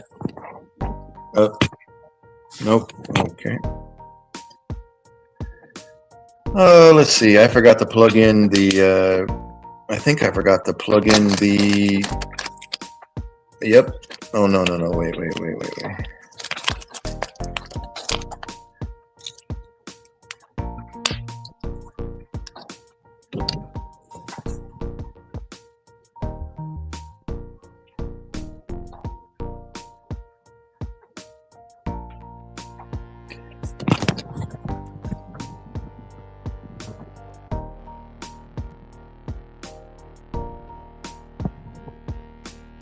Okay, I think I got audio back. But you know what? I don't think I charged this. I think it's going to die quicker than I think it's going to. But I got audio back. So let me charge this while I'm thinking about it.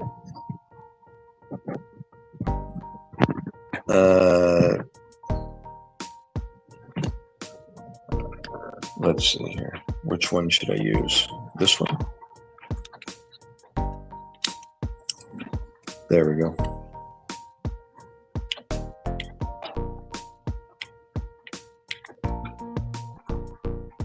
Preach, MacKay.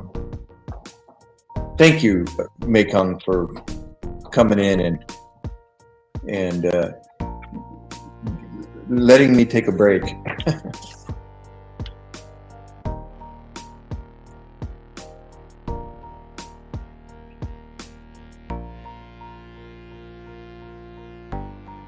Well, wait a minute. Wait. You see, that's another statement of misunderstanding. If you don't believe in Christ, okay, i.e. atheist, then you are anti-Christ. I mean, common English language understanding, right? If you're an atheist, then you're anti-Christ.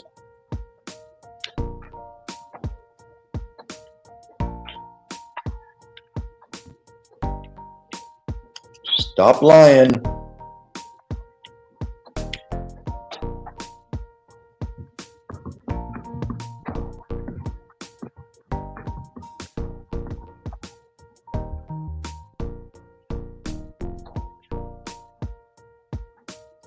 Oh, Dionysus and Xavi, did you hit the thumbs up?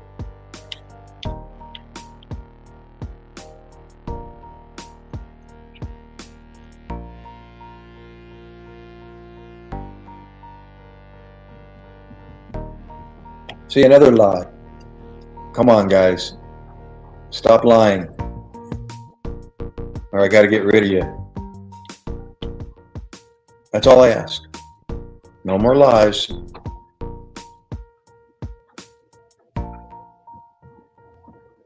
Oh, now you're bending the rules. Stop it.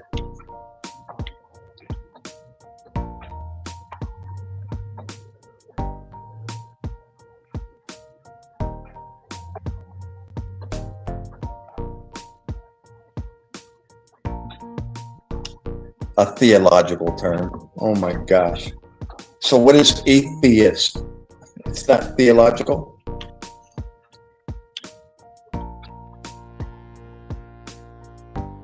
It's like anti anything. It doesn't make it theological. You're just putting the word anti in front of it. Anti-Christ, anti-potatoes.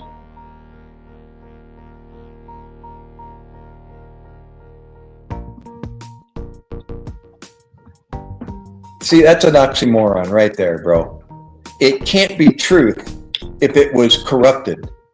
The truth can't be wrong. Otherwise, it's not the truth.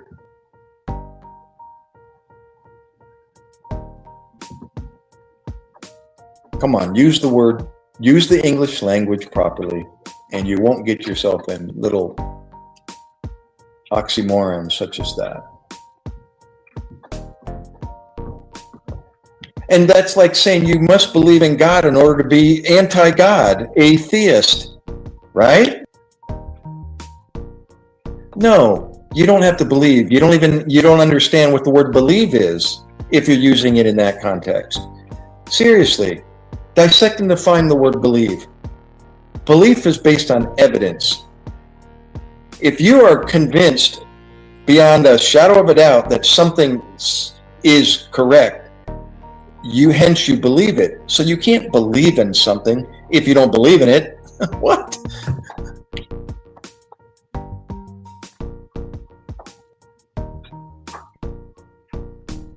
That's like saying you have to believe in God in order to be atheist. What? What? Oh my gosh. Enough, guys. Really, really. I mean, when you start just sharing your stinking thinking, that's how it comes out. It just doesn't make sense anymore.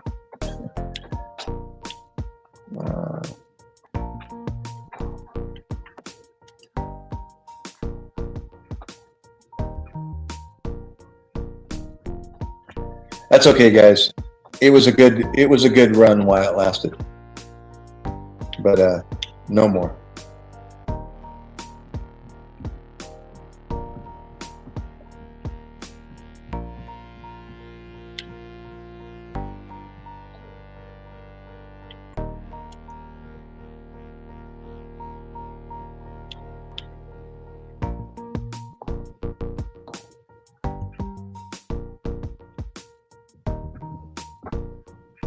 Oh, you know what? I just realized something. I kind of just dinged myself. When I ban somebody and their comments are erased, I think all the time that they logged in the conversation is lost also. So, oh well.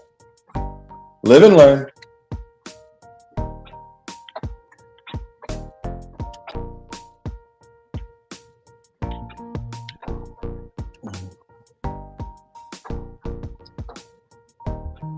That's okay.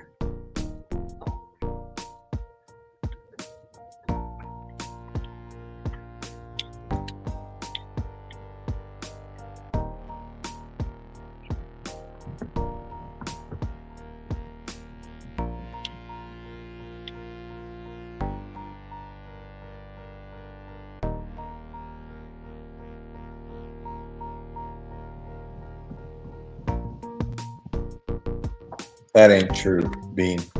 Sorry, brother. That is absolutely not true. If you truly believe in something, then you believe it's true. And you wouldn't be anti.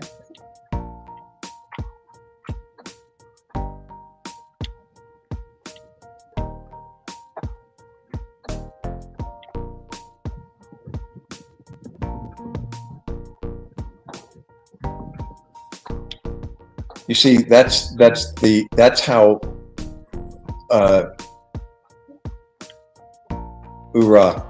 MacKay. That's how a word through public discourse can be misused because it's accepted as meaning something other than it is. Believe, the word believe. If you truly believe something, you are convinced by the evidence, by all the evidence that you've studied, it to be true. So you wouldn't be anti something if you believe it to be true. Period. You don't have to believe in something. Now, if you just suppose or think, then you can be anti that because you're not convinced that it's true. It just sounds good. And that's how they use through public discourse today is, well, I believe that, with really no basis behind why you believe it. It's just used improperly. What they should be saying is, I think, or I suppose. But if you believe something, it's based on evidence.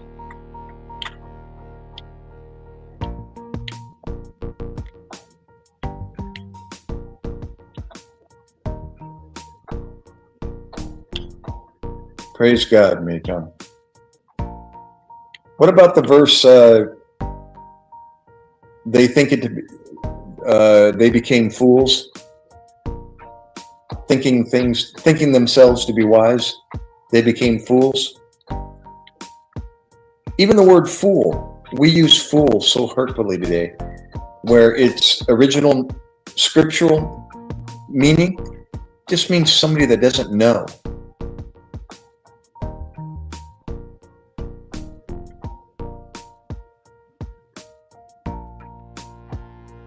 Or somebody that professes themselves to be wise, they make themselves fools because they don't understand.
Okay, I'm struggling with my microphone. So I was saying, when you misinterpret something, you come up with the wrong conclusion.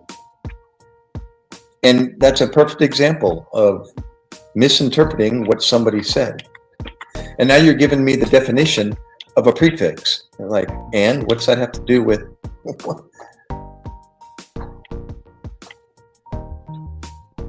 Or the definition of anti. What's that have to do with Presty and China?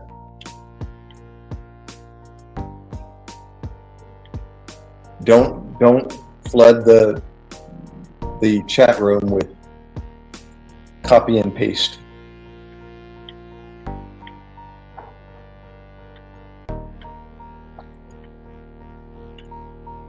Will you admit you misunderstood what he said? You misread what he said. Okay, therefore you came up with the wrong statement afterwards. Because you missed the word can.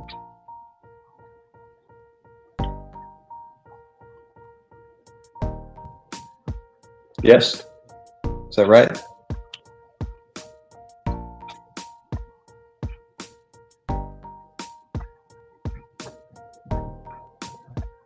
Now you're changing your... To oppose or be against something, you have to notice its existence. Before you said you have to believe in it. Now it's you just have to notice it. Which one is it, Bean? You got to notice it or you got to believe it? I'm done.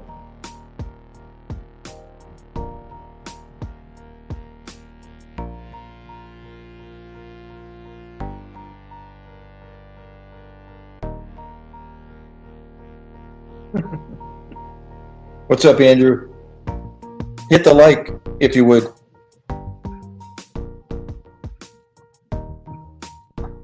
Wrong again, Bean. Stop it. No. To think something and suppose something is not the same as believe. Believe me. You want me to show you very clearly what Noah Webster said about the word? Shall we go there? You have to think it to be true? No. If I think or suppose something, it's not based on evidence. It's just something you decide to think, or it sounds good. I think or suppose is different than I believe. If you didn't know that, it's okay, because I didn't either. I thought the same thing you did about the word believe, but it isn't what believe means. Shall I show you? Shall I?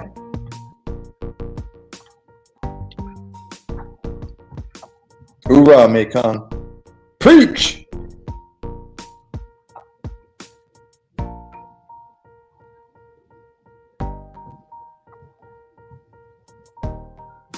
Hoorah! All right, I'm going to have you do it because I'm on an Xbox and I can't share screen or it'll shut this Xbox down. Go to Noah Webster's 1828 dictionary. It was the first edition that he ever wrote before he died. Okay, he published 2. It's the most scripturally referenced dictionary ever written. All right, it's free online. Go to look up 1828 dictionary. All right, bring up the website and plug in believe. Look at the definition, the very first number 1 definition, and read it to me. Or copy and paste it. You'll have to probably do it in 2 sections because it's too long. All right? It'll tell you about believe and I think and I suppose. The difference.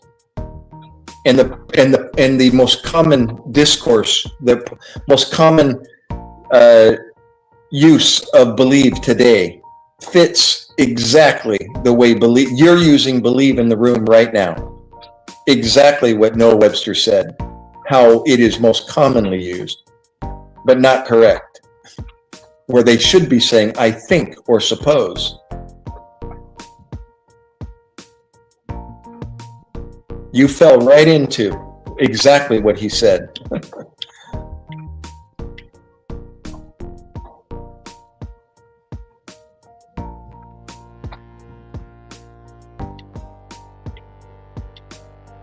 Oh no, here we go. Are you going to go to 1828 dictionary, or are you going to keep rambling? You said sure. You agreed that I could share with you something. So let's go there. Come on. Take a break.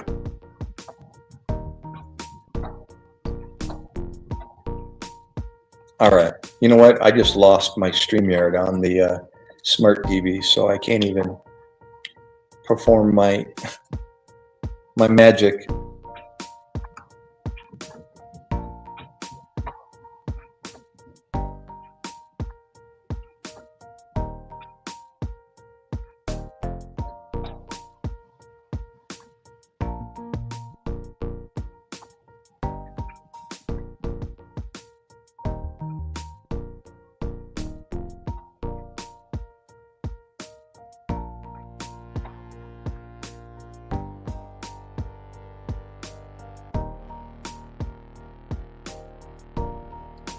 Later, Bean. Thanks for coming. Did you hit the thumbs up? The least I could ask. Hit the thumbs up before you leave. Can you do it for us?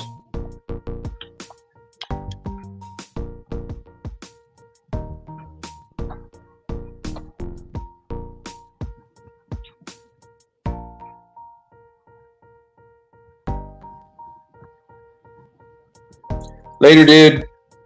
Thanks for coming.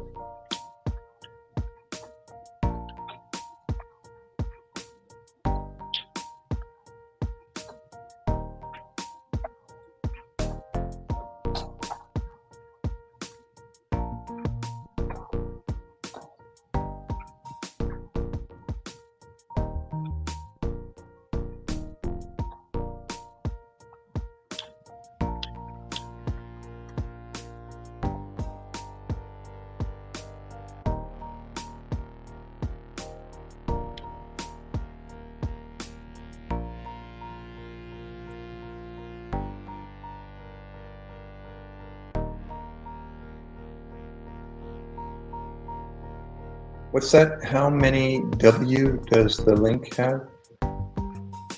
Huh? Eminem?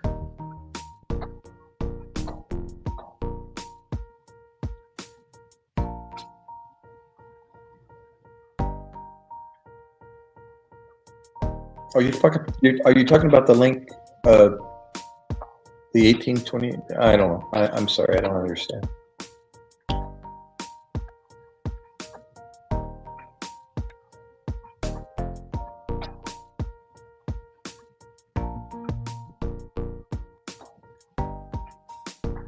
Looks like we got an AI abuser.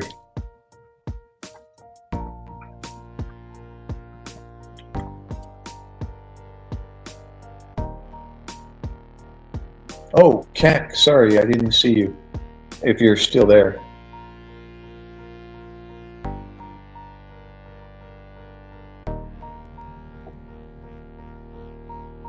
Absolutely nothing. Say it again. War. Huh. What is it good for? Absolutely nothing.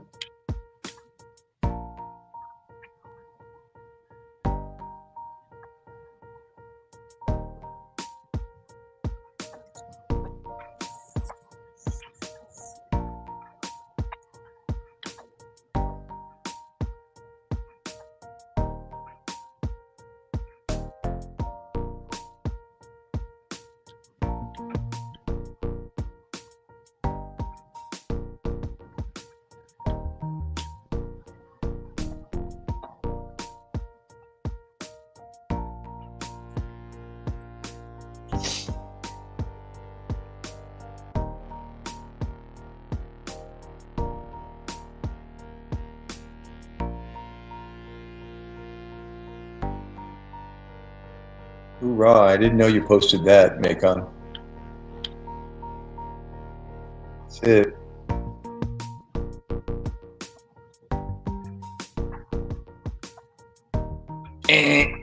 Lie.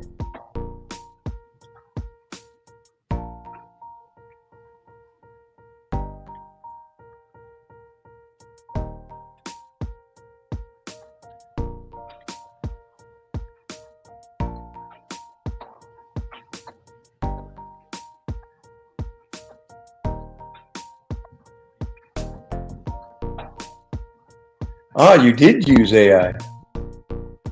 Ah, imagine that. Huh, Bean? That was pretty obvious.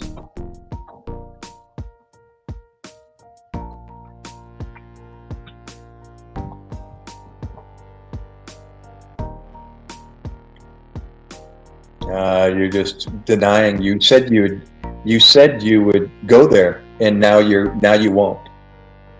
What's up there, brother? Truth hurts. You're lying by saying you would go there for me, and you didn't. You're a liar. Isn't that true? Right? You say you're going to do something, you don't. You liar. Come on.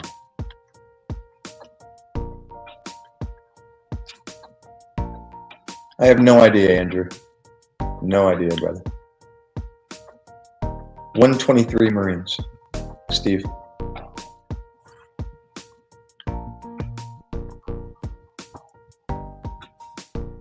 Yeah, and you never went to 1828, and I asked you to do that for me because I can't do it on the Xbox and share screen with you without shutting the Xbox down.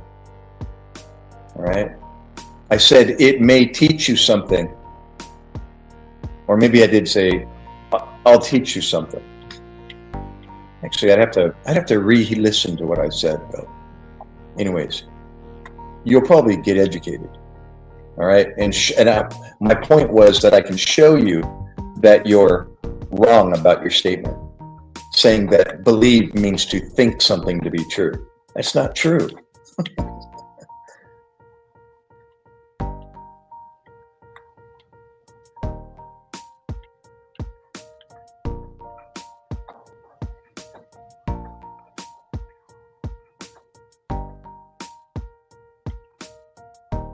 Oh, see, now you're not going to some random website. You're out of here. Excuses behind a keyboard.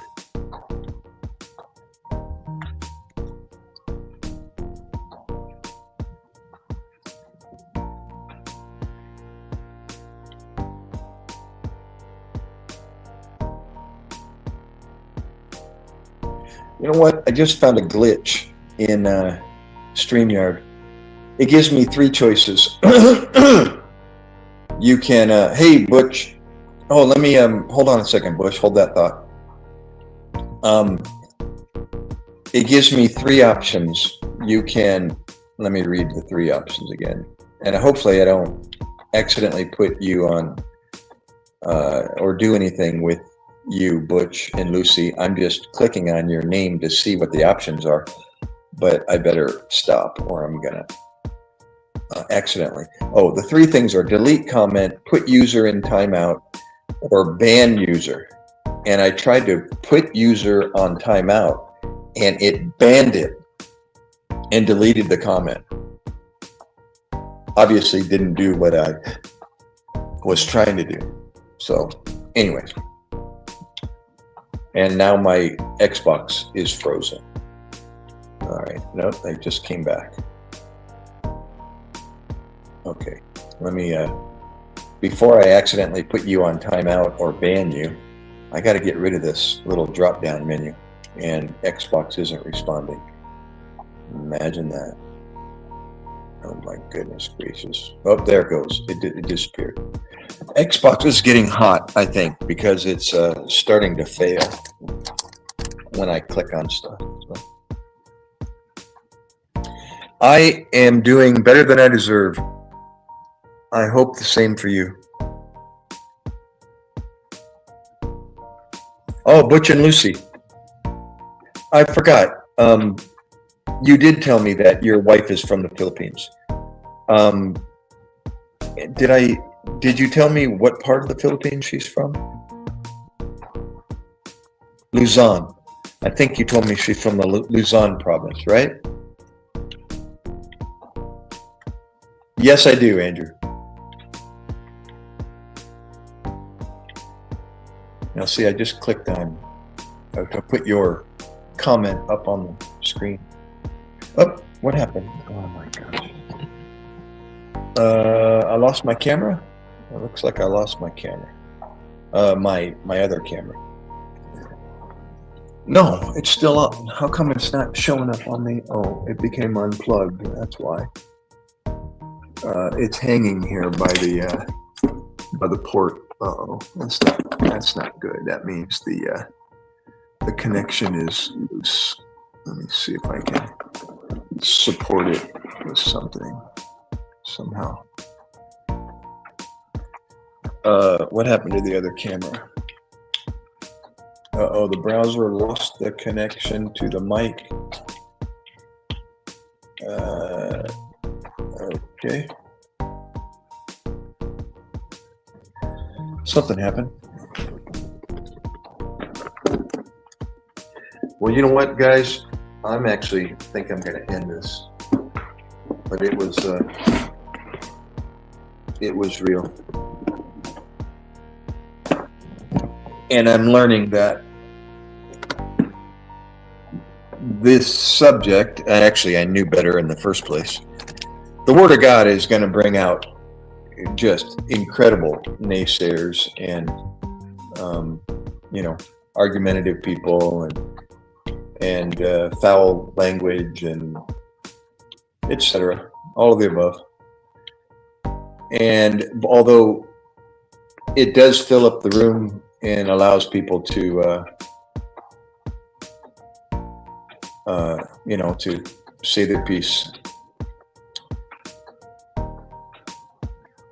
and does create a lot of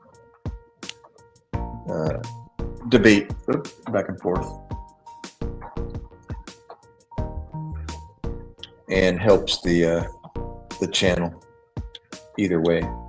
Except I think, though, Alexa, when I ban and delete comment of a user on YouTube live stream, does that eliminate the watch hours that all those comments logged?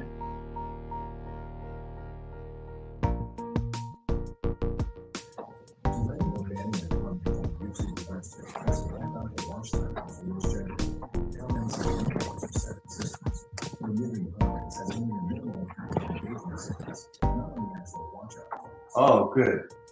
Okay, so deleting or banning a comment, leave that comment up so I can read it. Deleting or banning a comment on YouTube live streaming doesn't wipe out the watch time those viewers generated. Removing comments has only a minimal effect on engagement signals, not on the actual watch hour totals. Okay, I stand corrected. That's a good thing. There, did you hear that, guys? I just assumed that if I'm deleting comments and banning the user, that it's going to eliminate the amount of time that they spent in the room, which is logged as watch hours, and it says it doesn't. So that's good. All right, bro, Butch and Lucy.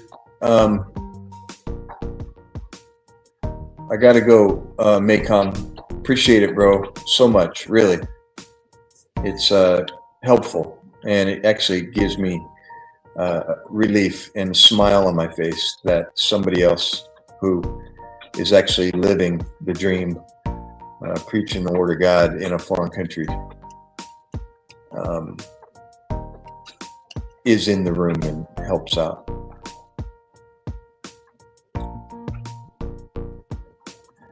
Later, bro. So how'd we do, by the way? Let me, I'm going to close this, and that'll get rid of one of the cameras. And then I'm going to end the stream. So one of the cameras is going to disappear. I believe I hit the X. The Xbox isn't responding. So there we go. Okay. Back to the single view there. Well, thank you, everyone.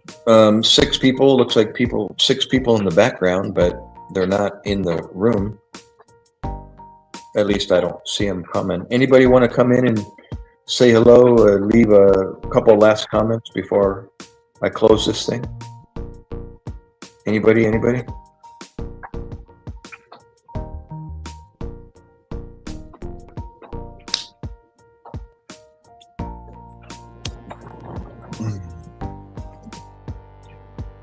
5 people.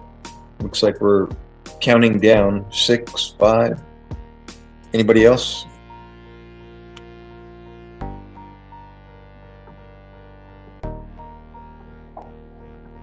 Ah, there is Hatfield McCoy. Hoorah, bro. Oh, Bean's back. Did you hit the thumbs up, Bean? What's up, Matthew? Yeah, come in, people. Have a last few chats before I close this thing.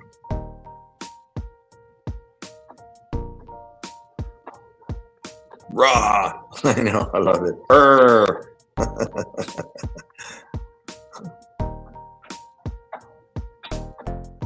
Thanks, Pete.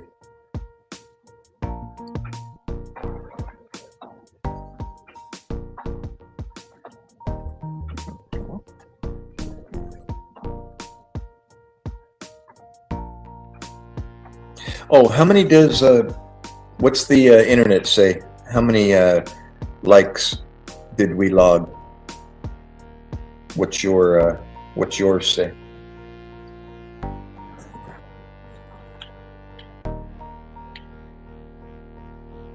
$95? That's it? Seriously? Only 95? I was logging over 120 the last 2 nights, 140. But then again, I was on longer than what I am right now. Much longer, 4 hours longer, or thereabout 4 hours more. But that's okay.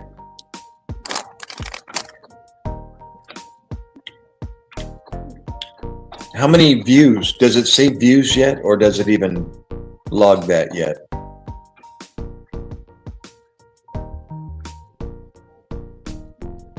What's that? Oh, some of the best men in the world love you, Doc. Love you, docs, and what you do for us. What do you mean 9? 9? Only 9 views? Wait, it should be in the thousands.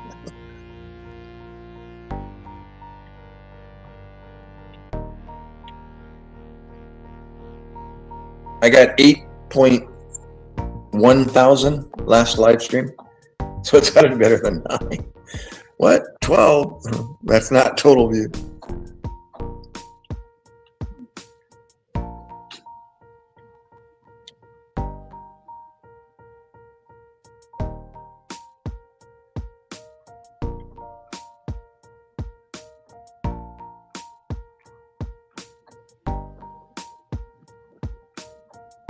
You're a vet as well. Yeah. Yeah, 2004, 2005, 21 years. It's amazing that much time has actually gone by since I got back from Iraq. That's wild. 21 years. And I haven't done any medicine or pre-hospital, work since 2008. So that's 18 years.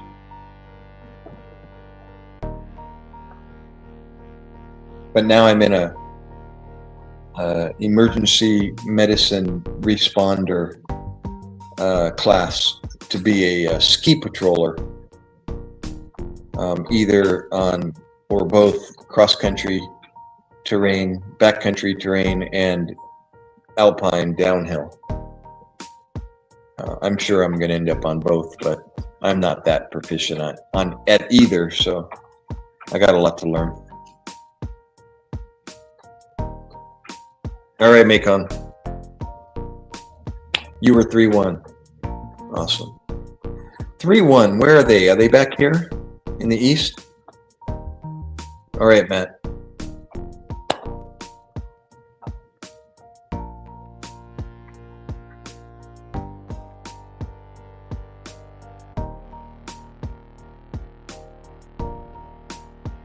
Where's 3-1? Is that Pendleton or where's that? Camp Horno.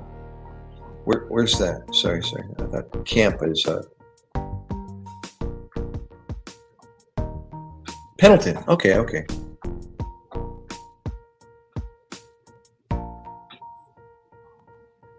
I don't know how that works, the numbers, and how that designates where in the United States they are.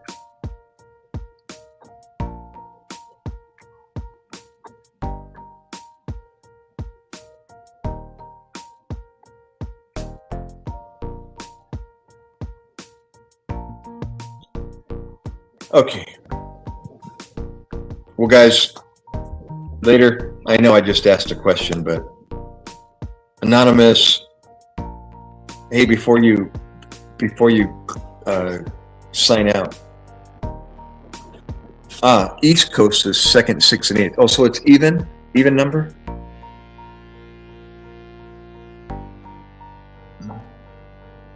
Petunia, what happened? Are you a woman or?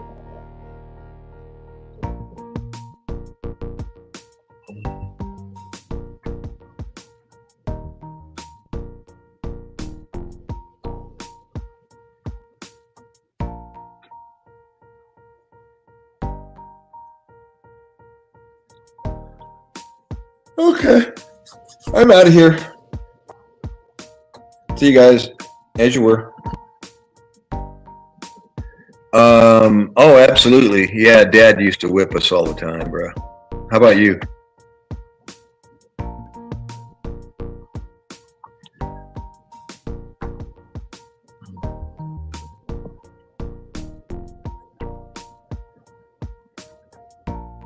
Yourself?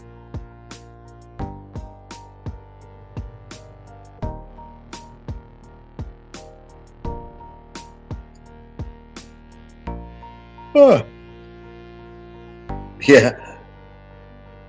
Now wait, you weren't the one that just made that comment, right? Or were you? Yeah, kids aren't whooped anymore these days, right? They'll have the child protective services called on you.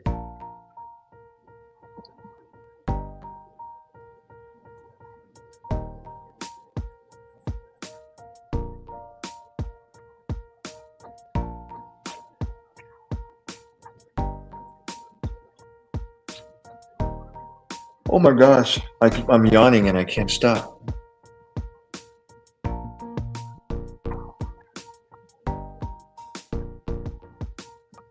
Oh, hit the like.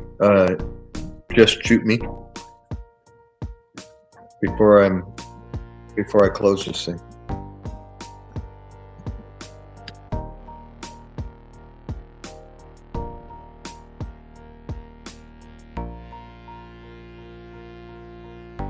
Oh, I just got a message from my wife. Can you get the pork chops out of the freezer?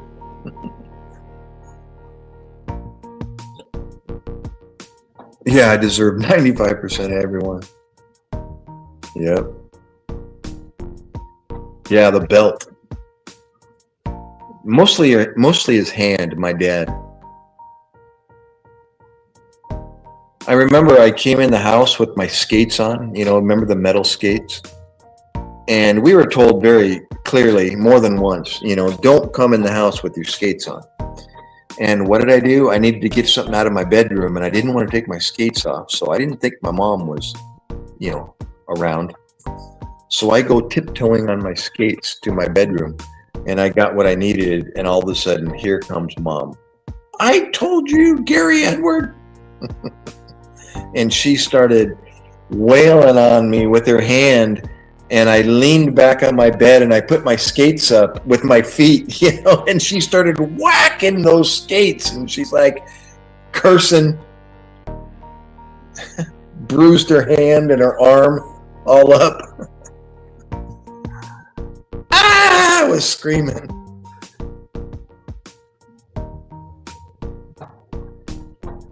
Hey, I'm a civilian. I am not in the military. And this is a YouTube channel. Oh gosh, how many times do I got to say this? And this is part of the theme for the channel. So, and what's your point, Austin? Oh, wait. Oh, I had to read. I'm sorry. Maybe you weren't being derogatory.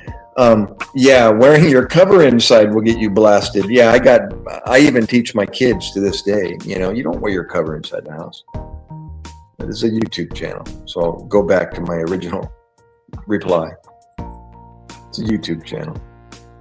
It's a topic of discussion, especially naysayers.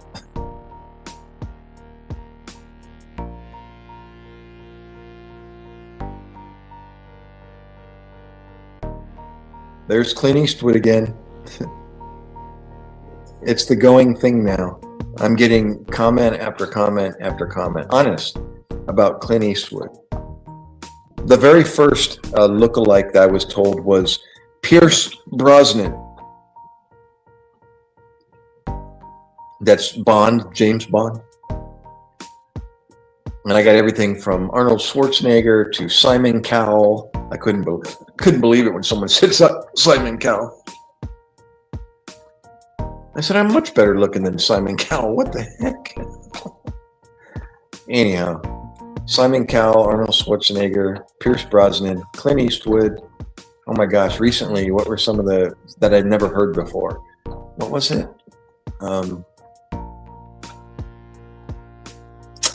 It was this live stream, I think at the beginning. Oh, God.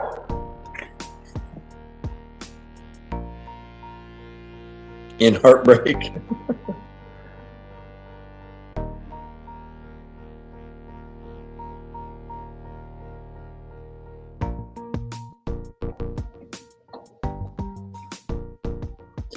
Whose Heartbreak? Are you talking about Clint Eastwood or Pierce Brosnan? The dollar sign is, why do I have a dollar sign next to my, I'm not monetized. Hold on a second. What in the world is that? Oh, well, look what I just posted. Okay, I thought that, I was like, wait a minute, I'm not monetized. I clicked the dollar sign and look what just popped up. Okay, it's a promo advertisement for StreamYard. Okay, that's why they did it. Curiosity killed the cat. I pushed the dollar sign, wondering what it was, and that popped up. Oh, Heartbreak is Ridge is legendary Eastwood. How come I don't remember it? Or maybe I have. Is it a Western? I saw The Good, Bad, and the Ugly. That's when he was young.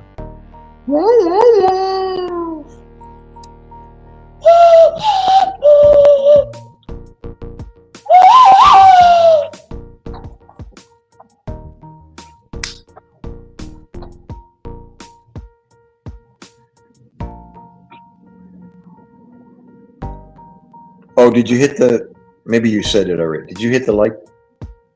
Click up there, whatever you're using. Find the like button.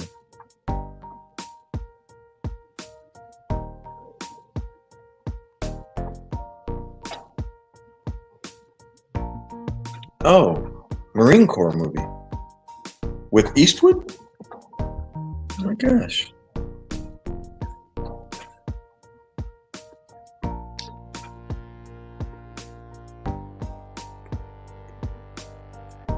Let me throw my Big Newton container away. I finished those.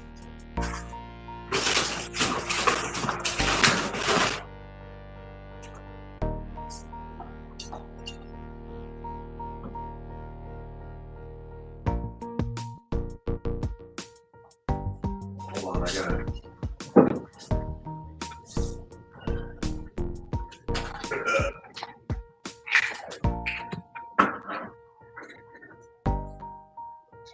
Gotta take my cranberry supplement.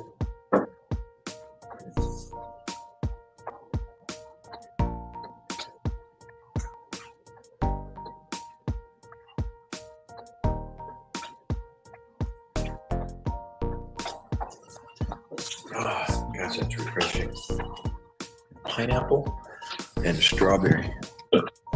Okay, I can shut the camera off up there. Forgot about it. Who else is watching? How many people does that say? Oh, you don't see it. There's 8, or maybe you do see it. Is there 8? Yeah, there's 8. Well, come in, people. There's 8 of you out there somewhere. What's that? 1954, I was born. I never dreamed I'd see. Yeah, going on 72. Yeah, I'll be 64 this August 19th. Pretty wild, huh? That year's just like, what happened? How did we get this old? I just spoke with an elder friend of mine. If my dad was still alive, he would have been the same age as this friend of mine. He's living in the Philippines with a young, like 35-year-old wife, and he's 89 years old. And if you saw this man, you wouldn't believe the condition that he's in and what he looks like for 89. He's still doing Marine Corps push-ups. He does sit-ups. It's wild to see him.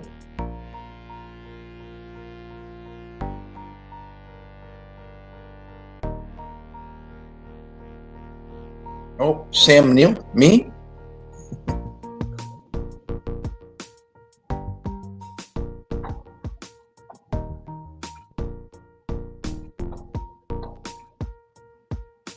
Yeah, Ron, what a concept, that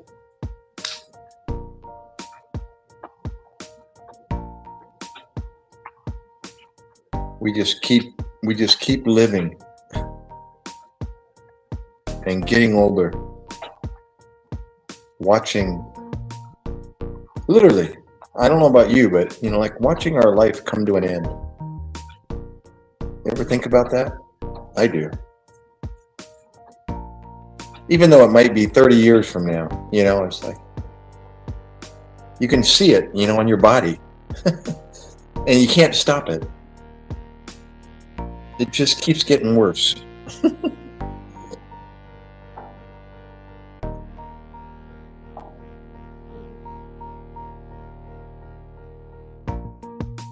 Wow.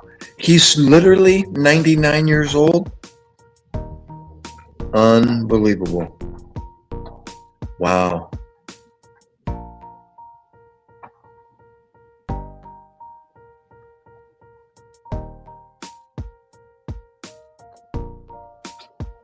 Wow.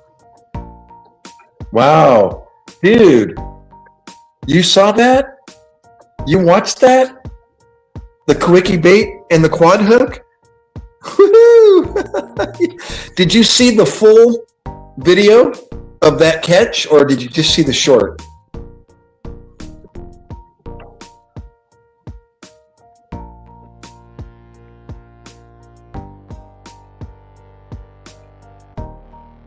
No, not security.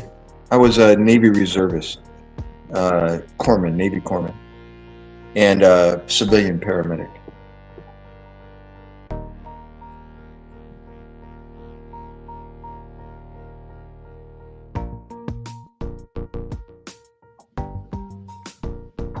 Say what? Your measurement of man is extremely concerning because human rights don't exist at all, and intelligent traits are found. Life exists. Huh? What? Anyways, skip past that one.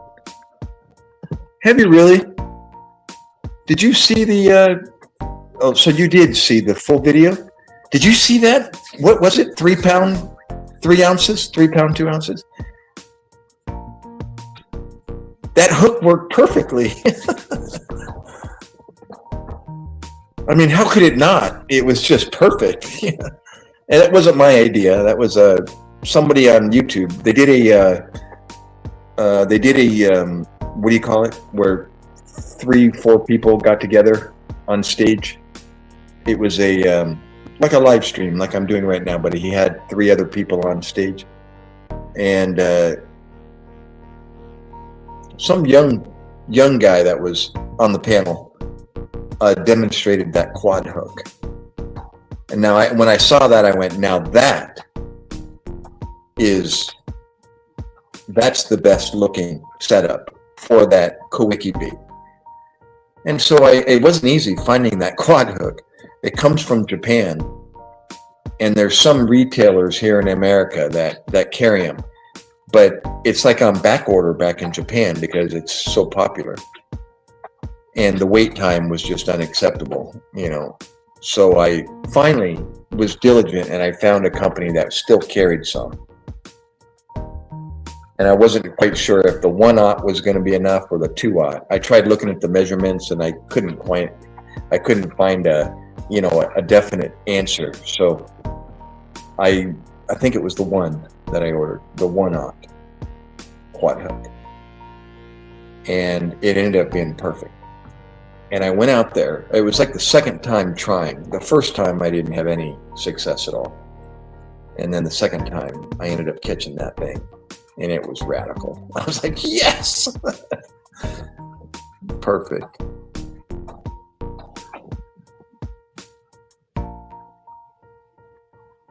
Oh, no kidding. 1971, at age 17. You see, that was basically the road my brother was going down, but he was born 59, so he was too young to be drafted. But when he turned 18, which was 1977,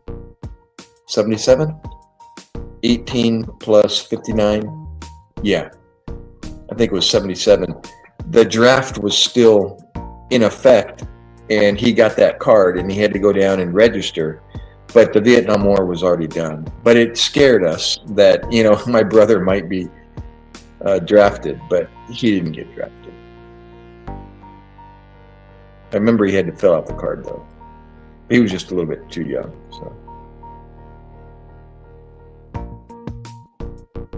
Yep.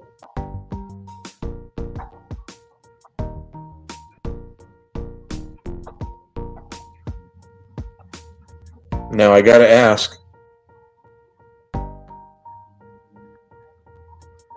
who are you? Saving the mad, what is it?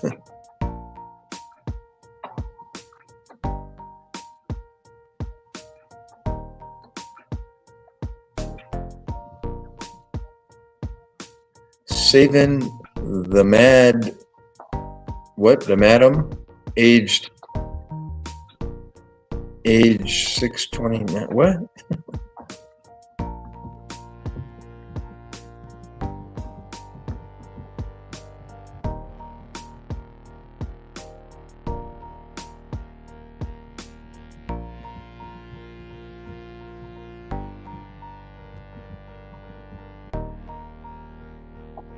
I'm waiting for an answer. It's not answering. Who are you? Saving the mad, whatever that last part is.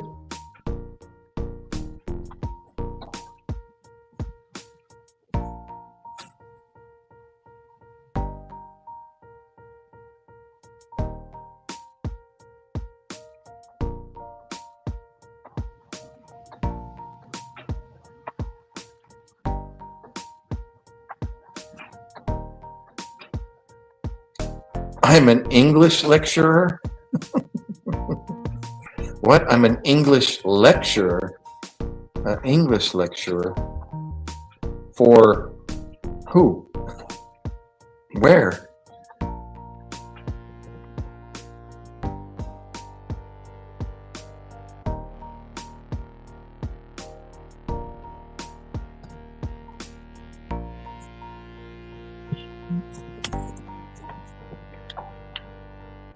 Oh my goodness. How come my TV kind of went on the, oh, it's back. I think the Xbox cooled down a bit. Yep, it's populating and working now. Hold on one second. What's that? My personal opinion, you look like who? Kirk Black? I can't, the dollar sign's covering it up. What is that? Is that K-I? I can't quite see. It's being blocked by another icon.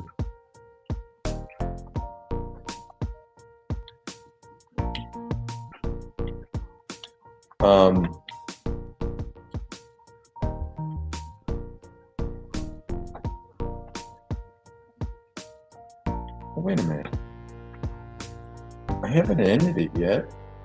Oh, live chat. Replay. Wait, what? Oh, that was the last one. I'm sorry. I thought I was looking at myself on YouTube, but that's the last live stream. Okay. Let's get to my channel. Open up my live stream. Stand by, Ghost Rider.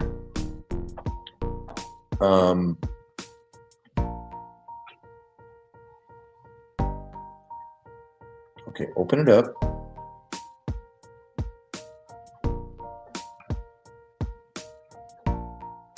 Oh, fishing at Gravelly Lake.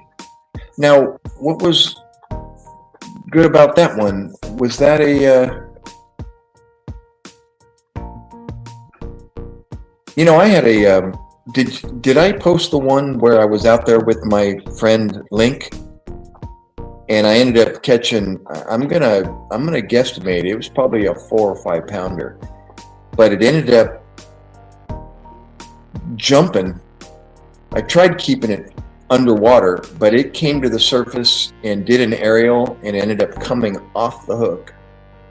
It was the largest bass, even though I didn't get it on board, that I caught out there. And I was so upset, I was screaming like a girl.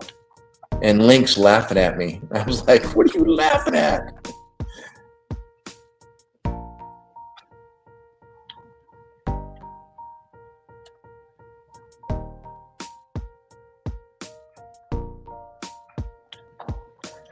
But yeah, what was it was uploaded like 3 months ago.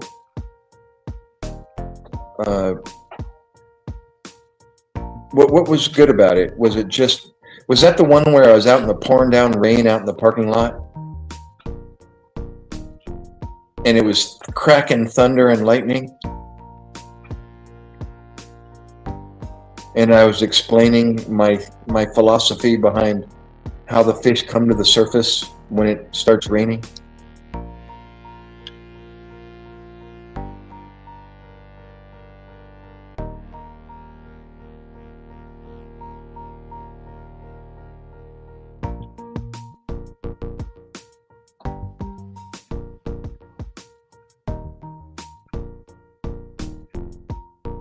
Are you a lady or a guy? It says Michalina Wisniewski. What?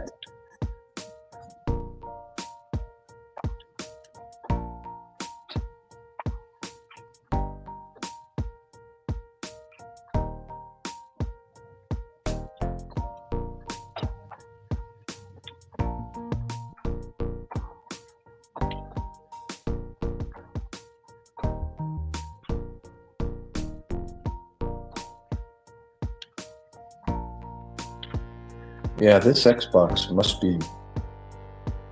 be on the blink or something, because my whole TV just went black again. Maybe it's this camera is causing it to malfunction.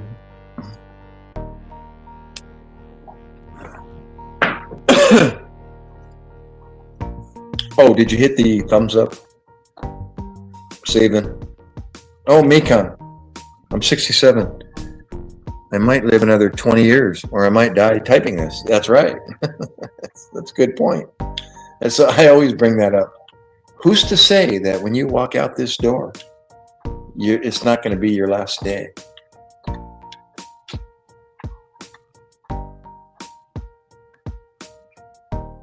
Yeah, I think I told you, Macon, you're my brother's age.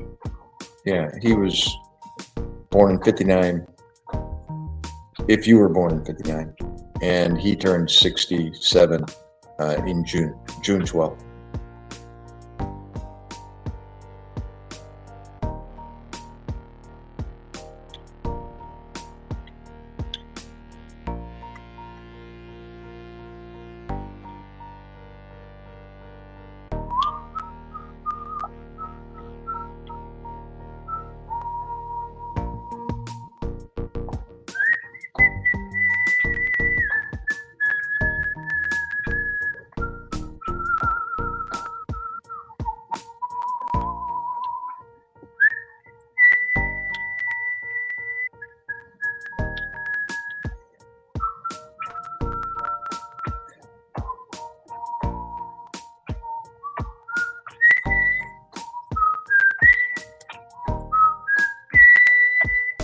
So 4 steps.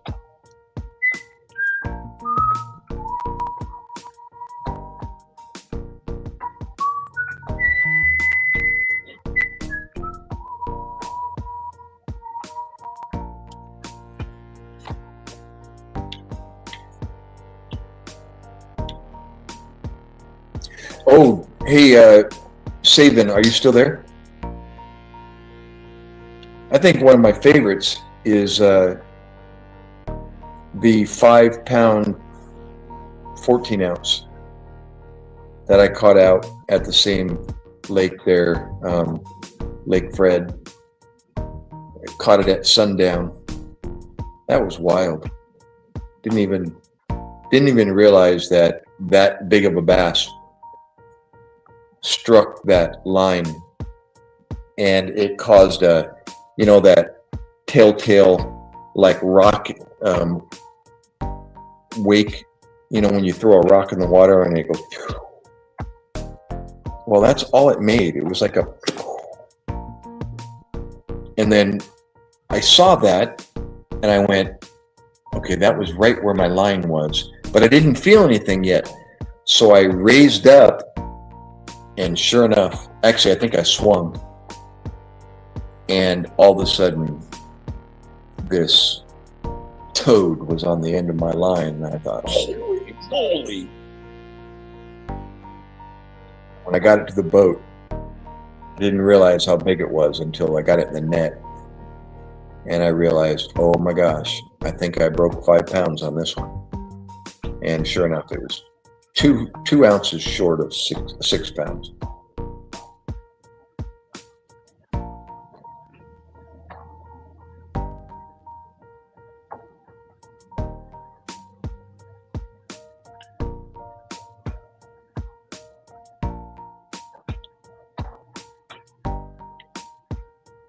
So you're not going to reveal who you are, or Sabin?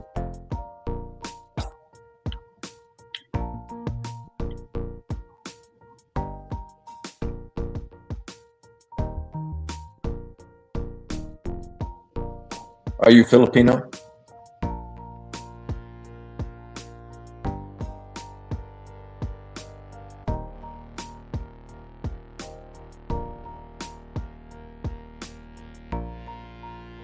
I'm still trying to figure out your name. What is that supposed to mean? Saving the madam, age 629. Not sure what that, I can't quite figure that out.